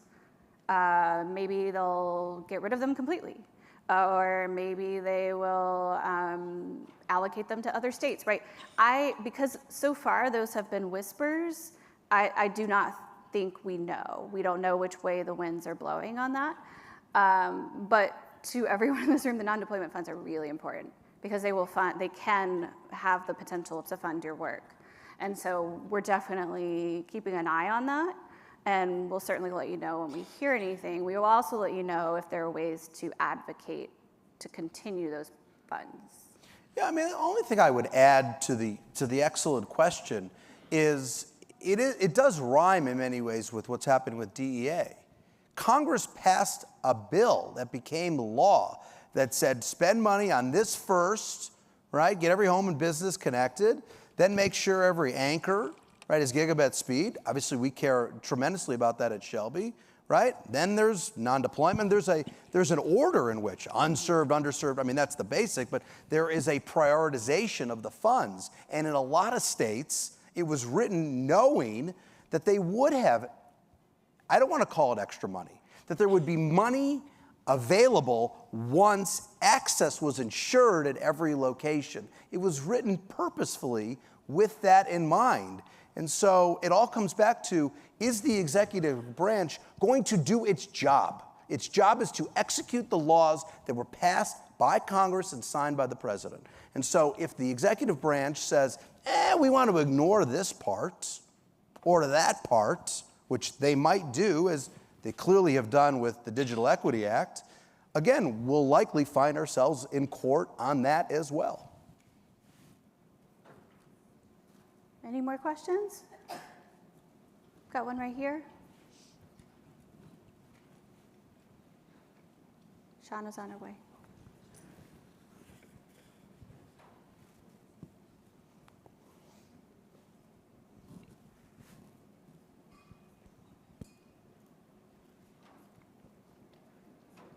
Thank you.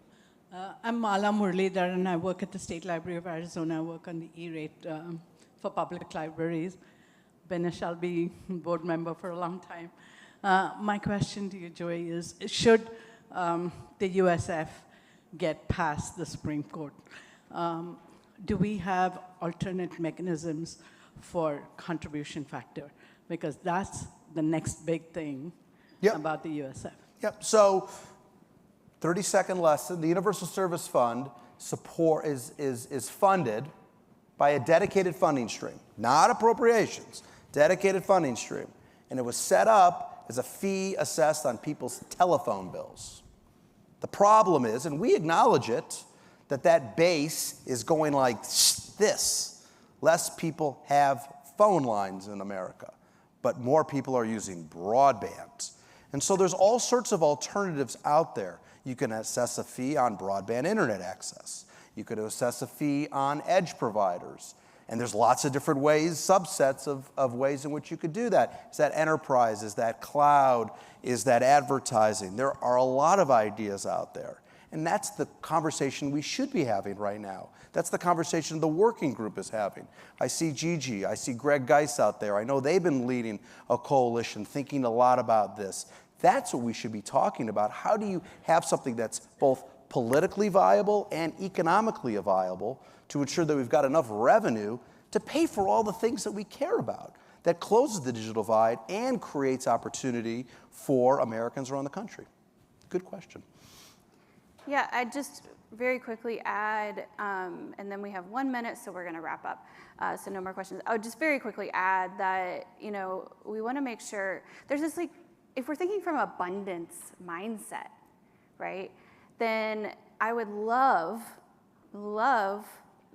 all the different folks that might contribute into the Universal Service Fund to, instead of raising their hands or blocking themselves and saying, not me, to say, okay, well, if we share this, then it's a small fee across all of us, and we're contributing to the betterment of society.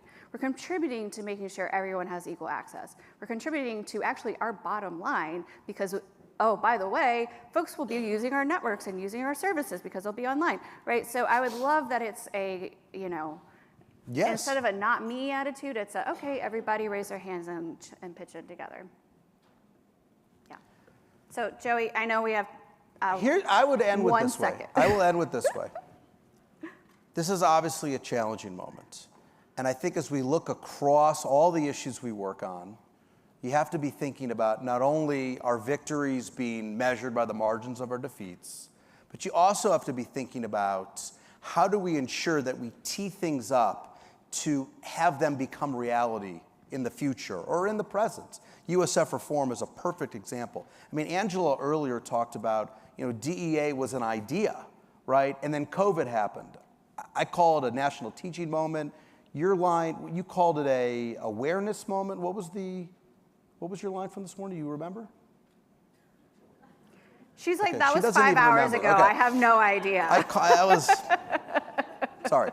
But the point is, you have to be ready, right? Stars do align. Like, think about BEAD, think about capital projects, think about DEA, think about all these things would have never happened in the absence of COVID, right? So you have to be ready to advance the ball when the stars do align. So we have to be thinking about, shrinking our defeats and preparing for victories in the future. And so I really just thank everyone for being here, and I'm clearly very excited about all the work we have to do in the future. Yeah, me too. Thanks for joining me, Joey. Thank To the you, Amy Amy. Joey Show. Thanks, y'all. She didn't even remember. Thank you, Joey and Amy. We appreciate your inspirational words. So we're getting ready to close out the end of this portion of our agenda, but I do have a few announcements. First and foremost, we will be transitioning into our 4th breakout session, which will begin at 3:00 p.m. today. And then I'm excited to share that we'll also be having a special session, which will be beginning at 4:10. So we invite you all to come back into the main ballroom at 4 p.m., where we'll be hearing from Delma, and she'll be talking a little bit more about the great work that they're doing with a special session titled Digital Equity in 4 Directions for Indian Country, Intent, Planning, Capacity, and Reflection. In addition to that, we'll have some exciting lightning rounds that you guys can also hear from. And then last but not least, we'll also have another panel which will be focused on celebrating connectivity, Indigenous leadership, and bridging the digital divide. Thank you, everyone, and we look forward to seeing you again shortly.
test, test, test, test.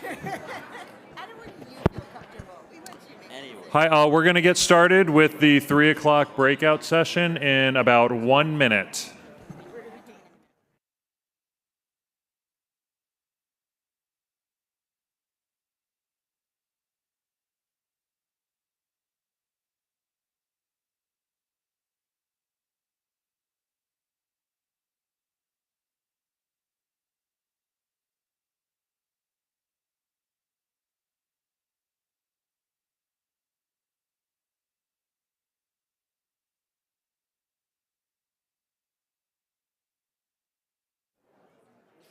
All right, it's 3. I don't know.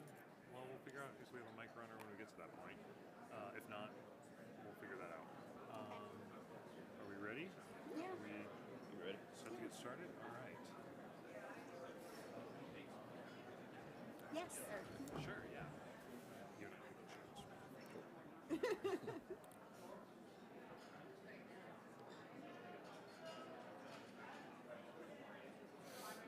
Thank you.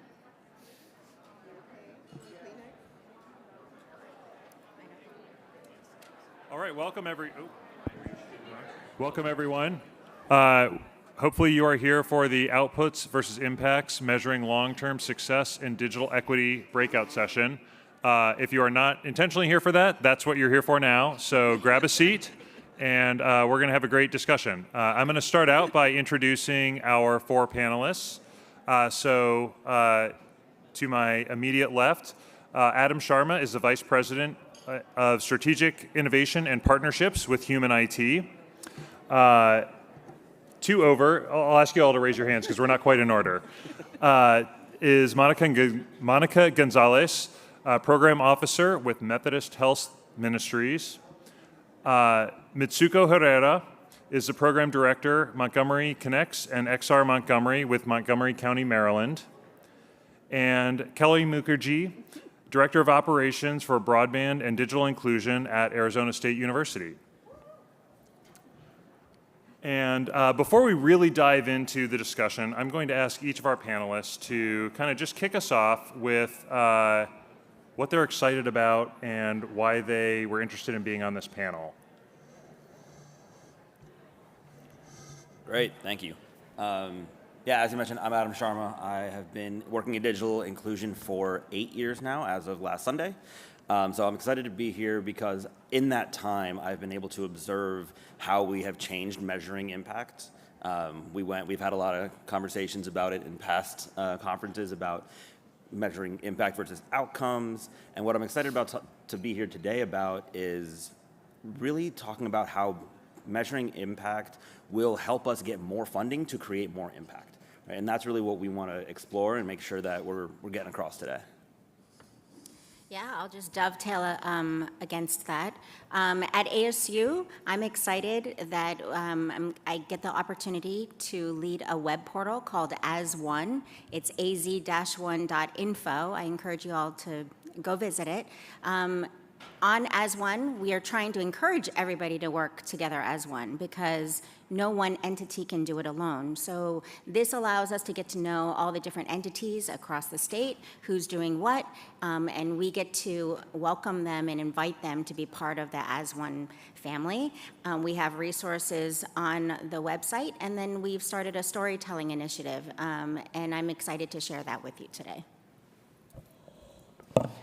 Hi everyone, Monica Gonzalez, Methodist Healthcare Ministries in San Antonio, Texas. We are a faith-based nonprofit organization who decided to invest in digital equity a few years ago. So we've been on a journey to understand what that means, not only for healthcare, but as social determinants of health. So I'm here to share a little bit about our learning journey and of course learn from my colleagues, but also learn from you because I want to take those learning backs to our grantees because we're all in this together. Hi, Mitsuko Herrera with Montgomery County, Maryland. We are a million-plus population county adjacent to Washington, D.C. We have been doing digital equity, digital inclusion work since 2016. Working first with seniors, we distributed over 100,000 computers. We are offering AI. We are doing work in trying to expand into healthcare and job training. And I'm excited to be here because to me, this is the future. This is how we build power, and this is how we show the value of what we do, and this is our future. All right, thank you. Great intro. That was a good warm-up. Now here come the fast pitch questions. So you may or may not have noticed, but by people's organizations and titles, we have, Adam represents a, in the scheme of things, a relatively large nonprofit organization. Kelly works at an academic institution. Monica is with a funder who also does their own programmatic work. And Mitzi represents a local government. So we have a broad range of sectors and perspectives represented, all of whom have different perspectives on why program evaluation is important to their organization and how they go about it. So I am interested in hearing from each of your perspectives, what is your value proposition for engaging in digital equity beyond somebody told me I had to? I'll get started. It's why we exist. We are a 12-year-old nonprofit, as Arin mentioned, that focus solely on closing the digital divide. So what that means for us is we provide low-cost computers, high-speed internet access, digital skills training, and tech support to communities, nonprofits, schools, anyone who needs it or can facilitate getting it to someone who needs it. So our value proposition for doing program evaluation is to facilitate more in the next rounds, right? Helping people understand why it's important to have these skills, to have these resources, to have any of these items that we're looking at. We're doing it in the same way. We're also trying to show the value here, just like the other panelists have talked about. And I'm here to represent the great visionary, Lev Gonick, who you heard this morning. He's my boss. And really, he wanted us to show the community impact in Arizona. And so we started up this storytelling initiative run by students. The students are actually our interviewers. They will go out into the community and interview to collect those community impact stories, just so that everybody's hard work can be represented somewhere, right? If we don't share those stories, they just kind of are left untold and people don't know what's going on in the state. So it's really important that those stories are amplified, and we actually do that through mapping work. And so, yes, that's how we're showing the value. I think for us at MHM, we're celebrating our 30th anniversary this year. And to be honest, for 25 years, we only invested in access to healthcare. And so we were only investing in clinics, dental, those types of services. But really, as we think about, even before the pandemic, our board was really focused on thinking about what happens outside the doctor's office. We all know about social determinants of health, so it's not just what happens there. So it was really our board who had this vision in 2019, before the pandemic, to think about what does digital equity mean to our communities. We serve 74 counties across South Texas, so all the way from the Texas-Mexico border to Austin to West Texas out to San Angelo. And so that's a very urban, rural mix of regions. But for us, we know that if we're talking about health equity as organization, digital equity is at the core of that. Everything that we do, whether it's related to health or who we are, is on technology and being online. So if somebody needs to find a food pantry, they're not going to go to a flyer. They have to go online to see where that resource is. If they need to find housing applications, that's online. So if we're really going to improve a person's health and community health, we have to talk about digital equity and the impact on a person's health. So we try to show the value in a number of different ways. Where appropriate, what we always try to do is to collect an impact story. One of the things that we actually really found that we had to refocus is often participants would give a lot of impact stories about how much they love the trainer and how great the trainer was. So you actually have to ask sometimes 2 questions about the value specifically of the program so that you can get a good pull quote of the program or what they learned, or specifically ask a question, what did you learn? We typically want to take a picture so that you have a nice photo of the person. We've tried to do a little bit, and we want to try to grow a little bit about getting a video. The key on getting the video is you really want to have a nice short video, or if you've got time, you can put together a bigger one. Then what we would try to show is to pull together, I always like to basically, if the data point is a good one, then I'll include it, and if it's a so-so one, then I don't. I don't feel a need to include all the data. I use that data sometimes also just to kind of see, like, internally, good or bad, I use those to improve our performance, but that's not the ones that I want to put out for funders and things. I always want to highlight the best ones. And then the other things are, I would encourage, are infographics. There is data out there that when you share data as an infographic, there's lots of free templates that are out there. They're more likely to get shared. Putting things together as well, if the mapping data tells a good story, so where we have data that shows that it correlates, that we delivered services where we had the most need, those are things that we also want to share. Where we had, like, and so in particular, when we distributed computers and it aligned with where we had the most families that were eligible and signed up for the ACP program, those were good things to share. Great, fantastic, thank you all. So a couple common themes I heard. So Mitzi and Adam, you both mentioned wanting to understand how your programs are working, what's working well, but consistently, all four of you, and I've heard throughout both days of the conference that it really, in terms of externally communicating, it comes down to storytelling and really communicating the impact you're having in people's lives. And to kind of segue into our next topic, I think that program evaluation can be an intimidating term and an intimidating thing to think about undertaking, and it can feel like, you hear about logic models, and you hear about outcomes and outputs, and you hear about, like, longitudinal studies, and it can feel very big and intimidating.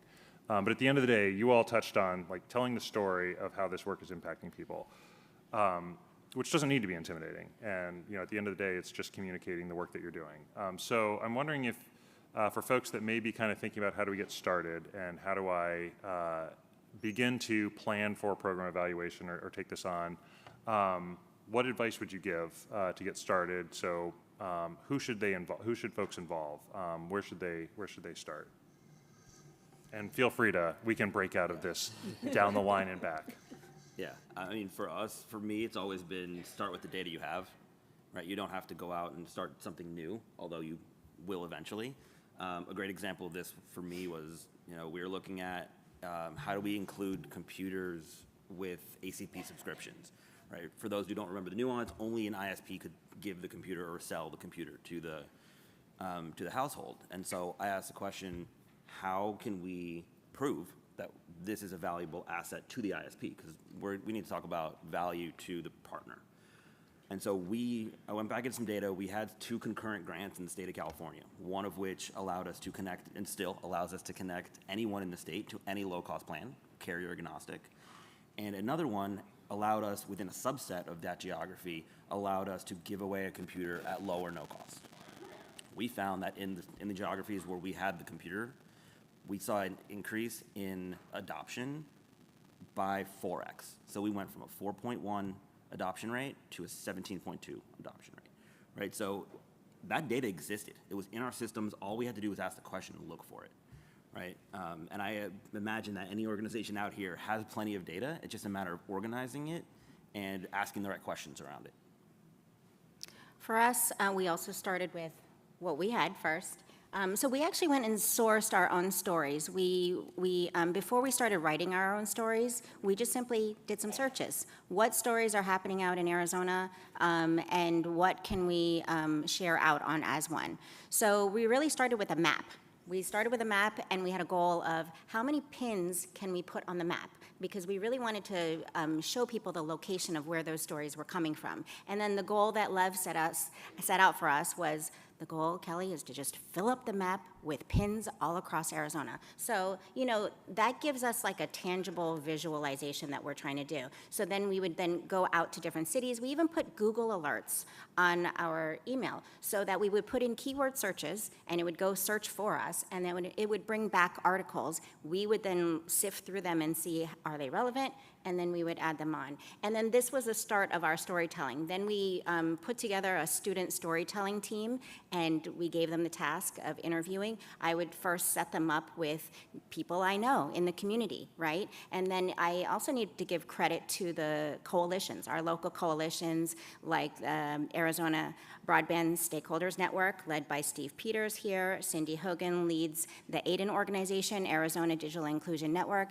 We're selling T-shirts back in the back. Oh, I mean, by donation, not selling. But, you know, these are great local coalitions that then help connect us even more, right? And then by connecting, we get more people interested in sharing their story, and then it just kind of grows and snowballs from there. Quick follow-up. In the interest of like, where do I get started? Did you start with a statewide map and start doing everything all across the entire state?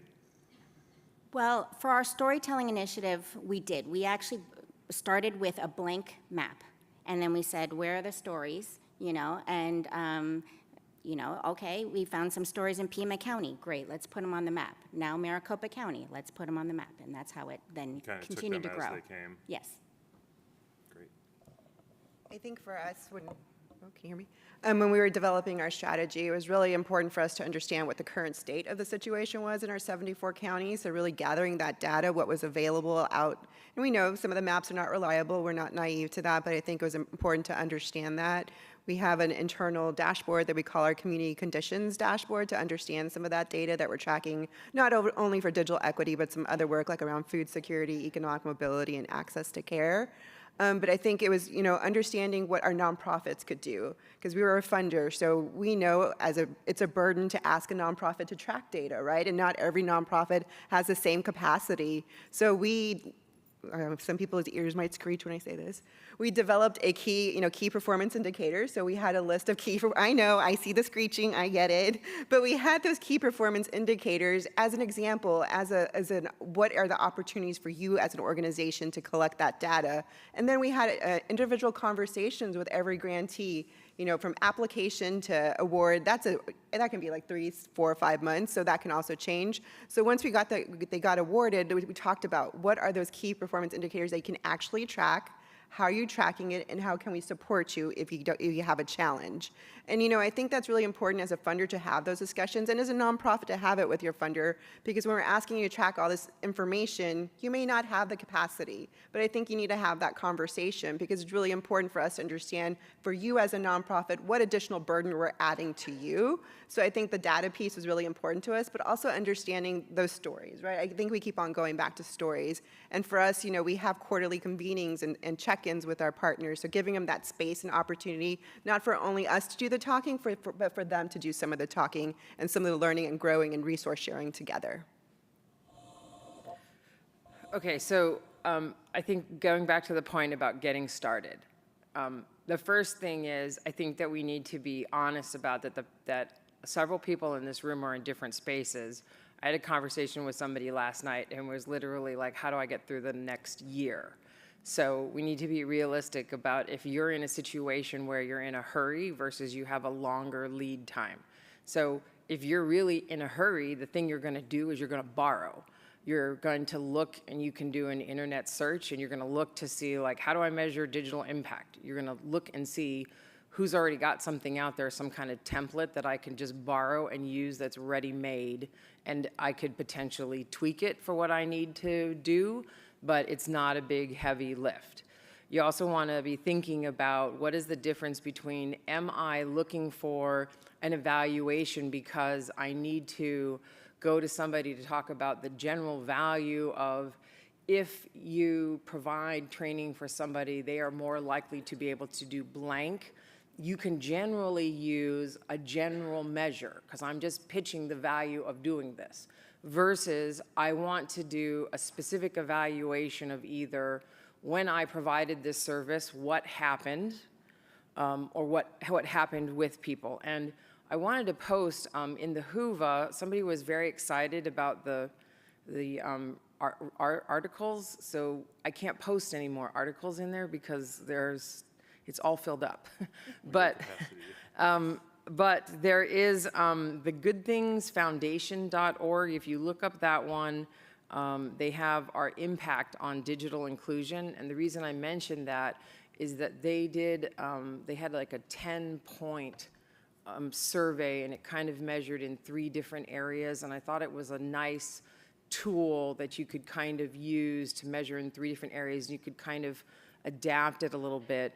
And then what they did is that they didn't publish, but they seemed to have, if you had a little bit more funding, you could they would use some interviews and focus groups to go on if you wanted to do a little bit more drilled down analysis. If you can work with somebody, you can get something that's a little bit more statistically valid.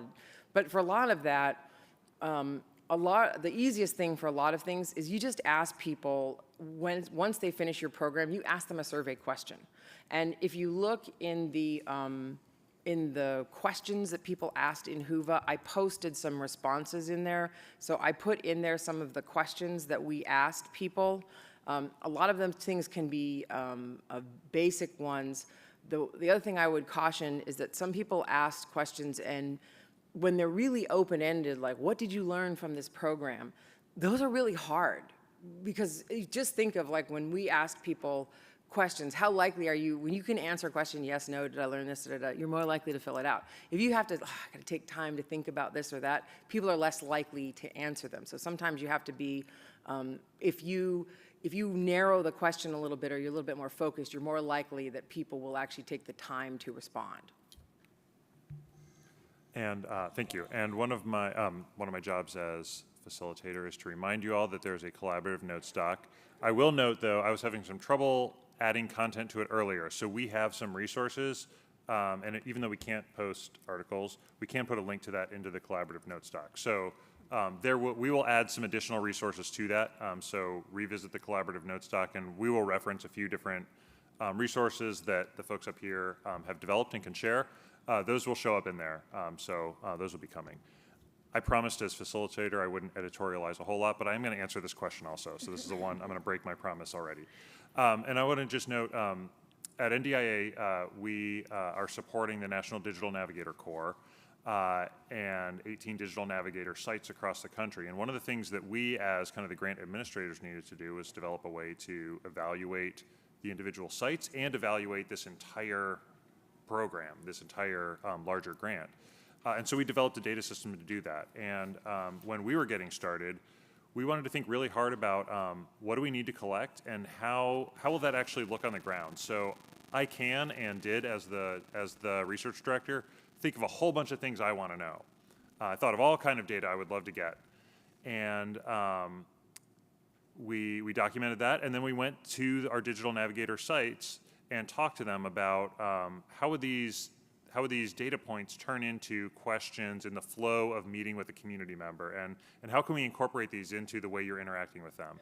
And we have all of our digital navigator core folks here, and so they may disagree that we did a great job of fully incorporating that kind of into a flow of how you meet with community members. But we thought it was really important to say this is the data that we think is important to collect for evaluation.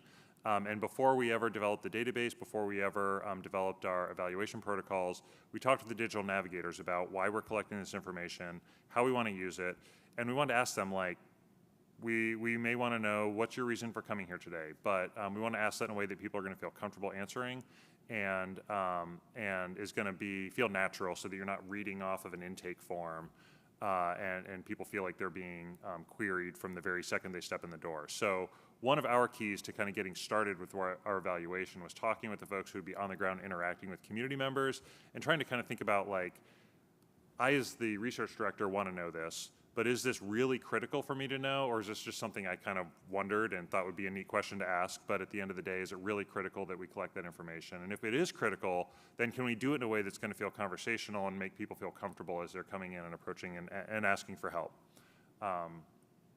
Okay, so that's some ideas about how to get started. So let's now flip that and talk about some of the challenges and pitfalls. So in the evaluation work that you all have done or been exposed to, can you share what you've seen as some of the challenges or common pitfalls that either you've run into or that you've seen others run into when trying to collect data and measure impact? It's really hard to find data sometimes, good, clean data. You're right. So, so then we try our best, and I have to give a lot of credit to our GIS analyst, Kira Parkhurst. She has done a lot of research to find the best data. We work with our data scientists also at ASU at the university to just have different minds to bounce ideas off of and to check and do some measures of, is this the best data source, right? So we did have to look in many different places to source different data to tell the story and then to put it on a map.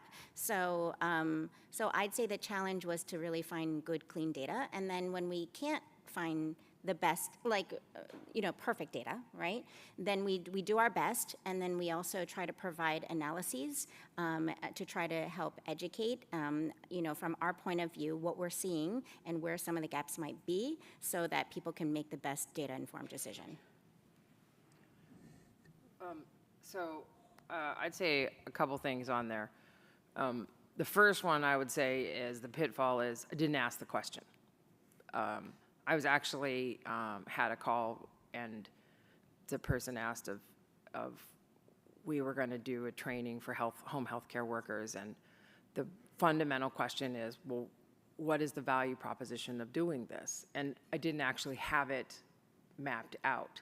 And that what I would actually say is you should always have, before doing any project, is knowing is what is the value that we should be getting out of that. And that should be from the very beginning of incorporating it in there. And 9 times out of 10, that is the biggest pitfall, is that I didn't start the project with some evaluation question built into it.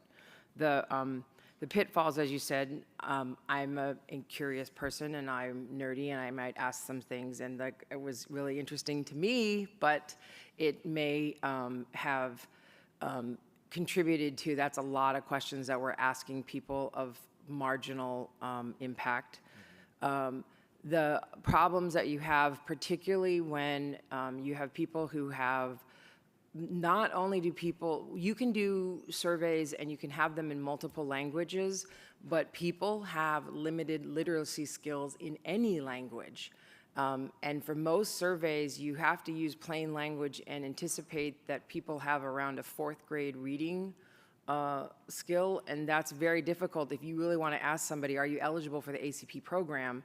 Are you in different benefit programs? So the pitfall you might also have is that you ask a question and you'll get the responses back and you'll realize that the answers are suspect because people didn't really understand the question. So you can use the data, but you'll know that the response was suspect on that. You'll also have a problem of, when you said clean data, I almost got the shivers because we had 114 Excel responses. It's amazing how many different ways you can misspell things. I literally had somebody who sat there and cleaned up all the different data. So you have just a matter of getting clean data can be kind of a challenge. And then the last thing I would just say is in there is you have to find the right measure of, we had partners who really didn't know why, when we gave out free computers, we had to ask any questions at all about people of why, of anything of who was getting these computers. And you have to have a good answer and you have to be willing to stick to it, because I had to report to council well, who's getting these?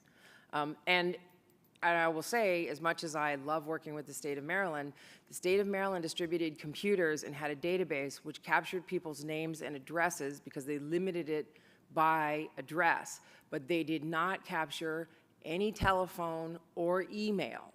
So for the 135,000 computers that they have distributed, there is no economically efficient way to reach those households, which, it made it more faster to get it out the door, but down the line, if you want to go back and offer them training, it's very difficult.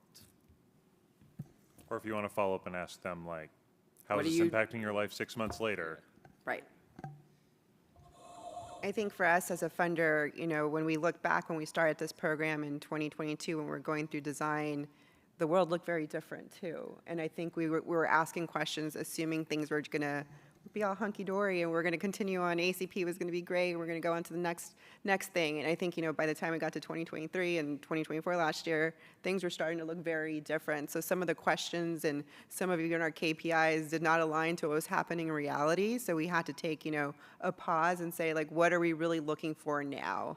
We had to ask, and that's hard as a funder to go back to your partner and say, like, okay, that's not what we meant. Like, now we need to look at this. So I think for us, we also have to give ourselves grace because times change, funding climates change, things that we can't control. So I think that's one of the kind of potential pitfalls and challenges, but also thinking about capacity. I think, when we think about nonprofits, whether you're big or small, being asked to do something else, that's also, when we think about evaluation, that's such a daunting word from some organizations, but we all collect data. So how can we use that data for storytelling and for impact measurement? So I think we also have to understand that it doesn't have to be a third-party evaluator. There's different types of evaluation. It's what is the story we want to get across, and what do we want to show depending on who, is it a message to a funder or a policymaker? So I think we also have to understand that, when we talk about outputs are okay, KPIs are okay, those still tell a story. Yes, it might not show the same thing as doing a long-term study or having a third-party evaluator, but there's people you can partner with, academia, even some college students and some, high school students now do certain projects that are way beyond amazing. So I think just trying to think outside the box too when we think about evaluation, thinking more traditionally versus outside the box is something we can think about differently these days. Can I just add a quick note on that change issue? Because we did find that when we did the project and we asked a question a certain way, at a certain point we realized like we should either change the way that we did it or that we should change it. But when you change the way the form and the things come in, now the next set of data that comes in, you've got to kind of marry that together. And that did create more work for us, but we were willing to do it. So I would say is be willing to, within reason, adopt changes and learn from what you've done along the way. You don't want to keep making tweaks, but be willing to change. Yeah, I had half of those written down here. So I think one of the biggest things that I see often is measurement for measurement's sake. So yeah, you're measuring it and that's great, but know why you're asking that question and understand what you're trying to drive towards. I think that's one of the biggest things. And then another thing that any researcher will tell you is you have to ask questions the right way, whether it be at the right literacy level or make sure you're not leading them. Should it be open-ended? Should it be multiple choice? Like, you have to really understand why you're doing that. And then, from a macro level, there are so few organizations that only fund digital inclusion. There's so few. We are all, anyone in, that's trying to fundraise in this room, we're always trying to find ways to marry our work with healthcare outputs or outcomes, with education outcomes, with workforce outcomes. It's so much extra work for us. And so I think that if we can collectively come together and measure just one or two of those extra things, we can start getting more funding, and we can start getting more funding for the work that we want to do and the impact that we make. Because if you're in this room, you know that digital inclusion is underlying of all of those other impacts, right? We all know that. And so we need to work together to come at a way to make sure that we can do that. And whether that is, and I'm about to get real unpopular with the nonprofits in the room, whether that is going to your funders and saying, I need a little bit more money, I need 10% more to do evaluation. Or if you're a funder, forcing that evaluation, right? I mean, we really appreciate the KPIs. Our programs team is very happy about it. But at the end of the day, if we could ask a little bit more, what does that mean for the next time we can go out and ask for more funding, right? And then the last thing I'll say is, to tag on to what Mitzi was saying, is when you change something, make sure you're changing it the right way, or when you duplicate something, be very careful of what you're doing. We were in a situation where for every grant or every state or every opportunity, we created a new Google form or whatever platform it was. So then, if we want to look at the holistic view of our impact, we're marrying together 135 different forms. They all have similar questions, but they're not the same. Mm-hmm. So what we've been able to do is use the technology and create different tracking links on the front end that'll track back, right? So you have one spreadsheet with all of your answers, but you have a different source code, right? So that has been really impactful to help us understand where those came from. So I can look at it at, is this an MHM evaluation, or is this just holistically everything we've done in the past 2 years? Can I, it's one, the other thing is work with your partners. So like we took those questions. We have a coalition of English literacy funders. So we gave them the questions and we asked for their feedback, and we gave it to the health department. So we gave it to other people who were experts in there, and so we asked and got their input. Sometimes that's, particularly if you spend a long time working on them and somebody else comes in and like, well, why are you asking this and whatever. But you will get a lot of good feedback, especially around the wording and things. So I do encourage you to work with your partners and get feedback on those. So we're not going to be able to have everyone leave here as a trained evaluator in an hour. Sorry if that was your goal. But one of our goals for today's discussion was that we wanted folks to leave here feeling a little more comfortable or a little more empowered, kind of making some decisions or having some ideas about how to get started with evaluation work. And Monica, I want to go back to something you said. So you said in your most recent answer, you said, maybe you don't need a third-party evaluator for everything. And Kelly, you mentioned working with students to collect impact stories. And Mitzi, I know when we were talking before, you talked about some different ways that you've engaged partners to kind of help with evaluation work. So I'm curious if you all could share from your perspective, what are some of the skills or abilities you think are really critical? Like what's really important if you're going to undertake evaluation? So like what staff, whether it's internal or if you're looking for a partner, what are some of the really key skills or abilities that that folks would need to have to undertake evaluation? I think for us, like I mentioned, we work in 74 counties, and what's really been important is for somebody to have community engagement experience. I think that's very important because you want somebody who can talk to your community, who can talk to your nonprofits, and who's able to engage in those kind of conversations. And, these are also conversations that cannot, have language that is not familiar to everyone, so making sure they're able to understand that. So I think a community engagement perspective is important, but also thinking about the youth. One of the things about our program is, we've trained 92 digital navigators, but we've also trained 27 youth and, digital ambassadors. So how do we think about their skills and think about digital storytelling? They know how to do messaging, they know how to Instagram, they know how to do the gram, I don't know. So how do we think about their skills and apply it to our work? Because they're the ones who are going to be leading this work in the next 10 to 15 years. So we want them to be part of the story. So I think for us, that's really something that we're looking into is how do we engage our youth in this digital storytelling that we're trying to do? Because if they're being trained and already and ambassadors of this work, they should also be telling the story of this work. So. I would say, I think something that's very important is for everyone to have a mindset of oneness.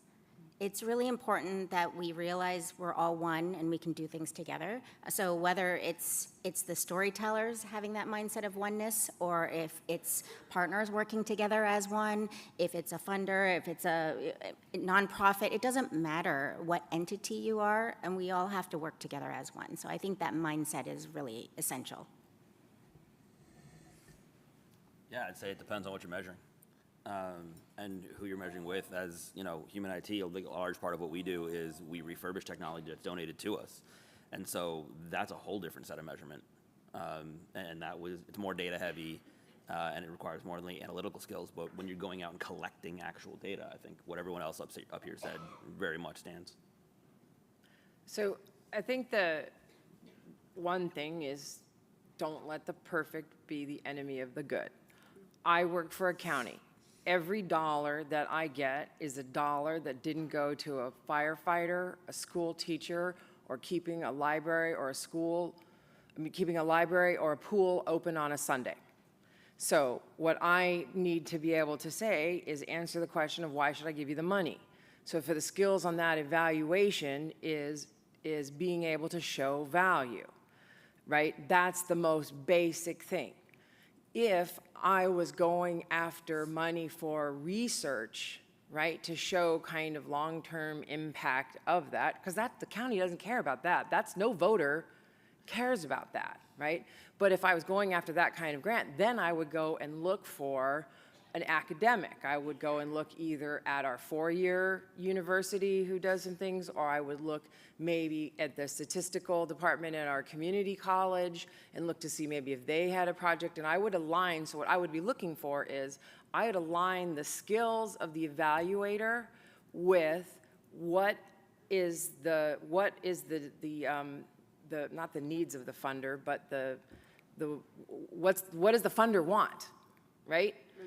Yeah, what are the priorities of the funder? So in my county, those are like quick. You can say it in an elevator in a busy meeting. If it's a longer grant application and things, and they really want to see that you've got a lot of letters after the name, those are the things I have. And then somewhere in between you want to look at. But the other thing too is it's going to be based on the budget and how much money do I have, how flexible, the timing of it, how willing are they to work with my organization. Sometimes you just have like someone who's willing to help you out. And the other thing too, I would say too, is to look at for some, particularly if you're working in large counties or other things, there's a lot of retirees. The whole federal workforce and people who took like early retirements, people who have like a lot of statistical analysis skills and things, and they're kind of looking, and they might be looking for a project, and you have a lot of data, and they're looking for something to help do. They might be in a good position at no cost to you to help do some data analysis, and if they're a good fit, they might have the skills you need because they're at the right cost at the right time. So those are all things that I think you have to you have to fit the skills you have based on what the budget you have, what the need you have, and really what is going to be of the most benefit and value to you at the time you have, aligned with how much runway do you have. And since we're in Arizona, I want to highlight the As One platform. And Kelly, you mentioned working with students to collect the data, and then you mentioned GIS support. And it struck me that collecting impact stories doesn't inherently feel like it's necessarily like a geospatial like mapping exercise, right? Like you're collecting stories about how it impacted people. But you all identified that being able to show that where that is in the state and being able to show how this work is spread all across the state is really valuable and helps tell that story. So I think it's really interesting that you approach that from a mapping perspective when we may not think about like collecting these impact stories as something we want to show spatially, but identifying that and then pulling in the right partners is really genius. I love it. I'm a GIS person by background, so I'm biased, but I think that's a really great way to tell a story that may not seem intuitive immediately. And one of the things I heard in all your responses was, again, getting back to like know the question you're asking first and use that to kind of guide what skills are necessary. In the spirit of having you all walk away with some ideas and ways to get started, I'm going to ask our panelists to share if there are particular tools or models that either they have used or produced or are familiar with that they would recommend to either get started or for you all to look at to help with evaluation. I think a couple of places to start. You know, when we implemented our strategy, we created theory of change, and that's available to everybody because we wanted our grantees to understand what we were trying to change and what we were trying to impact. So, you know, our theory of change, we simplified it so it wasn't so complicated. We were a healthcare funder for so many years, so to make the switch to digital equity, we wanted our partners to understand. So we, you know, included the current state, what is our future desired state, what are priorities, what are our metrics. So that's available on our website, and I think it's a good roadmap to kind of understand your organization and what you want to track as well. You know, we have like I mentioned, a cohort of nonprofits who have already produced so many things, and I think if we look around this room, there's a lot of resources in this room, and there's a lot of experts in this room, so I think utilizing that as well. You know, one of our partners, SA Digital Connects, created a data investment tracker tool, which is available online. And they were intentional about that tool as a dashboard to show their progress and show the organization's progress on digital equity. So when they created that tool, it was a template that can be used by anybody. And that's free and available on their website. So I would say check that out. That's SA Digital Connects, and we'll put it in the app as well. But I think just, utilizing your peers is a great step. We all have our templates. There's already existing surveys and data sets. So just being able to utilize that, using AI to tell you where are those data sets available and where are those surveys, let's use our digital literacy skills. Yeah, I'll tie into that real quick. You look what's out there. That's one of the bigger things. I mean, for us, we, a couple years ago, Michigan State did a study on the homework gap in rural communities, and they saw that that students with a computer and broadband in the home are 35% more likely to go to college. And then we can tie that out to, we know that someone with a bachelor's degree, a 4-year degree, makes approximately $24,000 more annual salary per year. So we can use that data to come up with a theory of change, or at least a hypothesis that we can then go test, right? Or go seek funding to test. So I have dozens of examples of things like that, but there's a lot of great research out there that we can tie into. And we talked a lot about that on our prep call. So. In talking about tools, one of our main tools, since we're coming from a GIS perspective and mapping, we use Esri's Story Map. So we use actually a lot of Esri's products, but Story Map is an easy way and a beautiful way, by the way, to tell stories. And so that is our key tool and technology platform.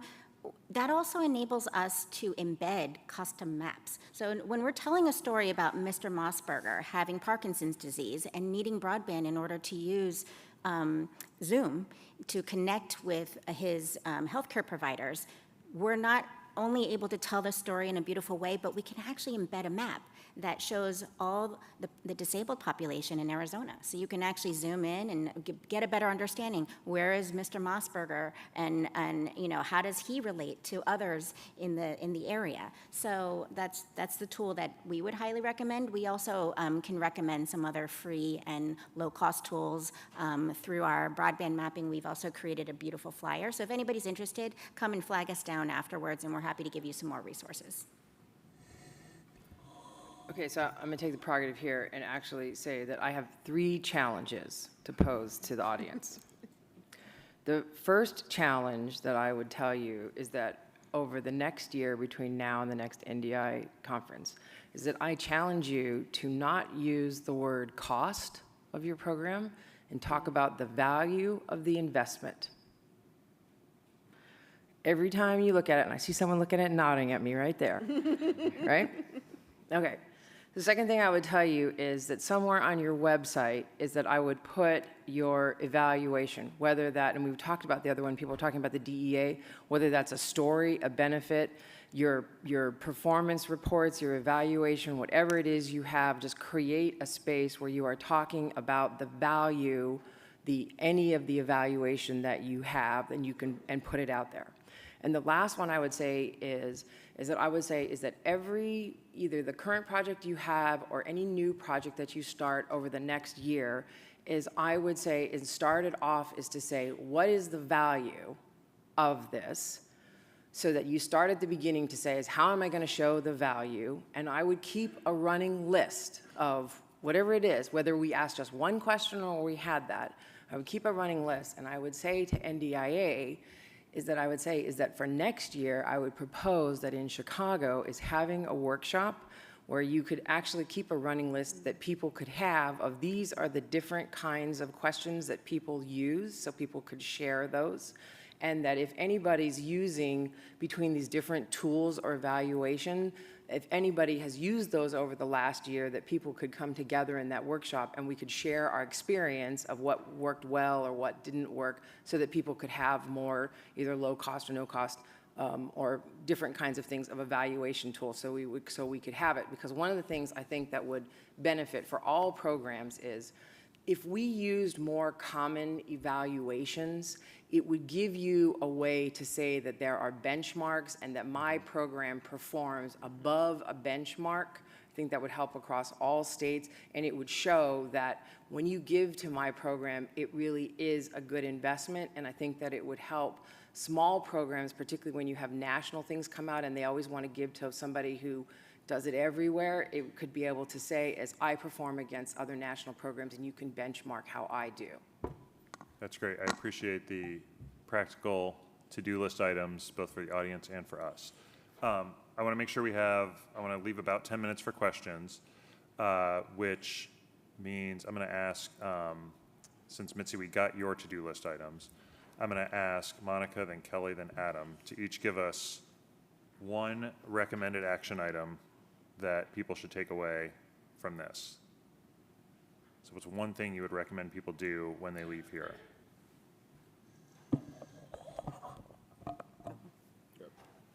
I think it's know the story you want to tell. What is the impact? You know, the thing that sticks for me for yesterday is we're not changing our mission, we're changing the message. So what is the message you want to tell about your program, about your organization, and be clear on that, because that's going to be your North Star to get you to the evaluation questions, the survey questions. So what is your story?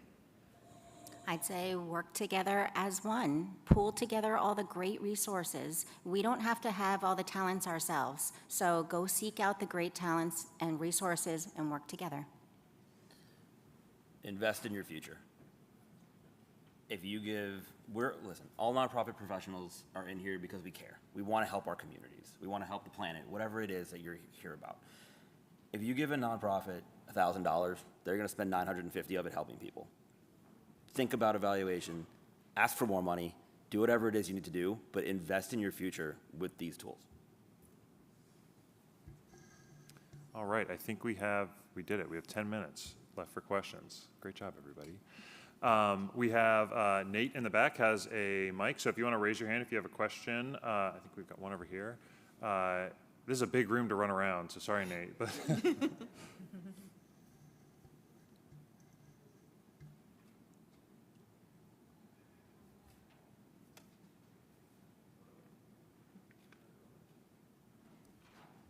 how about this one? He's got an alternate mic for you. He's got an alternate? Oh, no, there look we at go. that. Hooray! Hey, all right. The question is, has any of you worked directly with ISPs that are out there that have reasons to drive higher take rates for sustainability? And if so, I know we've talked, Adam, several times about this. That's how we as an ISP, and also I wear a different hat, look at the investment in this, is how can we drive additional take rate and the impact of what digital skills, device ownership. So does any of you have any stories that we're directly working with ISPs? I know you have that in California, but are anybody actually working with the ISPs to do that? If not, I would encourage you to consider that, because we're hungry for more take rate and need it. So we work with the city of Far down in South Texas, who is their own ISP, and so we actually invested into supporting they have an internship program for high school students and digital skills programming. So we know the importance of that piece of it, but we also know, right, there's mid-size and large large for-profit ISPs who we should also be part of the solution, right? If they're the other half of the puzzle, like we have to work together. So I think that's one of the things that we have been focusing on, is talking to more ISPs to be part of the solution, because that was part of our sustainability plan for these nonprofits. We can't be the only funder who funds these organizations. So we are definitely interested in talking to ISPs. We would love to work with ISPs more too, so I'm hoping that this conference right here, right now, is the invitation to work together. So we'd love to connect with you if you're interested. I'll just say quickly that I think Comcast has done more in this space, and the challenges of the ACP definitely dropping. We did a lot of work on that, working together. Comcast has been doing a little bit more. They wanted to promote their kind of Wi-Fi nonprofit networks, and it's just a matter of, we're also, honestly, people are working in getting the BEAD list, and there's just been a little bit of new challenges in there, so it's just kind of been a matter of finding new bandwidth. I think once that kind of clears out in the next couple months, it's a good point and to reach out for them on the take rate. Yeah, and we do. I mean, the biggest thing for us is working with the right ISPs, which is everyone, right? But if you look at the big ones that we all know by name, they're 40,000 person organizations. It is hard for some folks like us sometimes to get to the right folks to be able to work that. Are we talking to the impact folks? Are we talking to the marketing folks? Who should we be talking to? How do we do that? Now, with small ISPs, it's different. During ACP, we had a lot more success, right? We were able to get computers on these trucks. So when they would roll out and install internet at homes, they would have the computer with them. And that was a very successful strategy during that time. And I'll also say is that T-Mobile's white label Assurance Wireless, we're a very good partner in signing people up. They offered a free phone for people who qualify for the Lifeline program. They are an excellent partner, and people loved getting that free phone. And I'll just add, some of the ISPs that we have worked with, some of the tribal ISPs that we've worked with through the Digital Navigator Core are linking connectivity with other digital skills the best. So I'll call out Gila River Telecom because we are on their, in their community. Hoopa Valley in Northern California have done really fantastic jobs of sending digital navigators out to train people when they are connecting them to broadband, and then telling the stories and collecting impact stories about how that's affecting people. So those are some of the, I mean, they're much smaller, to Adam's point. That can be challenging with large ISPs, but some of the tribal broadbands are really serving as models for how to demonstrate impact of connectivity. Yeah, and I'll also say, while we go to the next question, thank you for bringing up the point of take rate, right? We're talking about value earlier. That's the value to the ISP. So again, urging people to find the value to the person you're talking to, the value for the partner. Thank you for this session. As a funder, I really want to encourage all nonprofits and funders in the room to be funding this type of evaluation, which is something that we do at the Community Foundation. Question just on the converse side of things. Geolocating, individual storytelling, raising up, we are very conscious that in this moment, this sometimes can be a danger to our community. How do you advise funders, especially because our job, right, as we're, and working with nonprofits, is telling the story of those most in need and often those most targeted right now. How do you advise, especially on that geolocating tool you were talking about, Kelly? Thanks. The primary way that you want to do that is you want to aggregate that data either at the census block level or the census block group level.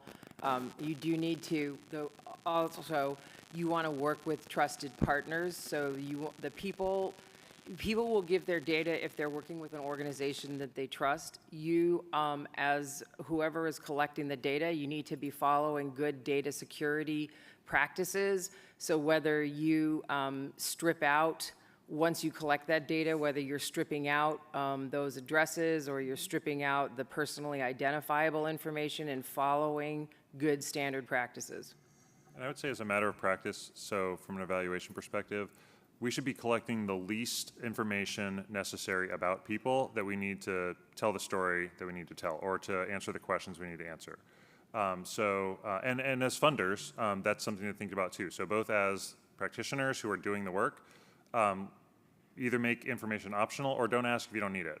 And as funders, be flexible in what you're asking for and be aware of the implications for vulnerable populations and how you may be exposing people to risk.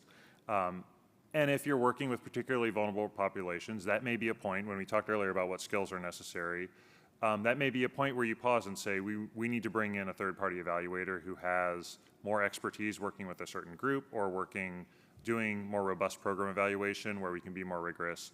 So that may be a question you need to ask yourself. But generally, know why you are collecting every bit of information and how you'll use it. And if you don't have a good reason, then you probably don't need to be collecting it. Yeah, and you should also be looking at certain data of like whether your data retention of at what point do I need to, I get rid of the data. But I will just push back to say is if I want to follow up and offer you a training class after you got a computer, I do need to have there's a benefit to having an email or having a name for some of those things. So you do have to balance that out. And then just to address your question about the geospatial aspect of it, we don't give out address level data. So yeah, thank you so much. That's a great question.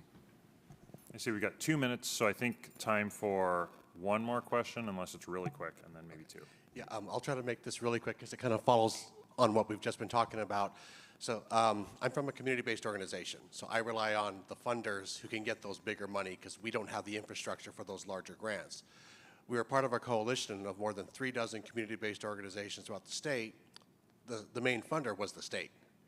and the legislatures wanted very specific, detailed information.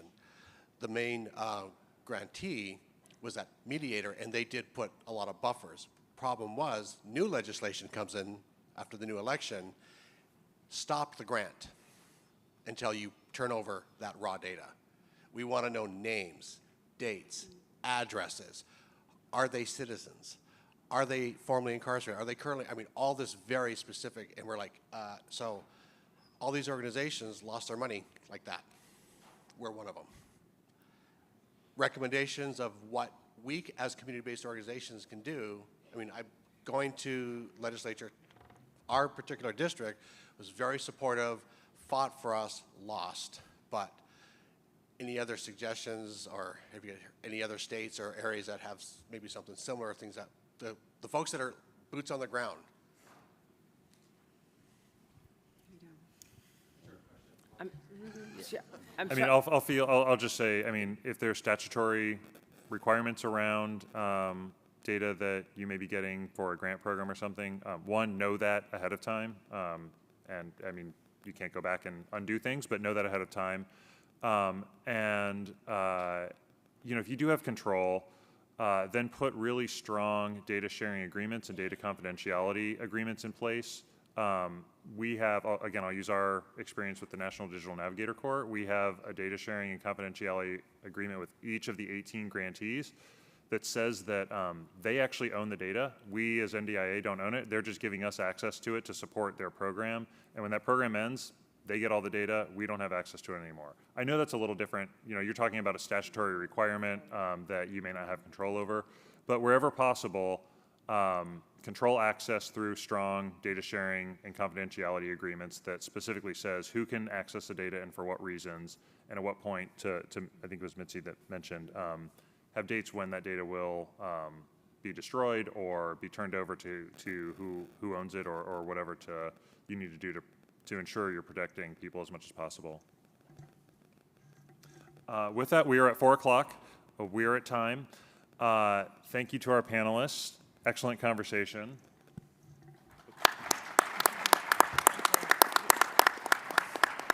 I think y'all have about a 10-minute break before we meet back in here for a special session led by Davida Delmar with Arin.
Mic check, mic check. Hello, hello, hello.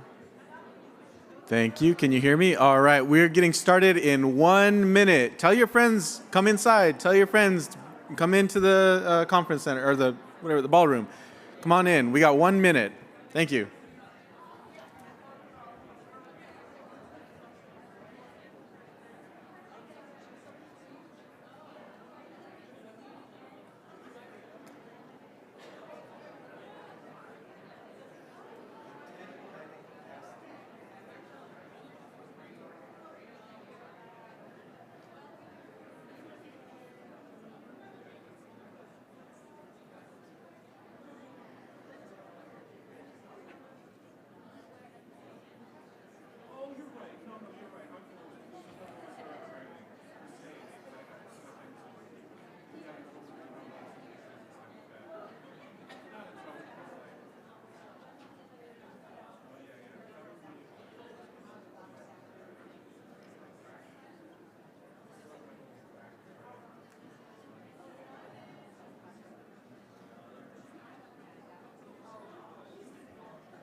All right, everybody.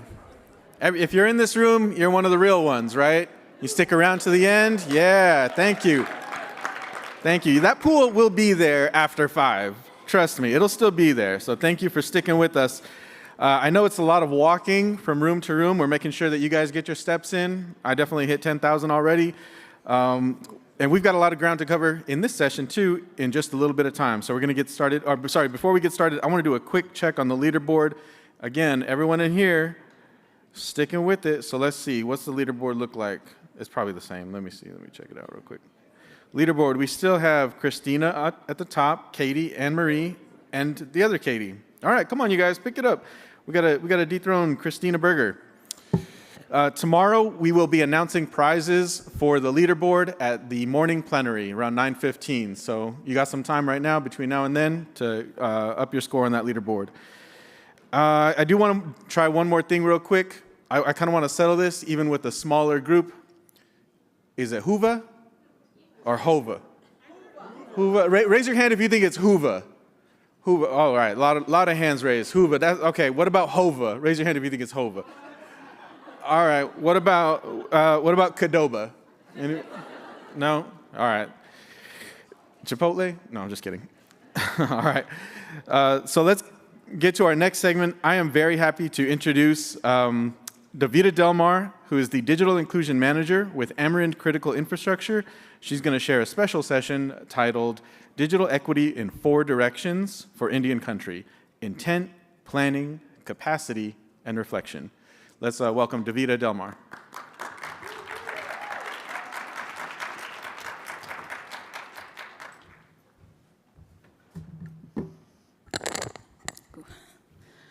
Hello, yaat she Davida Delmar Nisha, be Patoy Nishle, do Kintlachine, Bashastin, Kia Ani Dashache, do Todachine, Dashanale. This is the first time I've done my full clan greeting. So for those who don't know, hello, my name is Davida Delmar. I am of the Deer Spring clan, born for the Red House clan. My maternal grandparents are Towering House clan, and my paternal grandparents are of the Bitter Water clan. I am a citizen of the Navajo Nation, currently residing here in Phoenix, Arizona. Today I'm going to be speaking on digital equity in the context of 4 directions. And I don't have my clicker. I don't know if someone has it. 4 directions, excuse me. This is a concept and philosophy in Navajo culture that holds significance in how we look on our day, our life, our land, and many other ways. Taking that approach, I will reflect on how the work in Indian country has progressed in digital equity. Starting in the East, we will look at the intentional thinking that went into this work. To the south is the planning. To the west is the capacity of the programs. Finally, to the north is the reflection. So think of it as a typical day. The sun rises in the east, the south represents the day, the west represents the evening, and the north represents the night. Do we have a clicker? Thank you. All right. Oh, I got it. Sorry, that's just a human error. Okay, so connectivity in Indian country has a long history of creating networks in both infrastructure and knowledge to build and advance broadband devices and skills. This often begs the question, what does digital equity look like for Indian country? For Cheyenne River Sioux, their work started in 1958. Starting as a telephone company and paving the way to today where they have 1,500 miles of fiber in 20 communities on over 2.8 million acres of land. Native nations often ask me for examples in Indian country, and nations like Cheyenne River Sioux are prime examples of thinking how broadband fits into the Native nations' ability to see connectivity as an act of self-determination and make it long-lasting. It's stories like these that inspire the intentional thinking around amplifying digital equity work. For Native nations, the policies and management by leadership to effectively create sustainable governance capacities is just as essential to how their citizens understand and adopt technology. This includes knowing that Native nations need to exercise their sovereign authority to create and manage broadband networks, land resources, digital institutions that sustainably develop their ability to strategically incorporate their technology goals into the policies generations to come. So NDIA's partnership with with Arin, my company, was key in this effort 3 years ago. Arin has the experience and mindset to provide training that is intended to offer knowledge of Native nations and people. We intended this message to permeate in offering Indian Country 101 webinars, recruiting the 7 tribal sites for the NDNC or National Digital Navigator Corps, and acknowledging other experts in the field such as AIPI who have original research in broadband connectivity in Indian Country. So, moving to planning. For the Navajo, planning is important in setting your own path and knowing that if you don't create a plan, someone will create it for you. Ta'ahojit ego is what I've been told my entire life, which means it's up to you. To make informed decisions and policy around technology, a needs assessment and asset inventory can provide a picture of the current state of digital equity and the resources can leverage to manifest a nation's vision. The current state of digital equity could entail the larger context of barriers that shape decisions for Native peoples, including histories of colonization, language, ceremonial cycles, sovereignty, values of self-determination, and so much more. This information is important to fully understand how adoption and use of the internet and technology is best understood by the Native nation and create sustainable digital institutions that benefit a nation's people and Indian country overall. So, early in my role, I heard stories of a disconnect between tribes and the states in planning for digital equity plan.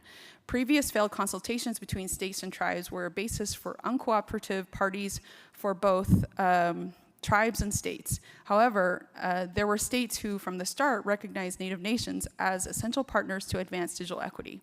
The Maine Connectivity Authority for the state of Maine wrote their state digital equity plan to actively involve tribal-specific data around barriers and assets. They included tribal community centers and government buildings and an expanded definition of community anchor institutions, and enacted a tribal broadband initiative that involved ongoing engagement and funding that complemented existing tribal initiatives and funding. Maine's approach offered complementary mindful planning with all 4 federally recognized tribes in Maine, the Maliseet, Micmac, Passamaquoddy, and Penobscot tribes. This effort will surely live beyond current digital equity efforts, even now with an uncertain future for state digital equity plans. So here at NDIA, we're lucky to have partners who have invested in tribal communities, invite us to their community, and trust us to facilitate conversations around navigating the digital equity space.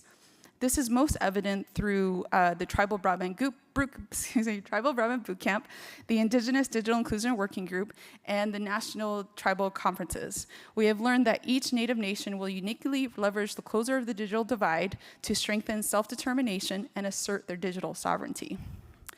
I just want to have a special note about the Indigenous Digital Inclusion Working Group. It attempts to fill a need that enables folks to talk to each other, and create dialogue around what it means to do digital inclusion work and define it for our Indigenous communities. This group serves the lower 48 states, Alaska Native, Native Hawaiian, and some international communities. This dialogue has been helpful for many at the planning and implementation stage.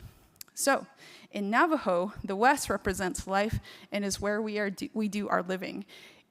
Here is where we act out our plan and our thoughts of the East and South directions of our lives. Digital equity practitioners recognize the adoption of technology as an opportunity to build efficient systems. Access to knowledge and advanced skills can affect community development, opening up the potential for unique solutions that fit their community. Successful implementation in tribal communities understands that capacity looks different, with many folks wearing multiple hats to meet the overall goals of the tribe. Definitions of asset mapping and community anchor institutions have expanded in many instances to involve the unique sovereign status of tribes. The approach to data has evolved to incorporate the unique stories that add context to understand the context of underserved communities. So, St. Regis Mohawk and their ISP, Mohawk Networks, have demonstrated their capacity and implementation that intentionally meets the needs of their people, instituting programs and initiatives that are community-driven. They have 455 elders on a subsidized internet program. They signed up over 500 people for ACP when it was active, and they instituted a digital navigator program to better provide one-on-one service. Their leadership participates on national and state boards that directly impact broadband and economic policy. Quote, their workforce is highly trained and hired from their community.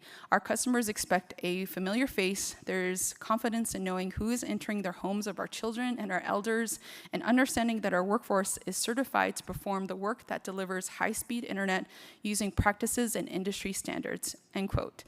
Mohawk Networks has, quote, steadily focused on economic diversification, sustainability, influencing tribal broadband priorities for Indian country, end quote. So the NDIA ACI initiatives have excelled in encouraging tribal consultation in state digital equity plans.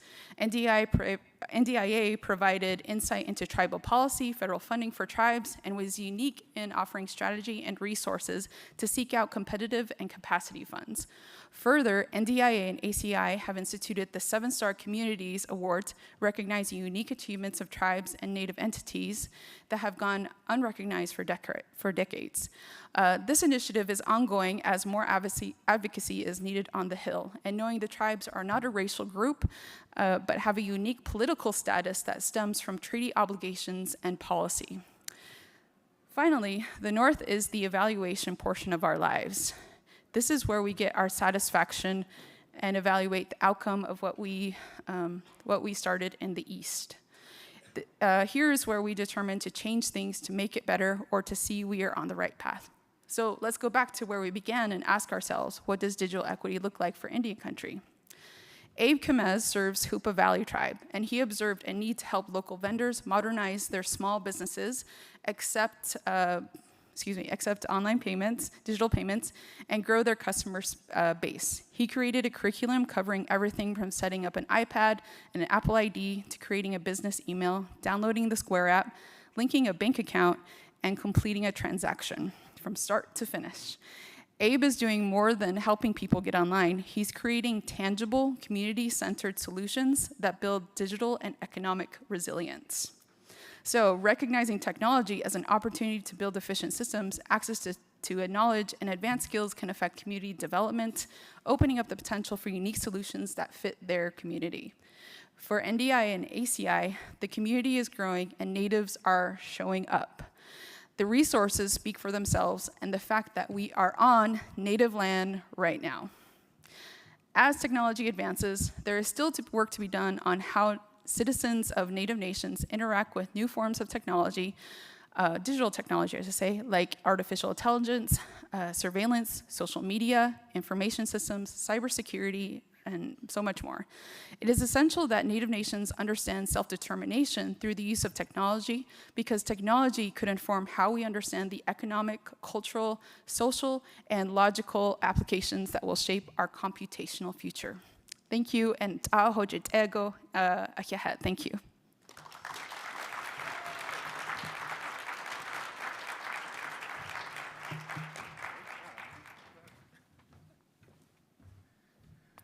All right, give it up for DeVito one more time. That was beautiful.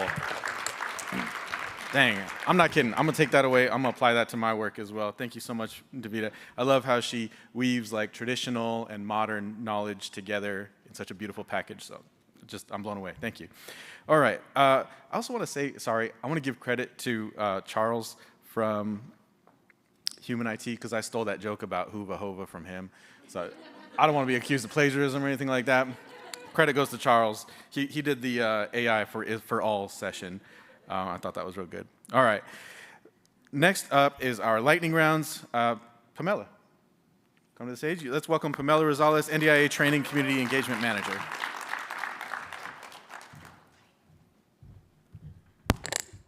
Good afternoon, everyone. We made it to lightning round number 3. Woohoo! Yes. So, in today's lightning round, you're going to learn more about measuring broadband affordability in burdened cities, empowering communities through devices, and digital inclusion through the modern library ecosystem. First speaker is Annmarie Nair with the Federal Reserve Bank of New York.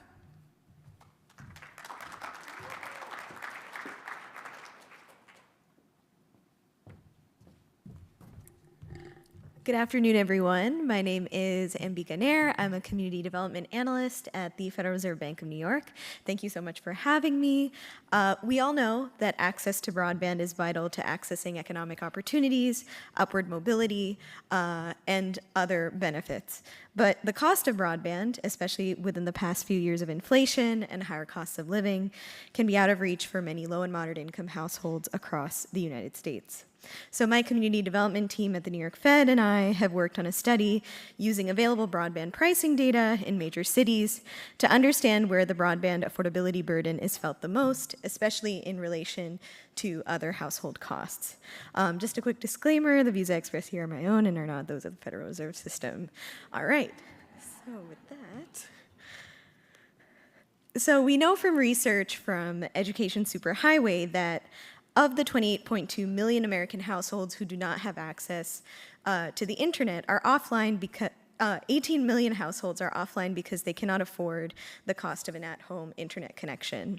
We also know from research from the Benton Institute that 43% of low-income households are subscription vulnerable because of financial precarity alone. So in this study, we come up with a place-based measure of the broadband affordability burden faced by communities by taking the average monthly broadband price as identified with metropolitan data from the markup and the FCC Urban Rate Survey and dividing it by communities' median monthly household income. And so in examining census tracts with different incomes in 42 cities across the US, we see that while average monthly prices aren't so different on average between low-income versus middle and high-income census tracts, low-income census tracts pay over twice as much as a share of their income for broadband, at about 2.43% on average, above the FCC threshold of 2% for affordable broadband. For comparison, most Americans pay around 3% of their monthly income for all of their utilities. LMI households pay much more as a share of their income for broadband, and so we see here on this bar graph that LMI households pay 2 times as much for utilities and 4 times as much for the cost of broadband as a share of their income. And so we take a quick look at my hometown of New York City and find that the highest quartiles of the broadband cost burden are felt in Upper Manhattan, the Bronx, Southern and Eastern Brooklyn, and Queens.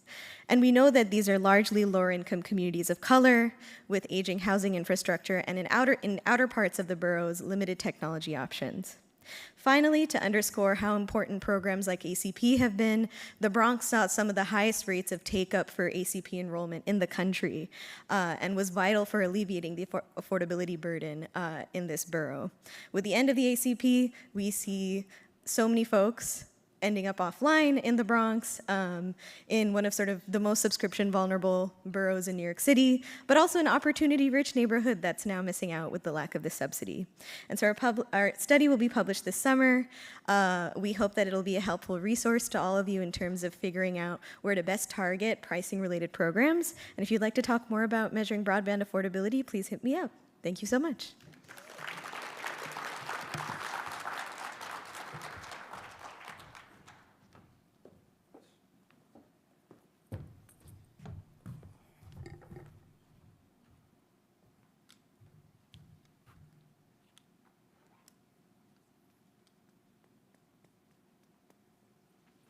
Is the mic on? I don't think so.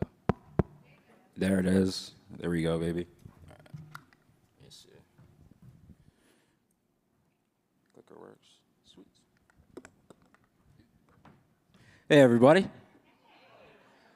My name is Devin. I'm in charge of operations for Computers for People, and I have a request for everyone who is listening. I want you, your friends, and your family to give us your old technology so we can turn it or transform it into a tool of opportunity for those who can't afford their own devices. At Computers for People, we see computer waste pollution and device access as two interconnected issues.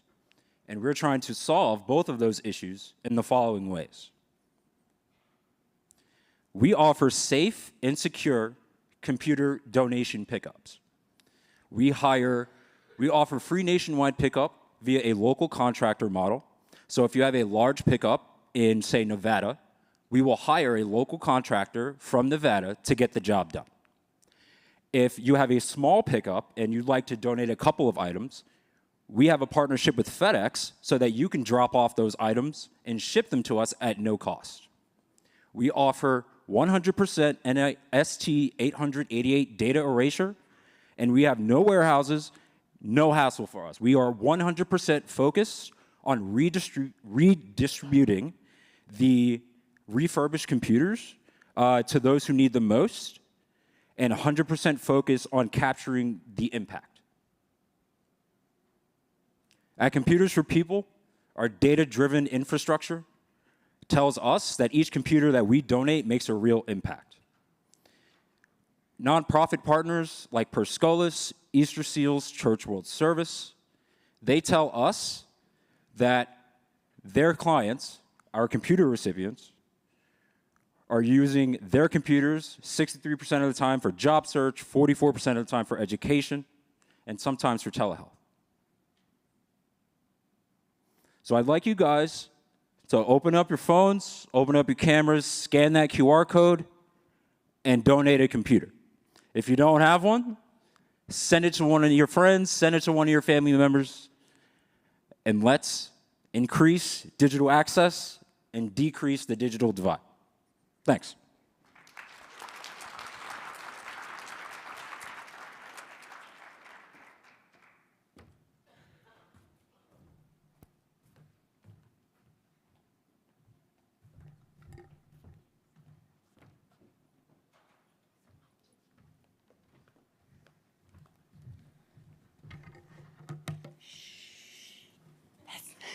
That's what we think librarians do.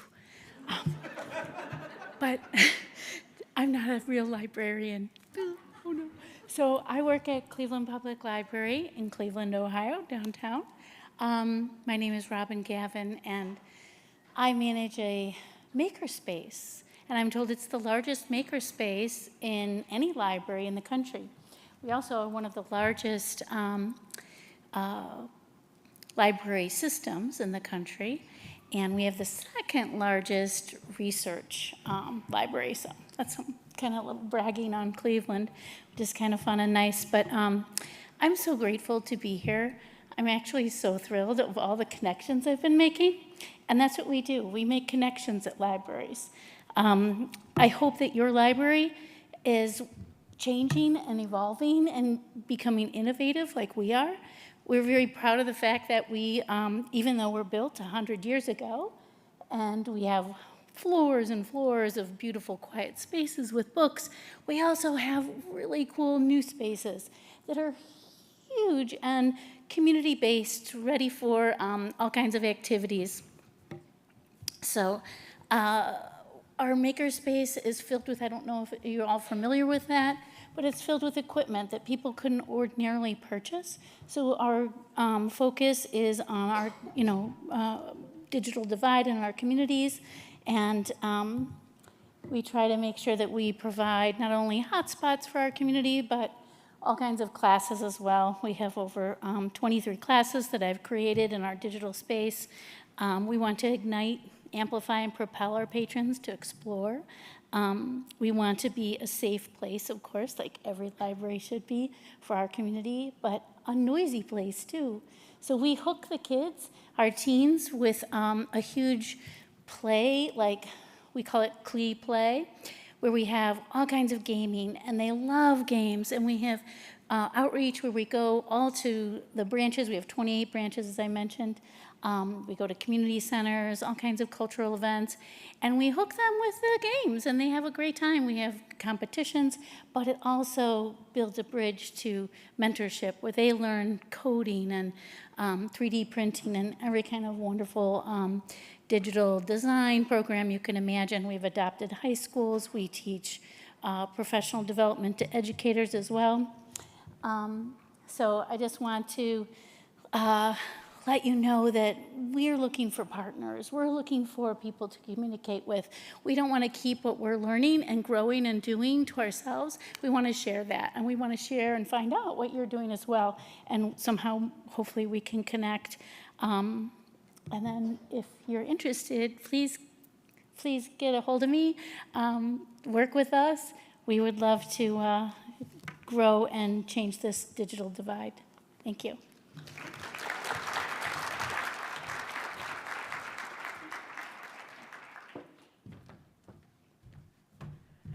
Let's give a round of applause to the lightning round speakers. Woohoo! Just a friendly reminder, if you want to see their presentation slides, they are on the HOVA app. Just find the lightning rounds and the agenda, and then in the description, you can see a link to all of the presentation slides from the lightning round speakers. Thank you. Thank you, Pamela. HOVA. All right, last thing to close us out, we're going to pivot to our closeout panel. Angie and Kaala, do you mind making your way up to the stage? I'll be the moderator for this panel, which is called Celebrating Connectivity, Indigenous Leadership in Bridging the Digital Divide. Please help me welcome to the stage Angela Diaka and Kaala Souza.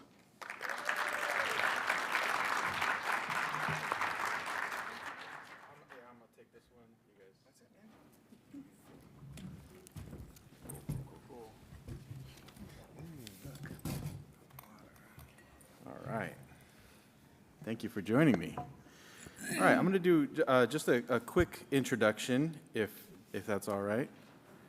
Let me navigate my little device here.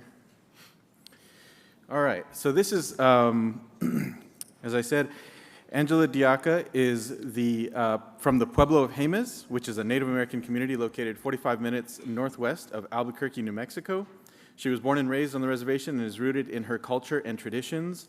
She is a native speaker of Toa, Jemez Pueblo's native language. Angela is currently the program manager for the Jemez Pueblo Tribal Network, also known as JNet, which is a newly established, tribally chartered corporation that owns its own fiber optic network. Angela also serves as the program manager for the Digital Navigator program. Woo! All right. And we also have with us today Kaala Souza, the executive director of, you're going to have to help me with this. Mapunawai. Thank you, Kaala. Which is a Hawaii-based nonprofit advancing digital equity and literacy across the islands. Over the past 4 years, his team has distributed more than 2,000 computers and provided basic digital skills training to over 5,000 residents. Those numbers are just amazing to me. Through the partnerships with the Hawaii State Public Library System, JABSOM, rural health programs, and community-based library organizations, Kaala leads initiatives that support digital access, telehealth adoption, and online entrepreneurship, particularly for kupuna, yeah. Good. Rural communities and underserved populations. His work is rooted in local values and driven by a belief that digital inclusion is essential to health, opportunity, and self-determination in Hawaii. Let's welcome Kaala. Thank you. Thank you. All right. Before we get started, can you define kupuna? Oh, kupuna is our word for seniors, elders. Like when we call them uncles and aunties, and when you get old, they call you kupuna. Now people calling me uncle and kupuna. It's uncomfortable for me. Yeah. Thanks for bringing that up, though.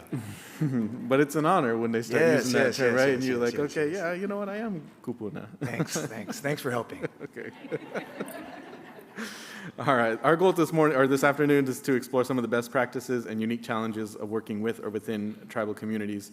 So to kick us off, I just want to ask both of you, people who do not have a lot of experience with technology may not always understand how it can enrich their lives.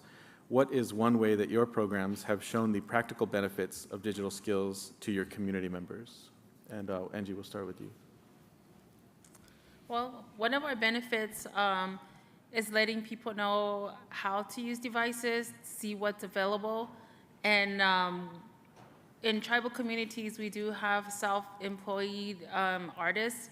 So for them to market their work, we've helped some people actually get into, kind of advertising their work. And not only that, but we also have our tribal programs that move to digital clock-in systems.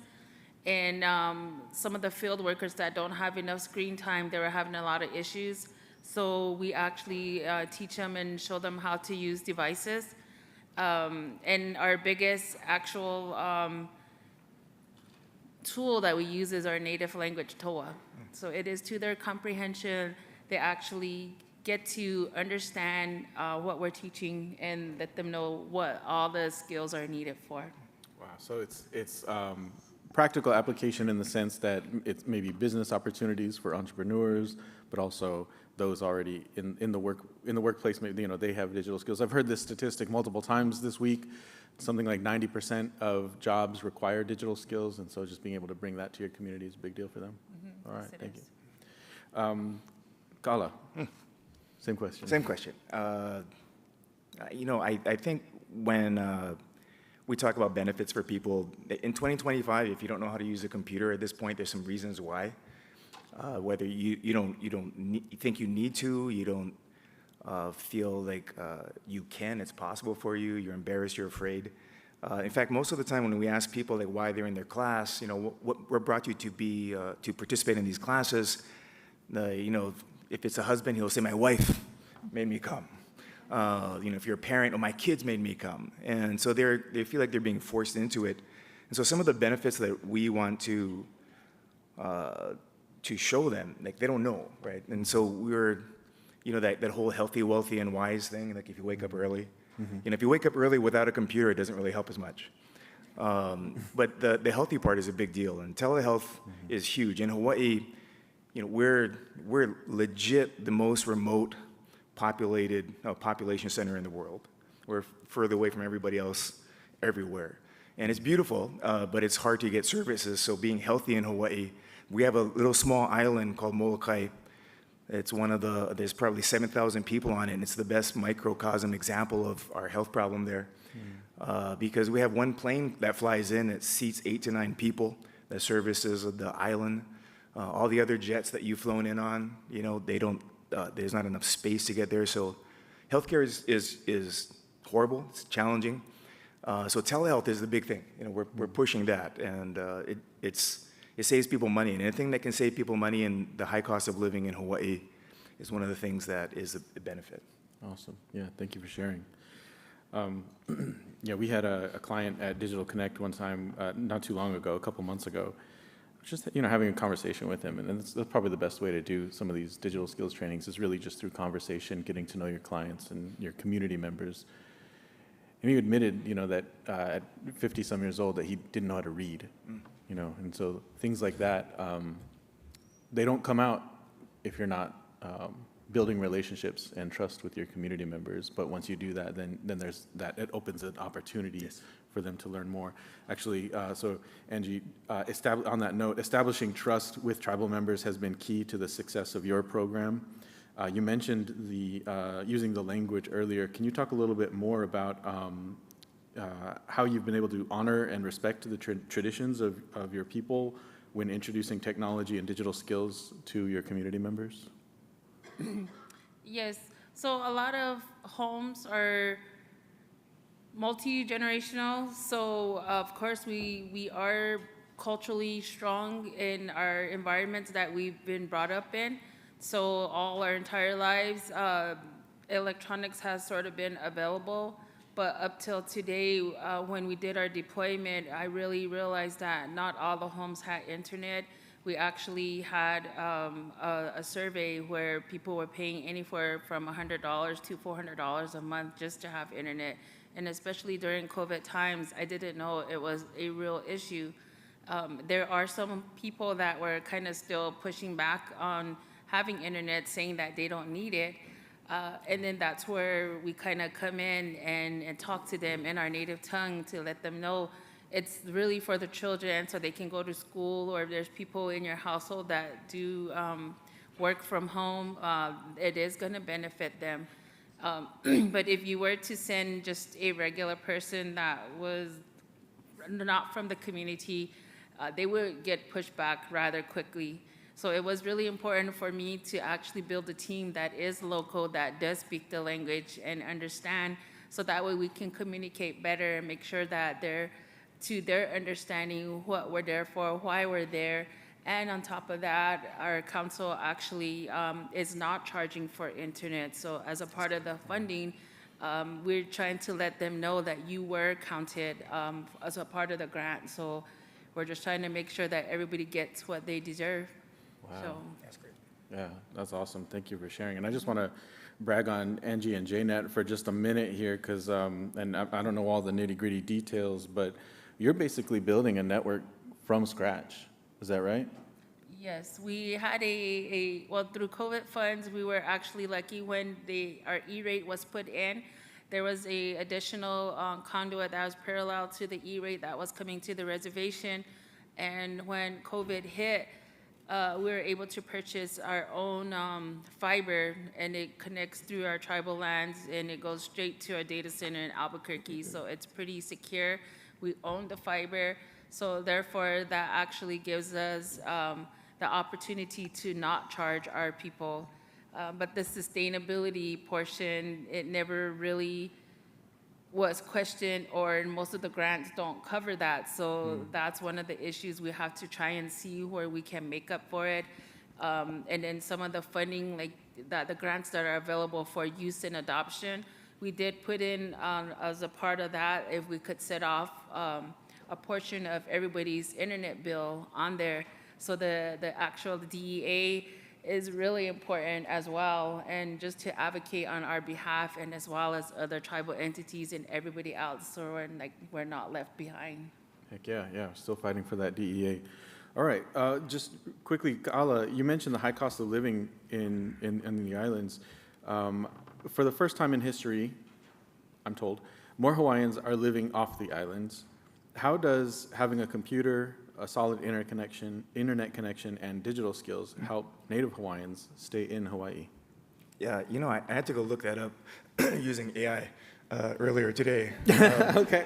I was on Perplexity.ai just to double check, but Hawaii has the highest cost of living in the country. We're almost twice the national average. Beautiful. Anybody been? Come, keep coming. But what happens is it costs money, everything gets shipped in, and it's expensive. I was shocked when I put in gas yesterday. I was just loving it. I went to take some home with me and sell it. But what happens for us is we have, like you said, for the first time 2020 census, we have more Hawaiians who don't live in the islands. They live in wherever else, every place else. We have a little diaspora. And it's not like I'm against people moving to Vegas. But it's because they have to go. They're forced out, and we can't afford to live there. And so for us, during the pandemic, if you had a computer internet access and you had the skills to use that computer and make money from it, you may not even have changed your office location, because if you're working at home, it wouldn't have mattered for you. You didn't have to not show up for work because you had a computer. And so what we're trying to do, we work with people who have computer skills at a level less than 1, and try and upskill them to a point where they can leverage it, not just for telehealth and to be healthy, but the wealthy part. And not even being wealthy, but just to pay their bills part. And so we've been doing online entrepreneur training, like how to start an online business. If you do handmade stuff, we're talking about how to get started on Etsy. If you've heard of FBA, Fulfilled by Amazon stuff, we've been teaching them how to do that. We have a program that was funded by Kamehameha Schools that was founded in the 1800s to teach Hawaiians and educate Hawaiians. So that's how you do. If you have those things, you can make money. And even if it's $500 a month, we're saying we can teach you how to make $500 a month extra. We can show you how to make 501, and then we can show you how to make 502, and we can scale that, and you can stay in Hawaii. Wow, that is amazing. Thank you. I feel like there's so much to learn from both of you. I wish we had a full hour. We don't have a panel next time maybe. But just in the brief time we have left, what advice would you give to people who are just starting a digital inclusion program in a Native community? Either of you. I would say go in with an open mind. As I was talking about in the previous session, when I first started this job, I just thought everybody had internet, and I've always been in the IT field, so I never knew how my neighbors were, or at least in my entire community, until when push came to shove during COVID times. I'm like, wow, they're paying a lot of money, or the ones that do have internet, they're not making full use of it. So just go in with open minds, do a lot of outreach, and just be open to help people any way possible. And if it means going to their home or speaking the language, just making those connections. Love that kind of stuff. Our state motto is "Ua mau ke eo o ka ani ka pono." The life of the land is perpetuated in righteousness and rightness. But the Kauikeaoli, the King Kamehameha III, who said that, also said, "He aupuni pala pala ko'u." Mine is going to be a kingdom of learning and literacy. And he said that right when the missionaries had come in, right around the 1820s, and within a couple of generations, Hawaii had one of the highest reading literacy rates of any nation in the world in 1870. We had a higher reading literacy rate than the United States of America. But that for us in our cultural environment, if you're starting a program like this, we want to connect back to who we are and where we come from.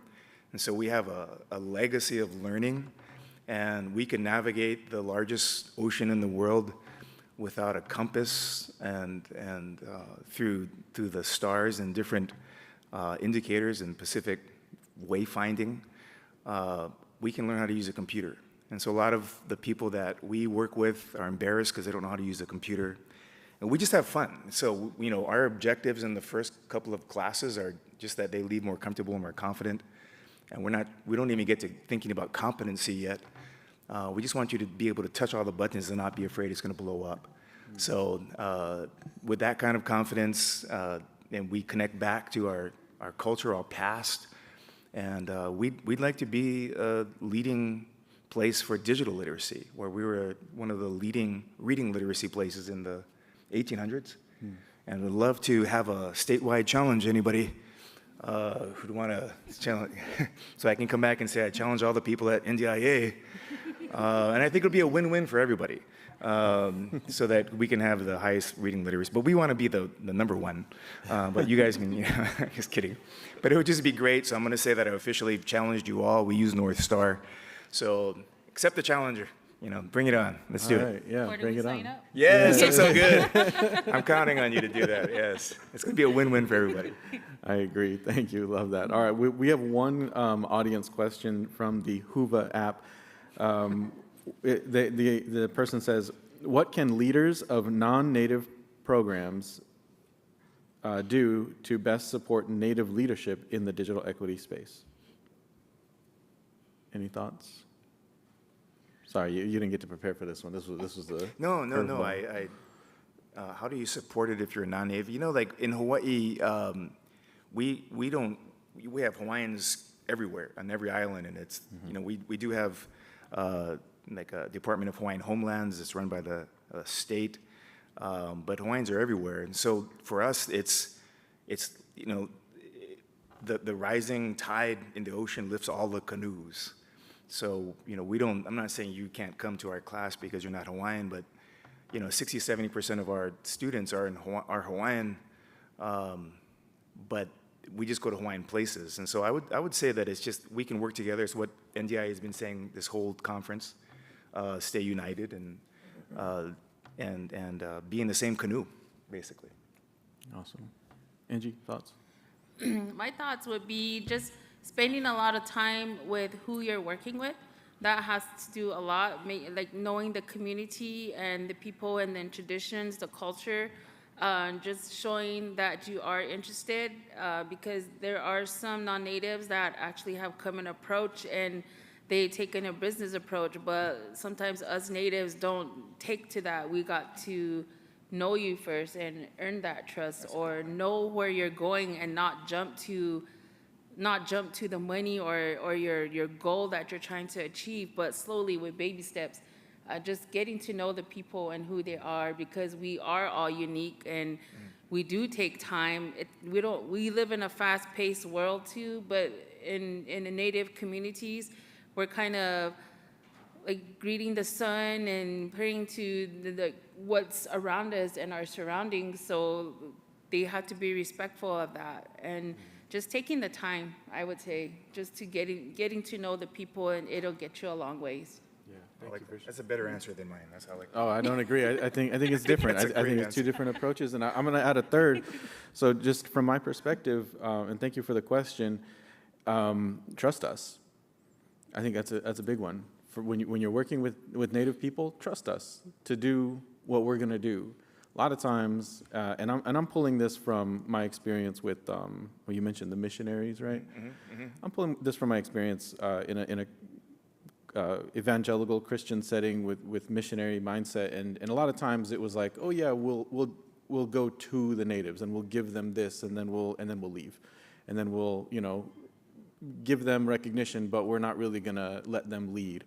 And a lot of times, the most significant thing you do is just trust them with that leadership, trust them to lead their own communities well. Don't make yourself the center of attention. And I got to give credit to NDIA. I think NDIA has done a great job over the past few years emphasizing indigenous communities. It didn't have to do that. They didn't have to. They chose to. Elevating people like Delma to lead the National Digital Inclusion, Native Digital Inclusion Group, creating that initiative for the 7 Stars. I mean, they've done a lot of things to elevate Native people, but also to let them lead. And I would just say, continue to do that for all your organizations if you have an opportunity, which you all do, because everywhere you are, you're on Native land somewhere. So, learn who your Native land, your indigenous people are, and you can let them lead. That's what I would add. That's a good answer too. Thank you. Thank you. All right. Well, we are right at just about 5. Do you mind if I just do my closing announcements real quick right here? So the Birds of a Feather are tonight at 5, so in 2 minutes. Check Kuva for meetup and rooms. Tomorrow, our start time is 9 a.m. right here in the ballroom, and you can pre-order your dinner if you want with the Link Cafe just outside the ballroom here to your left. That's it. Let's thank our awesome panelists. Can I just say one go more ahead. thing? If you go to our website, mapunawai.com, you can just send a little message and saying that you accept the challenge. That'll be great. But other than that, I'm just assuming that you all accepted the challenge. We did. I'm going to go back tomorrow and tell everybody that NDIA, everybody there accepted the challenge. So thank you guys very much. Awesome. Thank you, Gala. All right. Appreciate Round of it. applause for our panelists. Thank you.